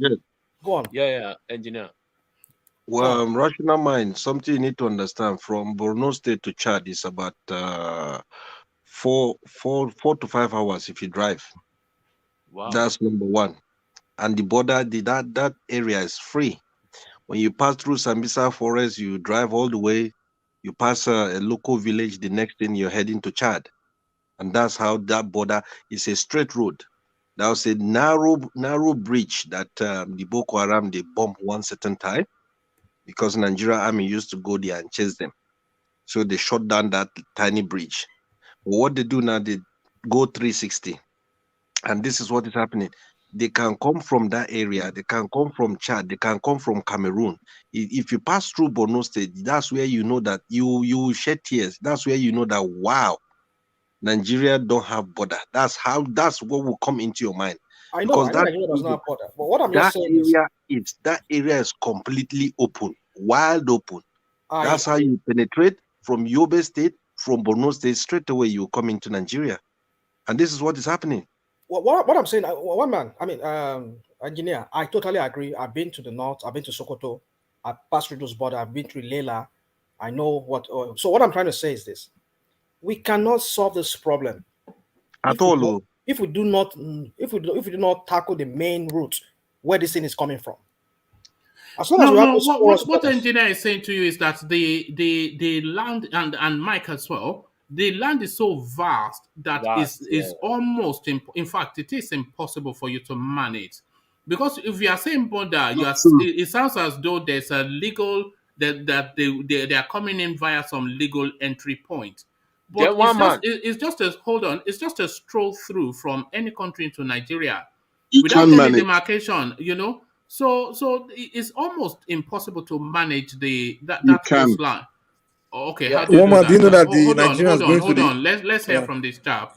How do we manage it? But please, a sensible, yeah. Use a big wall like Trump was doing to US. I did say I did ask for a sensible. All right, thank you. Was it not working before? No. So you pay for the wall, Abi? Do you know how long that border is? No. Thank you, Radio Biafra. Yeah, carry on. Yeah, Radio Biafra, you have to understand that we are talking of the Sahara Desert, and in the Sahara you have what you call shifting sand. So even if you have a wall in a place, the sand will shift and the wind will get to a stage where it will the sand will even the height of the sand will go over the wall. But I just want to quickly talk on some type of crimes. If we look at the type of crimes these terrorists are even perpetrating in Nigeria, is showing that this Sahel issue has affected them, and they are perfecting their trade in Nigeria. For example, cattle rustling. When they had the issues with the Tuaregs, the report said that the Tuareg almost disseminated about 60% of their herds. When they came to Nigeria, they started doing cattle rustling to their own fellow Nigerian Fulanis. They rustled the cows of even the Hausas too.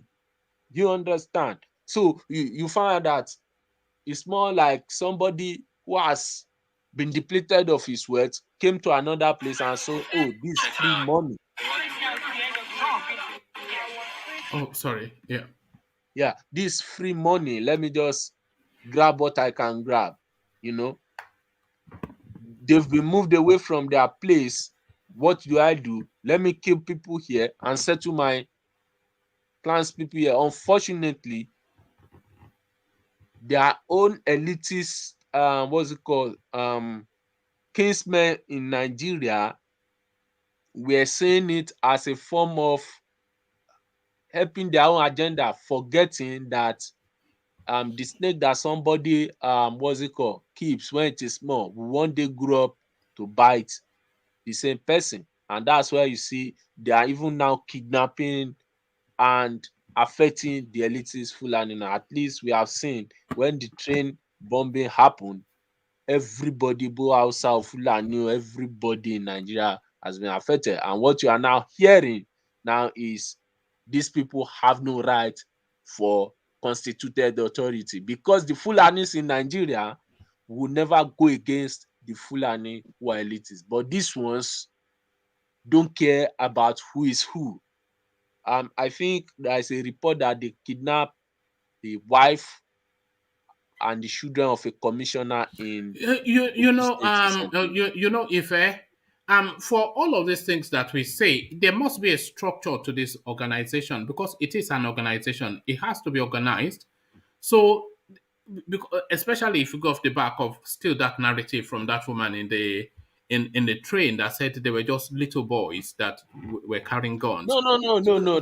We are just lying to ourselves. They have highly organized militias. Yes, but where I was going to is that we have been contending with these people for so long that surely we must have some intelligence as to their hierarchy. They say take the head off and the body will follow.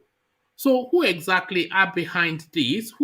I'm sure that there cannot be more than 100 people, even if that are orchestrating this space. So who are these people, and what moves are being made to address it?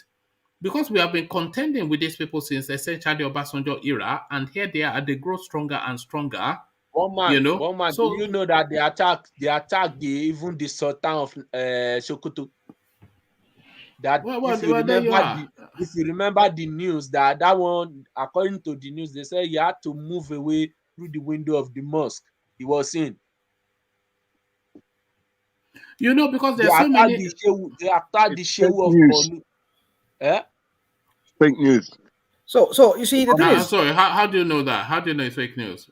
It's fake news. They perpetrate these fake news because they want to make it look like the people. Hold on, Ife.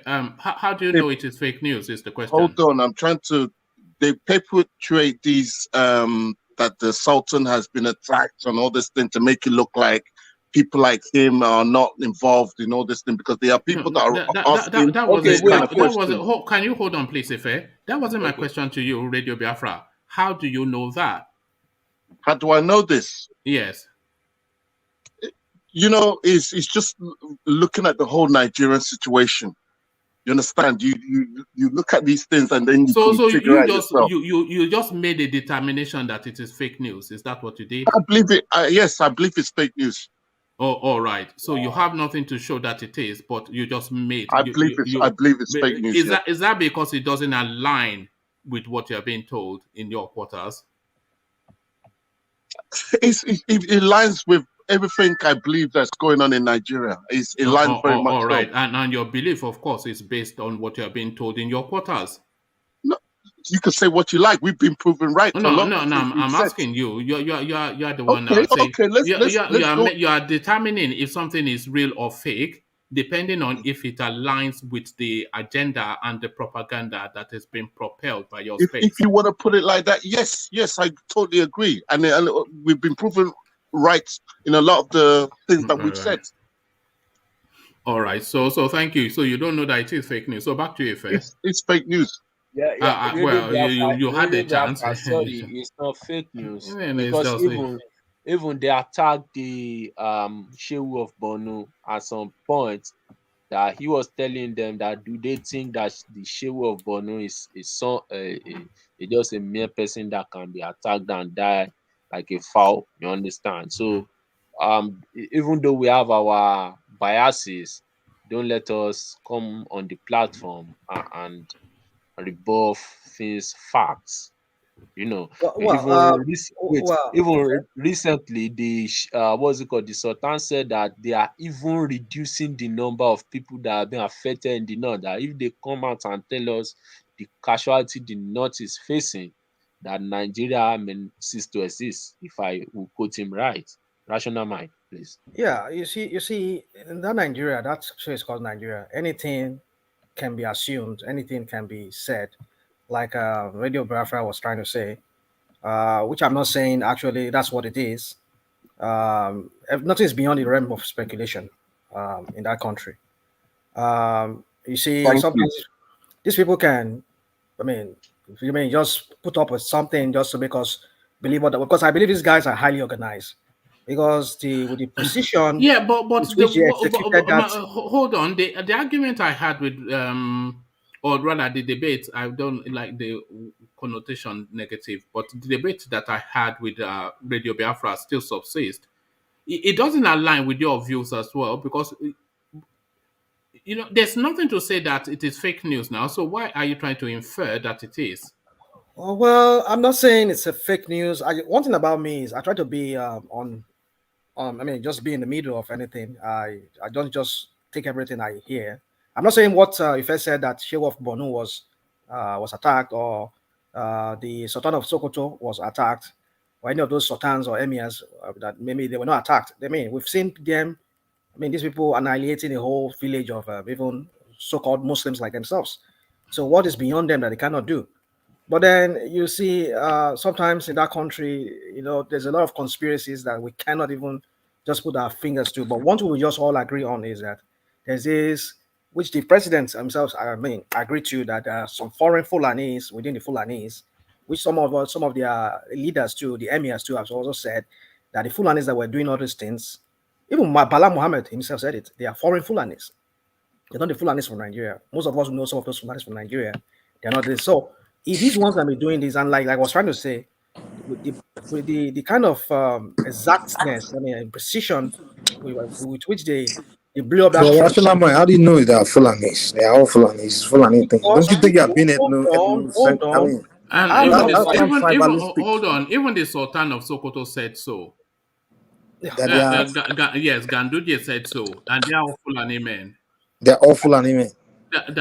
No, the people that are actually telling us that this problem we have, the Sultan of Sokoto, I can dig it up. He said 90% of them are essentially Fulanis. You believe him? The Sultan of Sokoto saying that people 90% of them. That is people as criminals. So I should disbelieve him. He said no, 90% of them are Fulanis. So who are the 10%?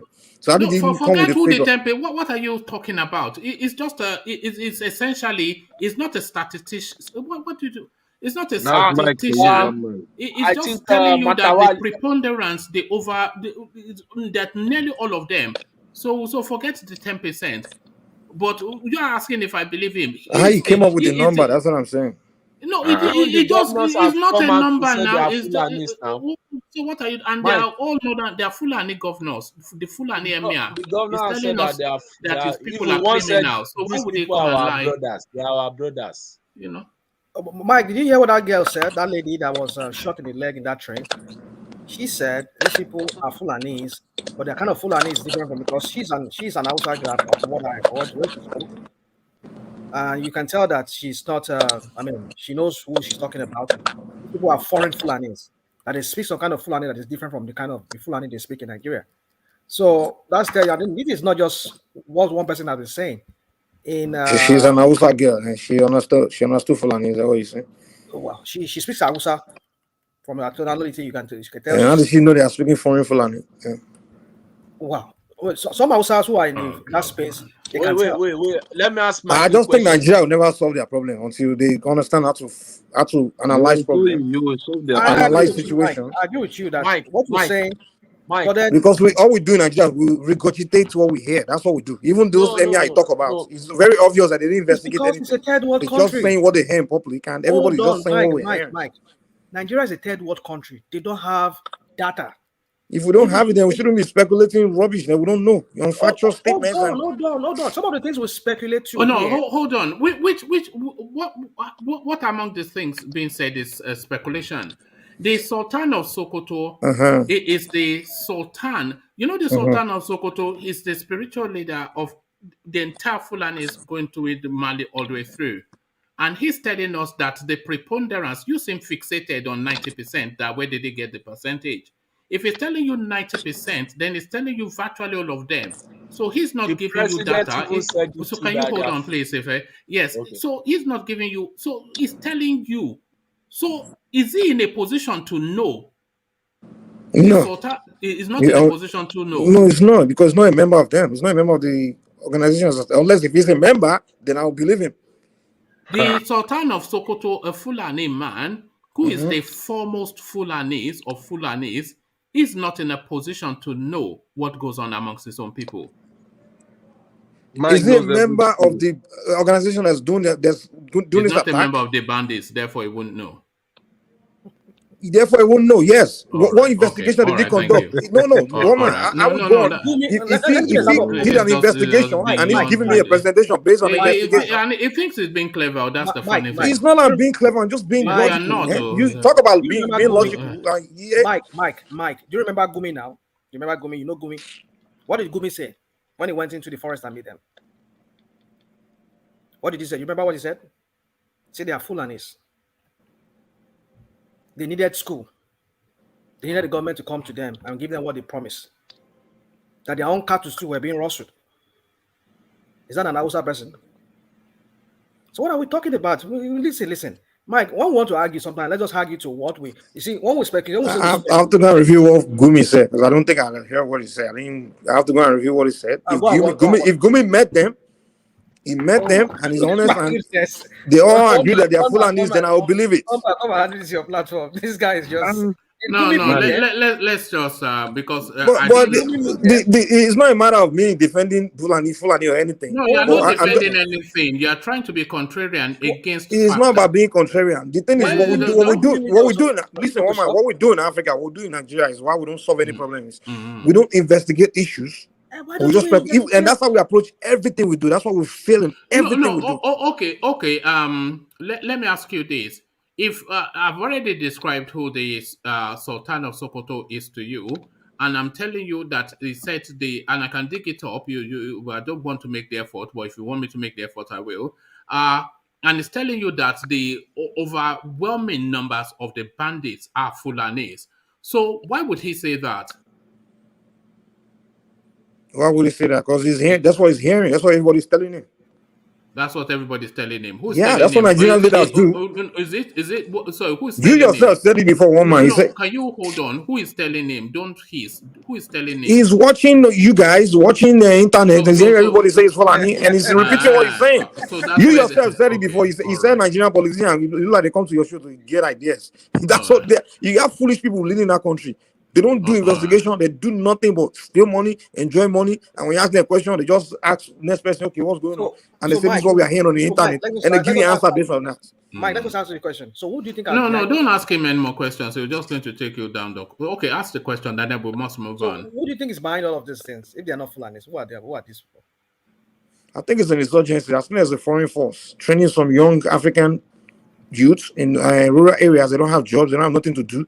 They're putting them on drugs, using them, harming them, and sending them to do all this destabilization all over the place. Okay, that's what I believe it is. Okay, now they trained all these boys and they all speak one language. Imagine they pick somebody from. I don't know if they speak one language, and there's no way you know if they speak one language. No, that is what people are saying. People will see them, who have their victims, who were in their dens.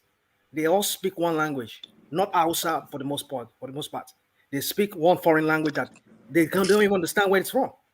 So how can they just go and pick somebody from Senegal, pick somebody from Central African Republic because they are Fulanis, put some other people from Sudan, and they all speak one language, not Hausa for the most part, but their own language? How is that? The Fulani tribe has an agenda, right? The Fulani tribe are rallying themselves, gathering themselves, and say, okay, let's become terrorists and let's go and terrorize people. Only Fulani, and we'll find ways to get weapons. God knows. I know Fulani will manufacture weapons. All right. So it's not making sense. All right. It's not just, making sense. Africa has not solved problem in that continent. Don't worry. Yes, but you know how to think, of course. Let's just abandon that because it's getting late into the day. So let me just start. If you round off your thoughts, and then I think I'll round off here because it's getting ludicrous. So,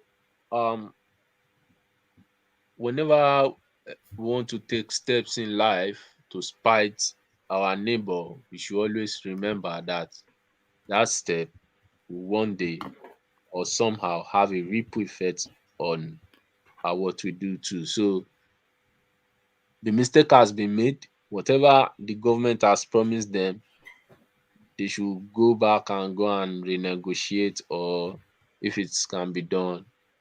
And if they cannot do it, they should just come out and let peace be in the country. Let peace be in the country. Politics is now becoming a desperate business for every jackanary in Nigeria. Let them fix the economy, let them fix the country, so that it will only be people who really want to serve the country that will go into politics. The money in politics is too much, such that anybody will do anything to either sabotage the government to get into politics and become rich overnight. And this is what's fueling this. Where there is ridiculous money to make, things like this will not be far-fetched. So that's why I want to drop it this evening. All right, thank you, Ife. So thank you, Ife. So I'll seek to start to round off here to land on engineer. So we go rational mind, we hear Ife again, then Mike, and then engineer. So rational mind, yes. I'm looking. I just want to address Mike quickly as my parting word. Mike, you need to understand that even though you said you serve in the military and you come here and tell us this and that about military strategies and all of that, which sometimes I don't even know how you. Well, let me not go into that. So anyway, we know that there's an agenda going on. If people like OBJ and the rest of them can be talking about Fulanization agenda, even though we know your nemesis, your your nightmare, the IPOP people are people that you think that they spew out lies for the most part on their programs. They did. I mean, what some of the things they say were right. There is indeed a Fulanization agenda going on, but how they want going to realize it, or how this is going to be realized is what we don't know. I just want you to understand, read very well, read extensively, read widely. I don't know what you are reading, man. You're not reading anything big. Yeah, I read a lot. I read a lot. Okay. You're reading about Fulani, books about Fulani. I read. Listen. You will get your time to speak. Okay, let me just speak. This is my parting word. So read a lot. Listen to people who were ex-president like OBJ, who has also made reference to that. Listen to sultans, like what one man said, other people say. So listen, just read. You understand that there's something going on. If the president could be talking about Mauritanians. You're not reading. You're listening to leaders. They're leading you astray. That's what you're doing. So also you're reading. Thank you. Yes, you that are not really leading astray, and you come here and you spew out crap. Well, we shall find out. Just go on and just read, and I hope you'll be able to change your mind on that. One man, come take over your platform. All right, thank you, rational mind. So, if you know the protocol, you know the process. Hopefully, I'll be back more and more to come and express myself on the forum now, since all my hassle is now going as planned. God's willing, everything will be settled this month. The million is in the bank, Abi. The million is in the bank. Look. I've really missed the platform. Seriously, I've really missed the platform. It's nice meeting you guys. Have a good night, rest, and have a lovely day. Those of you going to church this morning, have a lovely time too. And those of Are you a Christian, Ife? Are you a churchgoer? Are you a religious person? Yeah. I was called Muslim brothers to Ekungbe. Yeah. Is it Ramadan Karim or something like that? They say, yeah. Ramadan Karim. So I'm happy. I'm back. Don't worry, I'm back fully. Yeah. All right. Ife, always a delight. So Ife is back, and that is always a delight. So from Ife now we go to put your headphones, put cotton wools in your ears now. Here comes Mike. So Mike, to you. I just think you guys are very funny on this platform. Very, very funny. Because you guys come here every day. You say your leaders are clueless. They don't do anything. They are dumb. They are not governing. All they come here to do is steal money. But the same leaders are the ones who will come and tell me that, oh, they're the one that tell you this. You have to believe them. So you choose what you want to believe. Yeah, choose what you believe, and whatever they tell you, choose the one you want to believe and the one you don't want to believe. The fact of the matter is, I'm not saying these things I'm saying because I'm trying to be defensive or trying to dismiss information that's being put out there. I'm saying this because this is a very dangerous time. You have Africa, you don't have leaders. These people don't care. They don't care what's happening to you as long as it's not affecting them. Those that come, they just come to steal money and enjoy money, enjoy themselves and move on. They're not working. They're not doing their job. When you're having issues in your country, such as insecurity and all these problems you're having, or even any issue, or even economic problem, what you do is investigate these things to the core of it, and come up with analysis and present facts based on your investigation to the people, so we know, so everyone can be aware. And in the public, people that may have ideal solutions or the brilliant minds to come up with solutions for their locality can do that. We don't have leaders that are doing that. They just come and we ask them a question, they just Google it and give you an answer, and you guys know the answer they're giving you is ridiculous, and you're believing it. It's been how many years we keep saying Fulani? It could be one other country organization that's actually killing us. By the time we realize it's them, we already kill all the Fulanis, thinking it's just one Fulani. It doesn't even make sense. A Fulani tribe is just all over the place killing people for no reason. Okay, let's not ask the Fulani leaders that's the case, because we come here saying Fulani for the past how many years? What kind of we call ourselves smart people? If it's Fulani, then we should solve the Fulani problem then. Let's go after all Fulani people then. That's the case. It's Fulani. And then when I ask questions like, okay, this is becoming ridiculous, because I keep hearing, okay, what's the problem? Fulani. Why do we have this thing? Fulani. At this point, I'm just tired of hearing Fulani. Come on, let's really find out what the problem really is, the core of it. Let's investigate. Let's find out what the core of the problem is.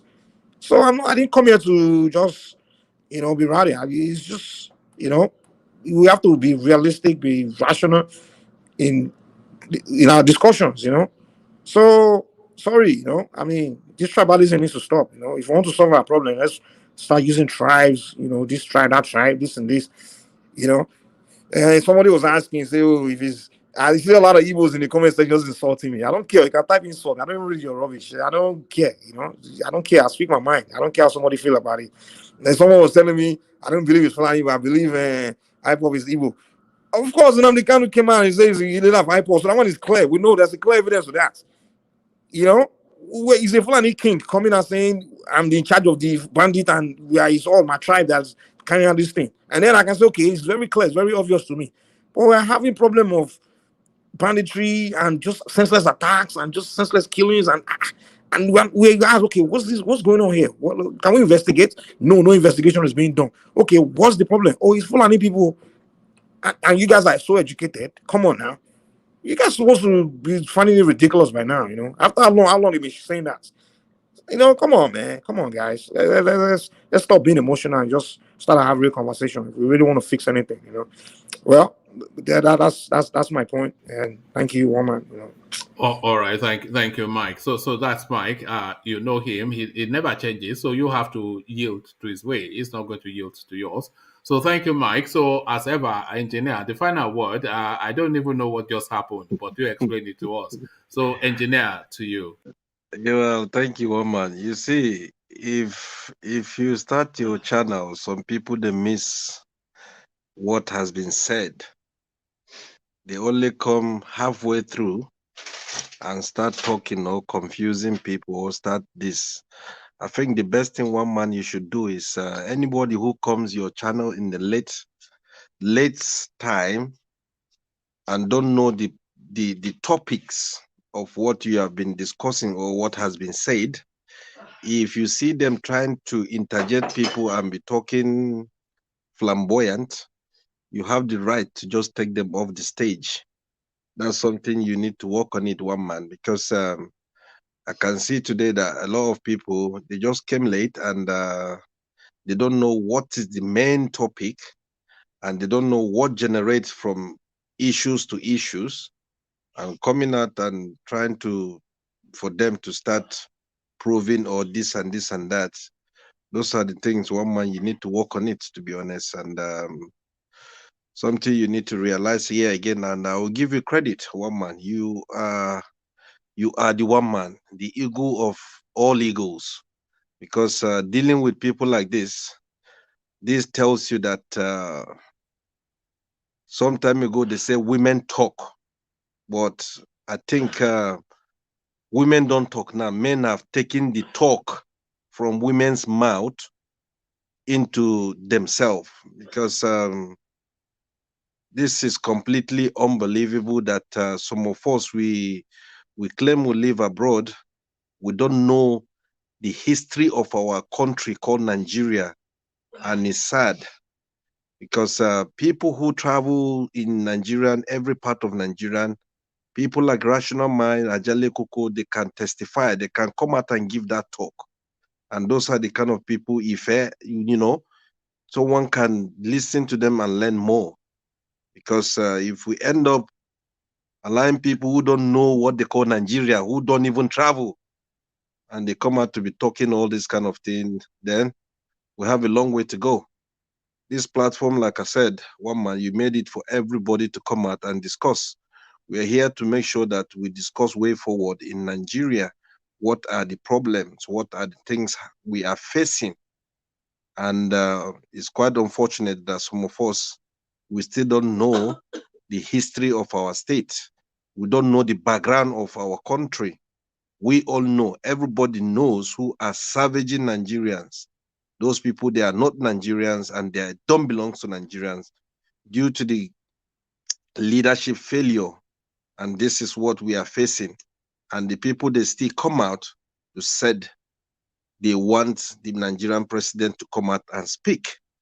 And it's quite unfortunate while some people be asking, where are the facts? It's quite sad life to see someone asking that kind of selfish question. Well, at the end of the day, one man, like I said, you are the real one man. It's not easy to deal with people on this stage, and it's not easy to unite people. You're doing well, and I'll give you credit. Please and please, people, do subscribe, thumbs up, so we help our ego, because Nigerian coat of arm, we have ego there, and I believe that's where one man is. He landed on that ego. So we just have to make sure that we do subscribe and we do thumbs up to make the platform a reliable place that will feel at home. Because most people, they come to your platform to hear viable information, good information, and to learn more. We are still learning, and we want people to advise us, and we'll take it, because teamwork is success. Down to our country, Nigeria, we see how everybody is fighting for the presidency. And my prayer is, we hope that everything will go to the south. But for the Southerners, we hope all the elites, the people in power, and the upcoming people to be in power, Let them do things and speak in one voice, because with all these things, if they don't speak in one voice and you let that thing go again, then you have problem. So please and please, and for our own brother Nnamdi Kanu, hopefully, fingers crossed, things will work well on your favor. We believe that you are a strong man, and keep that positivity. A lot of people are praying for you, and you will achieve it. You achieve it because you speak people's mindset. That's why today you are taking that punishment just for Nigerian to become good. If Nigerian is that good, I believe Nnamdi Kanu would not be telling people's mindset or telling everything that is happening in that country. So people like you, Nigerian, deserve people like you to be coming out, voicing out, and telling the truth. And also for our brother Sunday Igbohu, he have done his best. And people like that, they are the generation of the success in that country called Nigeria. So when it comes to next month, hopefully, according to his lawyer, let's see what will happen. If God willing, they will grant him that successful relief, and hopefully it's gonna work well for him. And also, let's still think of our lovely country, Nigeria. Whatever we're doing, please and please, let's sit down, think very well who will guide and who will take that position in terms of presidency. We need a reliable someone, and we need someone that will come and change the table. Nigeria is a massive country. It's a state that Nigeria is not a racist country. Nigeria accommodates every human on earth. So let's pray that things work well when it comes to 2023, and hopefully everything will go well. Thank you, one man, and happy Sunday to everyone from every corner, and God bless one man, and God bless Nigeria. Thank you all. All right, thank you, engineer. You can see your babe. She's come again to. You don't see it. I don't know what's going on there, but yeah, she knows your Instagram. I don't know why she's still hunting you down on this space. But there it is. Engineer, the ladies man. So thank you, engineer. Engineer made a lot of obviously everything is sensible, but what did he say that to about tightening it up a bit more? So that is something that I've been giving a lot of consideration to, and I'm going to be tightening it up that much more. So that open mic format that we're using is going to be modified somewhat. The mic will still be open, but I'm going to have to somewhat start to curate, the voices that come on the screens. Because as engineer said, it's just oftentimes it just gets into a rowdy mess, well, 3-4 people talking over each other, even when I invite them to please just cooperate. So we want to tidy that up just as much as we can and hopefully eliminate it completely, because it's meant to be conversational, not adversarial. So it's not a fight, it's a discussion. So let's just be the tonality, we have to bring it up a bit more to be that much more civil. So we must do that. And also, I will encourage. I was going to insist on it from tomorrow, but I'm being guided that that might not be the thing to do, because I've always said you can come as you like. But I'd like to see people switching on their mics a bit more, so that people can actually see you, so that you own your words. So you're owning your words. So don't, so you say it and people see that you are saying, they see you saying it. So that is owning your words. So not hiding behind some avatar to say whatever it is that comes into your head, so that people cannot make the association. Because, people listen both visually and audibly. So they listen both visually and orally or audibly. So if they are as you are listening to me now, the gesticulations and the facial expressions, they tie in with the wordings and the tonality for you to get the entirety of the message. So that is it. That is owning your words. So if you are willing to own your words, and I'll invite as many as possible, because sometimes I look at the screen and I am the only face that I can see. So as delighted as I am always to look at myself, all that self-love, I'd like to see just a few more faces appearing on the screen as well. So we're going to try to tighten things up a bit more about the rowdiness. It has to go, and the gibberish, it has to go as well, because it doesn't serve any. This is what actually elongates the sessions. A lot of gibberish being spoken, a lot of rowdiness all the time. The interjection. Sometimes somebody will interject. An interjection is either to add a little appendage to what is being said, or to correct some fact that does not quite rhyme, or to add a counter short argument. But sometimes somebody interjects and they end up speaking for that length of time that is much more than the person who actually has the floor. So we want to manage that as well. We want to make it more conversational, more civilized, and more upmarket. So we want to ratchet it up a bit, and we want to get rid of a lot of those that the draws that doesn't add anything to anything. So we just want to tighten it up a bit. So it will be tightened up going forward. As you can see, I've tried to tighten up the visuals somewhat, and by tightening the visuals, I reached to tighten up the whole space. So bigger, better. So but for the better, yes, I can handle that. But the bigger, that requires you thumbing up and all of that usual stuff. So thumb up, as they say. And also another element that I wanted to add, because I noticed that, and this is something that I have to correct myself, because I noticed that, I go from one person to the other, and I take them through all the talking points to get their soundings, to the point that some of the people on the screens, they don't get the chance to actually have expression. And they spend a long time just sitting there, just waiting to be heard. And I'm sure they get somewhat irritated. So I'm going to be mixing it up somewhat, and not necessarily stay fixated on one particular person for a good bulk of the session. So a lot of changes, some subtle, some quite significant, but you will be seeing some changes on the platform. So that is the future. But if you have any feedbacks on that, I'm willing to take feedbacks, and I'm willing to be guided in what ways you think that the sessions can be better. It's just really to get it better, so that it's a more is a more enjoyable. I don't want to use the word enjoyable, but it's a more satisfying session. So it engages you more. You delight in it more, rather than just being a rowdy mess, which it can be in some instances. So the rowdy mess has to go. Yes. Also, that's just waking up. Why are you just waking up at 2 a.m. in the morning?